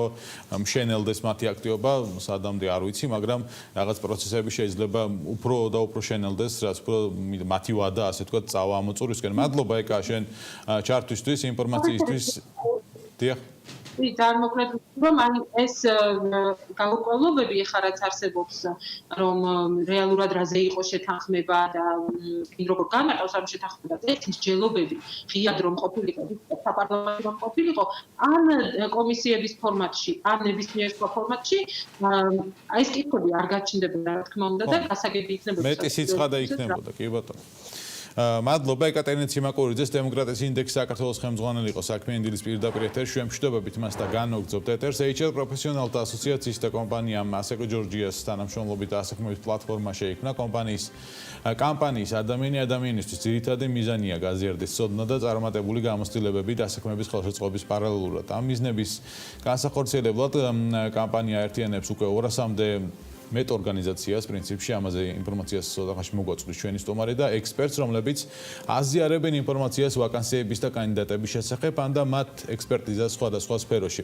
დასაქმების ხელშეწყობა თუნდაც დროებითი სამუშაოს მოძიება მიმდინარე პანდემიის პირობებში უკიდურესად მნიშვნელოვანი თემაა როგორ მუშაობს პლატფორმა ვინ იზრუნებს ერთის მხრივ დამსაქმებლების და მეორეს მხრივ სამუშაოს მაძიებლებისთვის სწორ და დროულ კომუნიკაციაზე სერგო ნოზაძე HR პროფესიონალთა ასოციაციის პრეზიდენტი გვერდება და H4H კამპანიის ინიციატორი პირდაპირ ეთერში ბატონო სერგო დილამშვიდობის მადლობა თქვენი დროისთვის. მოგესალმებით, მივესალმებით თქვენს ტელემაყურებელს. კი ბატონო, პირველ რიგში კამპანიის ასე ვთქვათ მიზნებზე რომ ვისაუბროთ, მე ვახსენე რომ 200-მდე კომპანია, მაგრამ მე მგონი მეტია, ხო, უკვე რამდენი ხანია რაც დაიწყეთ ეს აქტიურად ამ კამპანიის წარმოება და შემდეგ უკვე მის მიზნებზე. პირველ რიგში ძალიან დიდი მადლობა მხარდაჭერისთვის და სტუდიაში მოწვევისთვის. ესე იგი, კამპანია H4H დაახლოებით თვენახევარია მიმდინარეობს. ეს არის კამპანია, რომელიც ინიცირებული და ორგანიზებულია HR პროფესიონალთა ასოციაციის მიერ. კამპანიის ფარგლებში უკვე ასე ვთქვათ, ერთი თვეა ძალიან ინტენსიური სხვადასხვა სახის აქტივობები მიდის. ეს არის კონსულტაციები წამყვანი ორგანიზაციების და ექსპერტების მხრიდან. ეს არის ვებინარები, სადაც ასე ვთქვათ, სხვადასხვა დარგის პროფესიონალები აზიარებენ თავიანთ ცოდნას და გამოცდილებას და უზიარებენ HR პროფესიონალებს და ბიზნეს სუბიექტების წარმომადგენლებს. ეს არის ძალიან საინტერესო აქტივობები და რაც ყველაზე ასე ვთქვათ, თვალსაჩინო და ღირებული შედეგია ალბათ აი ამ კამპანიის. ეს არის დასაქმების ხელშეწყობის პლატფორმა, ეს არის ვებგვერდი H4HG და ეს არის HR-ების მეგობარი ბოტი, რომელიც სპეციალურად ამ კამპანიის მიზნით შეიქმნა სწორი ნავიგაციის მიზნით, რათაც სწორად დააკვალიანოს ქალაქები, ვინც პანდემიის მიზეზით დაკარგეს სამუშაოებიან, უბრალოდ შეუწყეს შემოსავალი. მნიშვნელოვანია სწორი ინფორმაციის მიღება თავად სამუშაოს მაძიებლებისთვისაც, დამსაქმებლებისთვისაც, ანუ ამიტომ ვახსენე რომ აი ამ კომუნიკაციის ასე ვთქვათ დამყარებაში და სწორ დროს სწორი ინფორმაციის მიღებაში რა ტიპის დახმარებას უწევთ თქვენ პლატფორმის ორგანიზატორები, ინიციატორები, მონაწილეები, პროფესიონალები, ვინც ამ პროცესში არის ჩართული და ჩვენ ასე ვთქვათ დამსაქმებლები ან სამუშაოს მაძიებლები როგორ უნდა გავხდეთ ამ პლატფორმის წევრები და ნაწილები. მადლობა. ესე იგი, პლატფორმა ზოგადად ქმნის სამი მიმართულებით ღირებულებას. ეს არის მოქალაქეები, რომლებიც დაკარგეს პანდემიის გამო, სამუშაო და ისინი ეძიებენ დროებით ან მუდმივ სხვა დასაქმების ალტერნატიულ შესაძლებლობებს. ეს არის ის კომპანიები, რომელთაც სხვადასხვა მიზეზით შეაჩერეს ან შეწყვიტეს თანამშრომლობა მათ კოლეგებთან, თუმცა გამოირჩევიან თავიანთი მაღალი კორპორატიული პასუხისმგებლობით და ისინი ასე ვთქვათ, ეხმარებიან მათ კოლეგებს ყოფილს თუ ამჟამინდელს, რათა მოიძიონ დასაქმების ალტერნატიული შესაძლებლობები. და ეს არის კომპანიები, რომლებიც ჯერ კიდევ განაგრძობენ, ასე ვთქვათ, უწყვეტ რეჟიმში ოპერირებას და მათთვის ნებისმიერი ადამიანი და ასე ვთქვათ, ის პროფესიონალი, რომელიც დღეს მნიშვნელოვანია ამ კომპანიების ბიზნეს უწყვეტობის გასაგრძელებლად, ძალიან მნიშვნელოვანია ამ სამი ჩართული მხარის კოლაბორაცია ერთმანეთთან და ასე ვთქვათ, ძალიან ორგანიზებული კომუნიკაცია ერთმანეთს შორის. სწორედ ამიტომ ესე იგი პლატფორმის სამივე აქტორი ასე ვთქვათ, ძალიან აქტიურად არის წარმოდგენილი პლატფორმაში. ერთის მხრივ ჩვენ HR პროფესიონალთა ასოციაციას და მასში ჩართულ HR პროფესიონალებს ყოველდღიურად ასე ვთქვათ, მოგვდის ინფორმაცია პლატფორმაზე განსათავსებლად იმ ორგანიზაციებიდან, რომელთაც შეაჩერეს ან შეწყვიტეს თანამშრომლობა, ეს ინფორმაცია, ეს მონაცემები სპეციალურ ერთიანოვან ბაზაში ხდება მათი აგრეგირება სწორედ აი ამ პლატფორმაზე განთავსებით. ამ პლატფორმაზე შემდგომ უკვე მიერთებულები არიან ის დამსაქმებლები, რომელთაც აქვს კონკრეტული ვაკანტური პოზიციები და მყისიერად ასე ვთქვათ, ძალიან ორგანიზებულად ავტომატურ რეჟიმში უმარტივესა, ძალიან გამარტივებული შიდა ელექტრონული ავტომატიზებული რეკრუტმენტის პროცესით ხდება მათთვის საინტერესო კანდიდატების მოძიება აი ამ ბაზებიდან და უკვე შეთავაზების გაკეთება. პლატფორმა ინფორმაციას იღებს თავად კომპანიებისგან, ხო, ვინც ვერ შეძლო მუშაობის გაგრძელება და გაუშვათ თანამშრომლები თუ ჩვეულებრივ ფიზიკურ პირსაც, რომელიც დასაქმებული იყო და დაკარგა სამსახური, შეუძლია რომ მოხვდეს ამ პლატფორმაზე. აი ეს როგორ მუშაობს? თვითონ პლატფორმის პრინციპი, ეს არის B2B-ის პრინციპზე აგებული, ეს არის ადამიანების ტრანსფერის მოდელზე აგებული პლატფორმა, თუმცა ვითვალისწინებთ რა ძალიან მაღალ ინტერესს ზოგადად მოქალაქეების, საზოგადოების მხრიდან, მათ ვინც დაკარგის, ასე ვთქვათ, კოვიდის გამო შემოსავალი და მათთვის ძალიან კრიტიკულია დღეს ეს შემოსავალი, ჩვენ გავხსენით ეს შესაძლებლობაც და მათ შესაძლებლობა აქვთ რომ ასე ვთქვათ, აი ამ პლატფორმაზე განთავსებული სპეციალური კითხვარით შეავსონ ეს კითხვარი, გამოაგზავნონ მონაცემები და ისინი ავტომატურად ხვდებიან ამ პლატფორმაზე არსებულ ერთიან მონაცემთა ბაზაში. თქვენ კითხვაზე როგორ უნდა მოხვდნენ, ასე ვთქვათ, აი ამ პლატფორმაში, ესე იგი ორი შესაძლო ვარიანტი არსებობს. ერთი ეს გახლავთ ჩვენი ვებგვერდი H4HG, ანუ კამპანიის ოფიციალური ვებგვერდი. შემობრძანდებიან ამ ვებგვერდზე არსებობს სპეციალური ბმული სამუშაოს მაძიებლებისათვის და დასაქმების მაძიებლებისათვის. შემოდიან აი ამ ბმულზე, შესაბამისად იქ არის განთავსებული კითხვარი, უმარტივესი კითხვარია, ავსებენ ამ ინფორმაციას და წამიერად უკვე ხვდებიან ბაზაში. მეორე ალტერნატივა ეს არის ჩვენი ოფიციალური კამპანიის H4H კამპანიის ოფიციალური Facebook გვერდი, სადაც მოიძიებენ, ასე ვთქვათ, ინტერნეტში Facebook-ზე აი ამ H4H-Humans for Humans ესეთი გვერდი არსებობს და აი ამ გვერდზე უკვე ესე ვთქვათ სპეციალური სამესიჯო განყოფილებაში უკვე მათ ხვდება ჩვენი ნავიგატორი ბოტი, რომელიც ძალიან ასე ვთქვათ უმარტივესად დააკავშირებს და დააკვალიანებს ყველა მიზნობრივ სეგმენტს და გადაამისამართებს სპეციალურ კითხვარებზე თუ სპეციალურ ბმულებზე და შემდგომ უკვე მოხდება ამ ინფორმაციის მათ მიერ შევსება და აგრეგირება. ბატონო სერგო, გვაქვს თუ არა უკვე კონკრეტული მაგალითები, რომელიც გვეუბნება რომ ადამიანებმა ანდროებით ან შეიძლება მუდმივად იშოვეს ახალი სამსახურები ამ პლატფორმის დახმარებით. კი, რა თქმა უნდა, ძალიან გვიხარია ეს მონაცემები ყოველდღიურად იცვლება და ემატება კიდევ და კიდევ უფრო მეტი, ასე ვთქვათ, დასაქმებული. სწორედ აი ეს პლატფორმა, რომელიც არა მხოლოდ პანდემიის პირობებში, არამედ შემდგომად ძალიან აქტიურად განაგრძობს, ასე ვთქვათ, ფუნქციონირებას იმდენად, რამდენადაც ეს არის საერთაშორისო, ასე ვთქვათ, ბიზნეს მოდელზე აგებული პლატფორმა, რომელიც ადამიანების ტრანსფერს უზრუნველყოფს, ნებისმიერი რეორგანიზაციის, ნებისმიერი ოპტიმიზაციის, ნებისმიერი ცვლილებების დროს ორგანიზაციაში, როდესაც სხვადასხვა მიზეზით მათი კოლეგები, ასე ვთქვათ, რჩებიან სამუშაოს გარეშე, ნებისმიერ HR პროფესიონალს და ნებისმიერ ბიზნეს სუბიექტს წარმომადგენელს შეუძლია ამ პლატფორმის გამოყენება და ასე ვთქვათ, აი ამ ინფორმაციის ატვირთვა პლატფორმაზე, შესაბამისად ამას სწორედ ამ პროცესს ჩვენ ვეძახით ადამიანების ტრანსფერს. ერთი მხრივ ორგანიზაციამ შეწყვიტა თანამშრომლობა, მაგრამ მეორე მხრივ ეს ადამიანები, პროფესიონალი ადამიანები, რომლებიც არიან დატრეინინგებულები, ძალიან საინტერესო სამუშაო უნარებით აღჭურვილი და საინტერესო კომპეტენციით, სხვა ორგანიზაციებისათვის არიან ძალიან საინტერესო და ძალიან მიმზიდველები. ამიტომ მათ შორის კომუნიკაცია ამ პასუხისგებლობის ნაწილს ალბათ უფრო რაც დროთა განმავლობაში ახალია, რაღაცნაირად გამოიწვია თქვა ამ პანდემია, მაგრამ ეს არის განგზობითი, ეს არის საქმე, რომელიც შეიძლება რომ არა პანდემიური პირობებშიც ჩვეულებრივად გაგრძელდეს და გააკეთოს, ასე ვთქვათ, გასაკეთებელი სამუშაოს მაძიებლებისთვის. ეს არის უნიკალური შესაძლებლობა მართლაც და მე მოუწოდებ ნებისმიერ ორგანიზაციას, ვინც მართლაც გამოირჩევა თავიანთი კორპორატიული პასუხისგებლობით და ზოგადად უნდა რომ იზრუნოს მათ კოლეგებზე, დღეს როგორც არასდროს ადამიანებისათვის დასაქმება და შემოსავალი არის ძალიან კრიტიკულად მნიშვნელოვანი და ეს არის უნიკალური პლატფორმა, რომელიც შეუძლია გამოიყენოს. წარმატებები, სერგო ნოზაძე, HR პროფესიონალთა ასოციაციის პრეზიდენტი იყო ჩვენთან საქმიანი დილის პირდაპირ ეთერში. ჩვენ რეკლამის შემდეგ დავბრუნდებით რამდენიმე წუთში საქმიანი დილის ბოლო ბლოკში ტურიზმზე და ავიაციაზე ვისაუბრებთ. როგორია დღეს თბილისის და ბათუმის საერთაშორისო აეროპორტებში ფრენების და მგზავრთა ნაკადის სტატისტიკა. ინფორმაცია მარიამ ადამიამ ტავ-ჯორჯიასგან გამოითხოვა და დეტალებს რამდენიმე წუთში მოგოცვდი. სტუდიაში კი მაიასი დამოინძე პროტრებელ ჯორჯიას მმართველი პარტნიორი და გიორგი მოლოდინიშვილი შემოგვერთებიან საავიაციო საკონსულტაციო ჯგუფის აღმასრულებელი დირექტორი.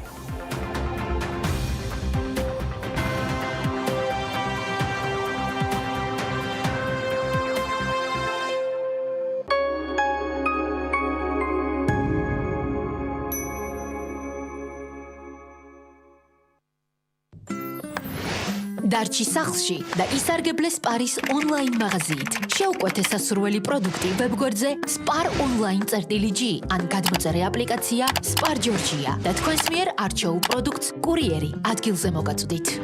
Nestle Good Mix-ის ბატონში ყველაზე ჩვეულებრივი ინგრედიენტებია. ვერაფრით გაგაოცებთ. თუმცა მოიცა, ის ხომ უგემრიელესია. გადაწყვიტე დაუბრუნდე ბუნების წიაღს. მაშინ ეს შენი შანსია. ფინური კარკასული ტექნოლოგიით დამზადებულ ეკოლოგიურად სუფთა ხის სახლს ქოხი ჯიშე გიქმნის. აიშენე ოცნების სახლი სრული რემონტით, სულ რაღაც 20 დღეში. კვადრატული მეტრი 600 ლარიდან. ყუდრო და ჯანმრთელი გარემო ჩვენი მთავარი გზავნილია. ააშენე დიოსთან ერთად. შეარჩიე ალუმინის და მეტალოპლასმასის კარფანჭარა, გარედამცავი ჟალუზი, წერებისაგან დამცავი ბადე, ფარდა ჟალუზი, ტენტი და პერგოლა. იცხოვრეთ ლამაზად და მშვიდად.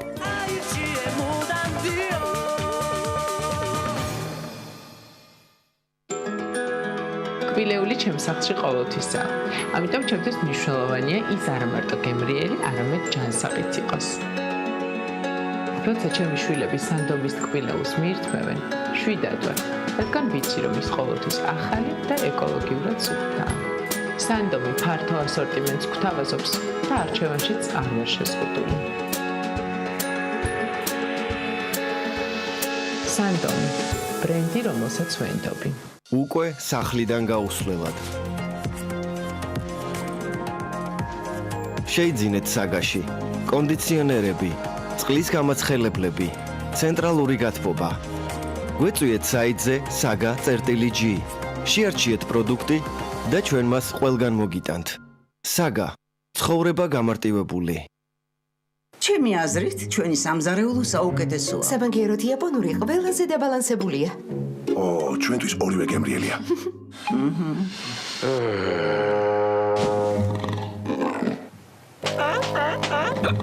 ჩვენ თანამედროვე და გამოცდილი საშუალება გვჭირდება. მეზიმფორდე შეიცავს საჭმლის მომნელებელ ფერმენტებს. მეზიმფორდე საჭმლის უკეთესი მონელებისთვის და დისკომფორტის მოსახსნელად. დამზადებულია გერმანიაში. გამოყენებისას გაეცანით ინსტრუქციას. გვერდითი მოვლენების შესახებ დეტალური ინფორმაციის მისაღებად მიმართეთ ექიმს. იცოდით, რომ სუპერმარკეტი შეგიძლიათ უკვე სახლში გქონდეთ.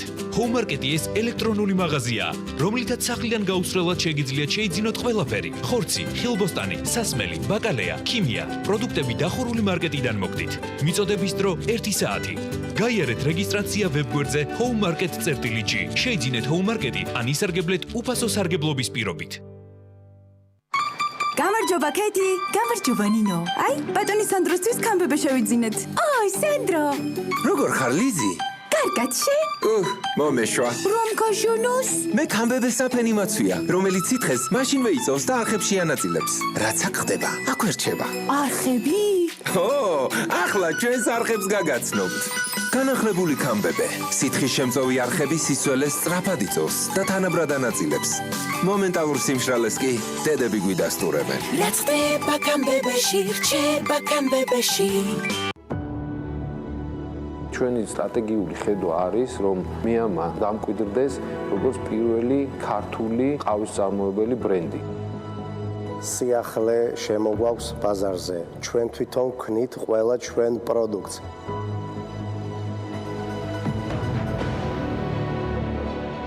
ავიყვანეთ ხალხი, რომელსაც პირველ რიგში უყვარდათ ყავა.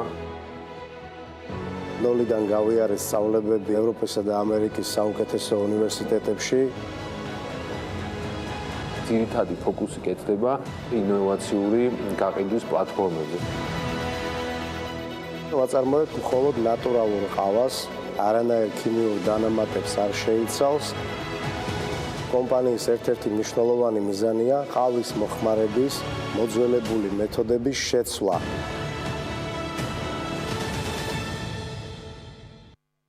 მეტეორიზმი? ეს მხოლოდ მუცელს კი არ ეხება. ეს უამრავი შეგრძნებაა ერთად. შებერილი მუცელი თავდაჯერებულობას გაკარგვინებთ. მიიღეთ ეს მიზანი, რომელიც სწრაფად და ეფექტიან აჩლის აირის ბუშტუკებს. გამოყენებისას გაეცანით ინსტრუქციას გვერდითი მოვლენების შესახებ დეტალური ინფორმაციის მისაღებად მიმართეთ ექიმს.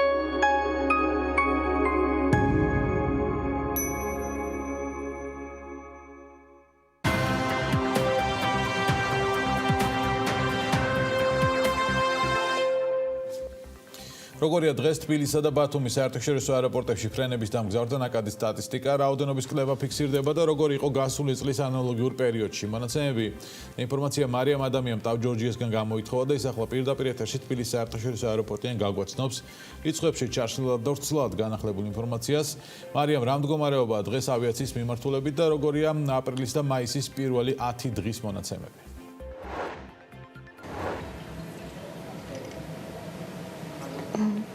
დილამშვიდობის ბოლო კითხვაზე პასუხით დავიწყებ საუბარს და გეტყვით, რომ მიმდინარე წლის აპრილში თბილისის საერთაშორისო აეროპორტში 99%-იანი, ხოლო ბათუმის საერთაშორისო აეროპორტში 98%-იანი კლება დაფიქსირდა, ასევე 90%-ით შემცირდა რეისების რაოდენობა თბილისის, ხოლო 99%-ით ბათუმის საერთაშორისო აეროპორტში. ჩვენ გამოვითხოვეთ ინფორმაცია მგზავრთნაკადის შესახებ ტავ ჯორჯიასგან, რომლის თანახმადაც ირკვევა, რომ 2020 წლის მაისის პირველ 10 დღეს შესრულდა 79 რეისი კარგოს ჩათვლით და მოვემსახურეთ 1631 მგზავრს. პროცენტულად ფრენები 10 დღის მონაცემებით შემცირებულია 86%-ით და შემცირდა მგზავრთნაკადის რაოდენობაც 99%-ით. ასეთი არის მიმდინარე წლის სტატისტიკა. მოდით ახლა გადავხედოთ გასული წლის მაისის მონაცემებს, რომლის თანახმადაც პირველი 10 დღის განმავლობაში შესრულდა 557 ფრენა კარგოს ჩათვლით და მოვემსახურეთ 120,162 მგზავრს. ახლა გადავხედოთ მიმდინარე წლის წინა თვეების სტატისტიკასაც და მაგალითად მარტში თბილისის საერთაშორისო აეროპორტში მგზავრთნაკადი 59%-ით შემცირდა, თებერვალში კი თბილისის საერთაშორისო აეროპორტი 21%-ით ნაკლებ მგზავრს მოემსახურა. ესეც ტავ ჯორჯიას ინფორმაციით. გავხსნათ აქვე 2019 წლის 4 თვის მონაცემები ანალოგიურ პერიოდში, როდესაც საქართველოს აეროპორტები ჯამში 1,450,857 მგზავრს მოემსახურა. 2020 წლის მარტში აქვე გეტყვით, რომ მგზავრთნაკადის ზრდა საქართველოს მხოლოდ ერთადერთ აეროპორტში დაფიქსირდა. ეს არის ამბროლაურის აეროპორტი, რომელიც 45 ადამიანს მოემსახურა და მგზავრთნაკადი წინა წლის ანალოგიურ პერიოდთან შედარებით 2%-ით არის გაზრდილი. რაც შეეხება ახლა საერთაშორისო ფრენებს. ამ მიმართულებითაც რომ ჩავშალოთ მონაცემები, თებერვლის მდგომარეობით ქვეყანაში 33 ავიაკომპანია დაფრინავდა 79 რეგულარული მიმართულებით. პანდემიისა და კორონავირუსის პირობებში კი ჯამში 3200 რეისი აპრილის ბოლომდე ვერ შესრულდა. ანუ გაუქმდა. ეს არის ვერ მიღებული ტურისტი და ვერ მიღებული შემოსავალი ქვეყანაში. ასეთი არის მდგომარეობა კორონავირუსის გამო.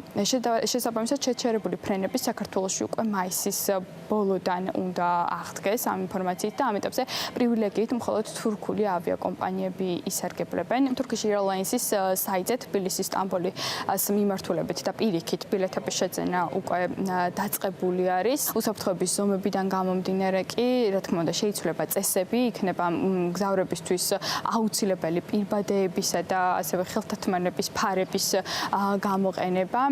ასევე შეიცვლება განთავსების ადგილებიც, ჩაუტარდებათ სწრაფი ტესტები მგზავრებს, კი აქამდე ავიაკომპანიას 180 მგზავრის გადაყვანის შესაძლებლობა ჰქონდა, ახლა მათი რიცხვი 120-მდე შემცირდება. ასეთი არის სტატისტიკა და მიმოხილვა საქართველოში ავიაციის მიმართულებით. ვნახოთ რა მოხდება ამ ეტაპზე კი ასეთი არის მდგომარეობა. მადლობა მარიამს და ჩვენ სტუმრებთან ერთად ვაგრძელებთ საქმიან დილის ეთერს. ამავე დროს მასპინძლებთანაც დღეს ცოტა შეცვლილი როლებით არიან მაიესი და მოინძის პროექტ ჯორჯიას მმართველი პარტნიორი სტუმარია გიორგი მოლოდინაშვილი, საავიაციო საკონსულტაციო ჯგუფის აღმასრულებელი დირექტორი. დილამშვიდობის მოგესალმებით თანაწამყვანებს დღეს. დილამშვიდობის, დიდი მადლობა წარდგენისთვის და გიორგი, დიდი მადლობა სტუმრობისთვის ამჯერად ჩემს რუბრიკაში. ჩვენ დღეს გავაანალიზებთ რეალურად ავიაციის ბაზარს, რაზე გავლენა მოახდინა COVID-19 და რა პროგნოზი და მოლოდინები არსებობს ამ მიმართულებით. დილამშვიდობის გიორგი და მოდი დავიწყოთ რაზე გავლენა იქონია COVID-19-მა კონკრეტულად ავიაციის ბაზარზე. დილამშვიდობის მაია, ძალიან დიდი მადლობა დაპატიჟებისთვის. მივესალმებით ტელემაყურებელს. როგორც სიუჟეტშიც იყო აღნიშნული, ძალიან დიდი ზეგავლენა მოახდინა ცხადია COVID-მა, უпростоრად მთლიანად პარალიზება მოახდინა საავიაციო სფეროს განსაკუთრებით საქართველოში.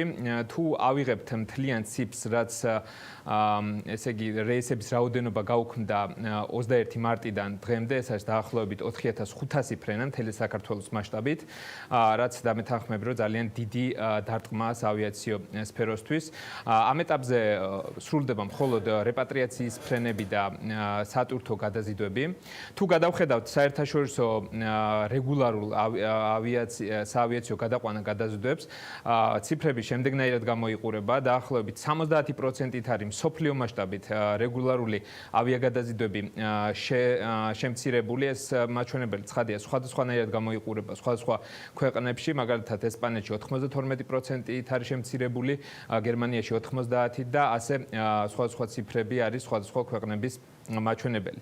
თუმცა უნდა ითქვას, რომ ეს შემცირება ძალიან ცუდად აისახა მთლიან მგზავრთნაკადზე. მოგეხსენება, წინა წელს მთელი მსოფლიოს მასშტაბით იმოგზაურა დაახლოებით 4 მილიარდ 500 მილიონმა ადამიანმა და წარმოგვიდგენია, როგორი კოლოსალური დარტყმა ამ მგზავრთნაკადისთვის და როგორც ვთქვი, უკვე 70%-ით შემცირდა მსოფლიო მასშტაბით ავიაგადაზიდვების რაოდენობა. მემხედველობაში მაქვს ცხადია რეგულარული ავიაგადაზიდვები. რაც შეეხება თვითონ კრიზისს, როგორც ვიცით, მედალს ორი მხარე აქვს და სწორედ ამ კრიზისაც აქვს როგორც დიდი უარყოფითი მხარე, ასევე დადებითი მხარეც. სწორედ კრიზისის პირობებში ძალიან დიდი სტიმული მიეცა სატვირთო ავიაგადაზიდვების განვითარებას. ჩვენ ვიცით, რომ სამგზავრო გადაზიდვების დროს ასევე გადაიზრდება ტვირთი, რასაც რეალურად პრობლემა შეექმნა და ეს გამოჩნდა ახალი ბიზნეს შესაძლებლობა სატვირთო გადამზიდველებისთვის. პლუს ამას ჩვენ ვიცით, რომ ქვეყნებს ძალიან დიდი მოთხოვნა ჰქონდათ პირველადი მოხმარების საგნებზე, რაც ასევე ცალკე ბიზნესია სატვირთო გადაზიდვებისთვის და ამან რა თქმა უნდა ძალიან დიდი ბიძგი მისცა სატვირთო გადაზიდვებს მთელი მსოფლიოს მასშტაბით.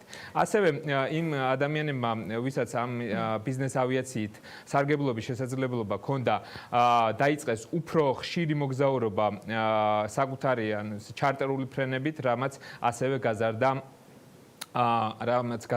ბიზნეს ავიაცია და ასევე ეს კრიზისი იყო გარკვეული ბიძგის მიმცემი ბიზნეს ავიაციის განვითარებისთვის. გიორგი, 33 ავიაკომპანია ოპერირებდა ქართულ ბაზარზე.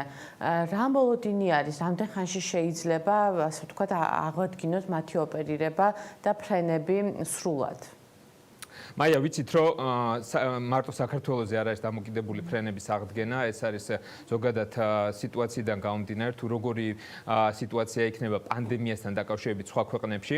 თუმცა დაგეთანხმები, დაახლოებით 36 ავიაკომპანია დაფრინავდა საქართველოში პანდემიამდე და როგორც გუშინდელი ინფორმაციიდან ჩვენ გავიგეთ, ყველა 18 კომპანია უკვე მზად არის, რომ დაიწყოს ფრენების შესრულება 1 ივლისიდან, თუმცა მანამდე ფრენას იწყებს თურქეთის ავიახაზები, რაც ერთ-ერთი მსხვილი გადამზიდველია საავიაციო ბაზარზე საქართველოსი და რაც ძალიან კარგია და ეს რა თქმა უნდა პირველად მოცულობა შექმნის საავიაციო ბაზარზე.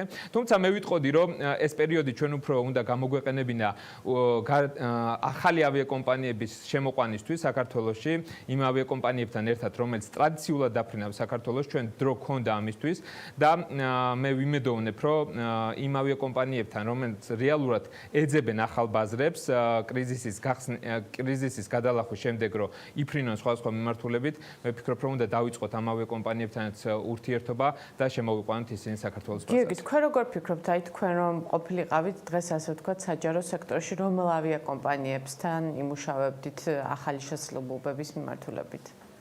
მე ვფიქრობ, რომ ძალიან დიდი ბაზარია ჩინეთიდან, ზოგადად აღმოსავლეთის ქვეყნები, ახლო აღმოსავლეთი, აზია წყნარი ოკეანის ქვეყნებში გაჩნდა საკმაოდ დიდი ინტერესი საქართველოს მიმართ და მე ვფიქრობ, რომ კარგი იქნებოდა თუ ჩვენ ვიმუშავებდით ავიაკომპანიებთან, რომელიც დაფრინავენ ამ რეგიონებში. ჩვენ ვიცით, რომ მიუხედავად პანდემიისა, ახლო აღმოსავლეთის ქვეყნებში ძალიან ბევრ ქვეყანაში ავიაგადაზიდვები არ შეჩერებულა, უფრო მეტიც გააქტიურდა და მე უფრო ვიმუშავებდი აღმოსავლეთის მიმართულებით და დავაინტერესებდი ახალ ავიაკომპანიებს, რომ შემოსულიყვნენ საქართველოში. დიდი მადლობა გიორგი, ძალიან საინტერესოა, თუმცა ვიცით, რომ იმის მოლოდინი არავის არ აქვს და ილუზია, რომ სრულად აღდგება ძალიან ფრენები და ძალიან ასე ვთქვათ, როგორც შარშან და შარშან წინ იმ ციფრებზე დავალთ, თუმცა ჩემი ბოლო კითხვა უფრო იქნება, როგორ შეიძლება შეიცვალოს მოგზაურობა ამ ეტაპობრივ ფრენების აღდგენასთან ერთად, რა საინტერესო რეგულაციები შეიძლება იყოს, გაძვირდება თუ არა ფასები და რეალურად თვითონ ეგრეთ წოდებული მოგზაურობის ექსპერიენსი როგორ შეიძლება ასე ვთქვათ შეიცვალოს. პირველ რიგში უნდა აღვნიშნოთ, რომ საქართველო არის ერთი მთლიანი სამართლებრივი სივრცის ნაწილი. მე გულისხმობ იმას, რომ ჩვენ ვართ საერთაშორისო ორგანიზაციების წევრი ქვეყანა და სწორედ დამოკიდებული ვართ იმ რეგულაციებზე და რეკომენდაციებზე, რომელსაც შეიმუშავებს საერთაშორისო ორგანიზაციები, ჯანდაცვის ორგანიზაციასთან ერთად და უკვე ამის დანერგვა მოგვიწევს ჩვენ საქართველოში. ცხადია, ჩვენ პანდემიის მერე შეცვლილი რეალობა გვექნება და ამას დღეს უნდა შევეგუოთ, რომ მოგვიწევს პირბადეებთან ერთად მოგზაურობა და სხვა სანიტარული ზომების დაცვა. მე ვიცი, რომ მუშავდება ასევე გეგმა საქართველოში, რომლის მიხედვითაც შემოღებული იქნება ახალი რეგულაციები და მე ვფიქრობ, რომ უახლოეს პერიოდში ეს ამ გეგმის შესახებ გაჟღერდება. უკვე მაგალითად ორგანიზაცია IATA, რომელიც ჩვენთვის ყველასაც კარგად ცნობილია, შეიმუშავა სპეციალური დოკუმენტი თუ როგორ უნდა იყოს პოსტპანდემიის პერიოდში ოპერირება განხორციელებული. ცხადია, ეს გარკვეულ დისკომფორტს გამოიწვევს, მაგრამ ეს არ იქნება გადამწყვეტი იმ გადაწყვეტილების მიღებაში, ჩვენ ვიმოგზაუროთ თუ არ ვიმოგზაუროთ. ჩვენ ვიცით, რომ გადაწყვეტილების მიღების მთავარი კომპონენტი არის ბილეთის ფასი. მე არ ვეთანხმები იმ მოსაზრებას, რომელიც გამოითქვა არაერთხელ დამთავრდა იაფიანი ბილეთების ერა პირიქით. მე ვფიქრობ, რომ ბევრ კომპანიას თუნდაც რეგულარულ ავიაგადამზიდველებს, მსხვილებს მოუწევთ მათი კონცეფციის შეცვლა და გადასვლა იმ კონცეფციაზე, რომელიც აქვს მაგალითად დაბალბიუჯეტიან ავიაკომპანიებს, მხედველობაში მაქვს cost management და დანახარჯების მკაცრი კონტროლი. შესაბამისად, მე ვფიქრობ, რომ ჩვენ კიდევ შევძლებთ იაფად და უსაფრთხოდ ფრენას.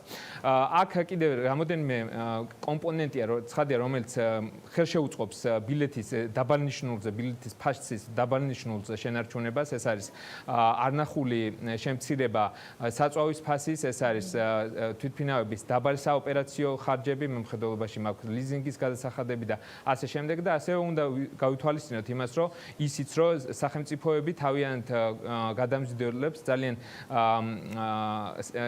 ძლავრად ეხმარებიან ფინანსურად და ეს კომპონენტები კი შეუწყობს ხელს, რომ ავიაკომპანიებმა დაბალნიშნულზე შეინარჩუნონ ბილეთის ფასი და რეალურად შექმნან მოთხოვნას ავიაციო ბაზარზე.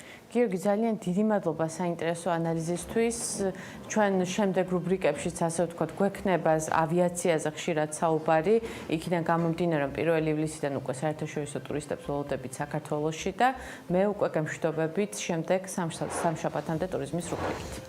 კი ბატონო, სხვათა შორის ვიზი არის წარმომადგენლის ჩაუწერეთ გუშინ მქონდა საშუალება, რომელსაც თქვა, რომ ისინი ფასების გადახედვას არ გეგმავენ, არანაირი დახმარება არ მეუღიათ უნგრეთის მთავრობისგან მათ შორის, მაგრამ ისინი მოქნილობა შეინარჩუნებენ და მათი მთავარი პლუსი ეს არის, ამიტომ იმ ბანაკში არსებული ადამიანები, ვინც ამბობდნენ, რომ იაფი მოგზაურობის ეპოქა დასრულდა, შეგვიძლია რომ დავეყრდნოთ ვიზიერის წარმოადგენის განცხადებასაც, რომელიც ძალიან დიდი გადამზიდავია, გადამყვანია და არის დაბალბიუჯეტიანი ავიაკომპანია. მაია სიდამოინძე, Pro Travel Georgia's მმართველი პარტნიორი და გიორგი მოლოდინაშვილი, საავიაციო საკონსულტაციო ჯგუფის აღმასრულებელი დირექტორი იყვნენ. საქმიანი დილის ბოლო ბლოკში ჩვენ გემშვიდობებით საქმის კურს ეთერებში ხვდებით ერთმანეთს დღის განმავლობაში. დროებით.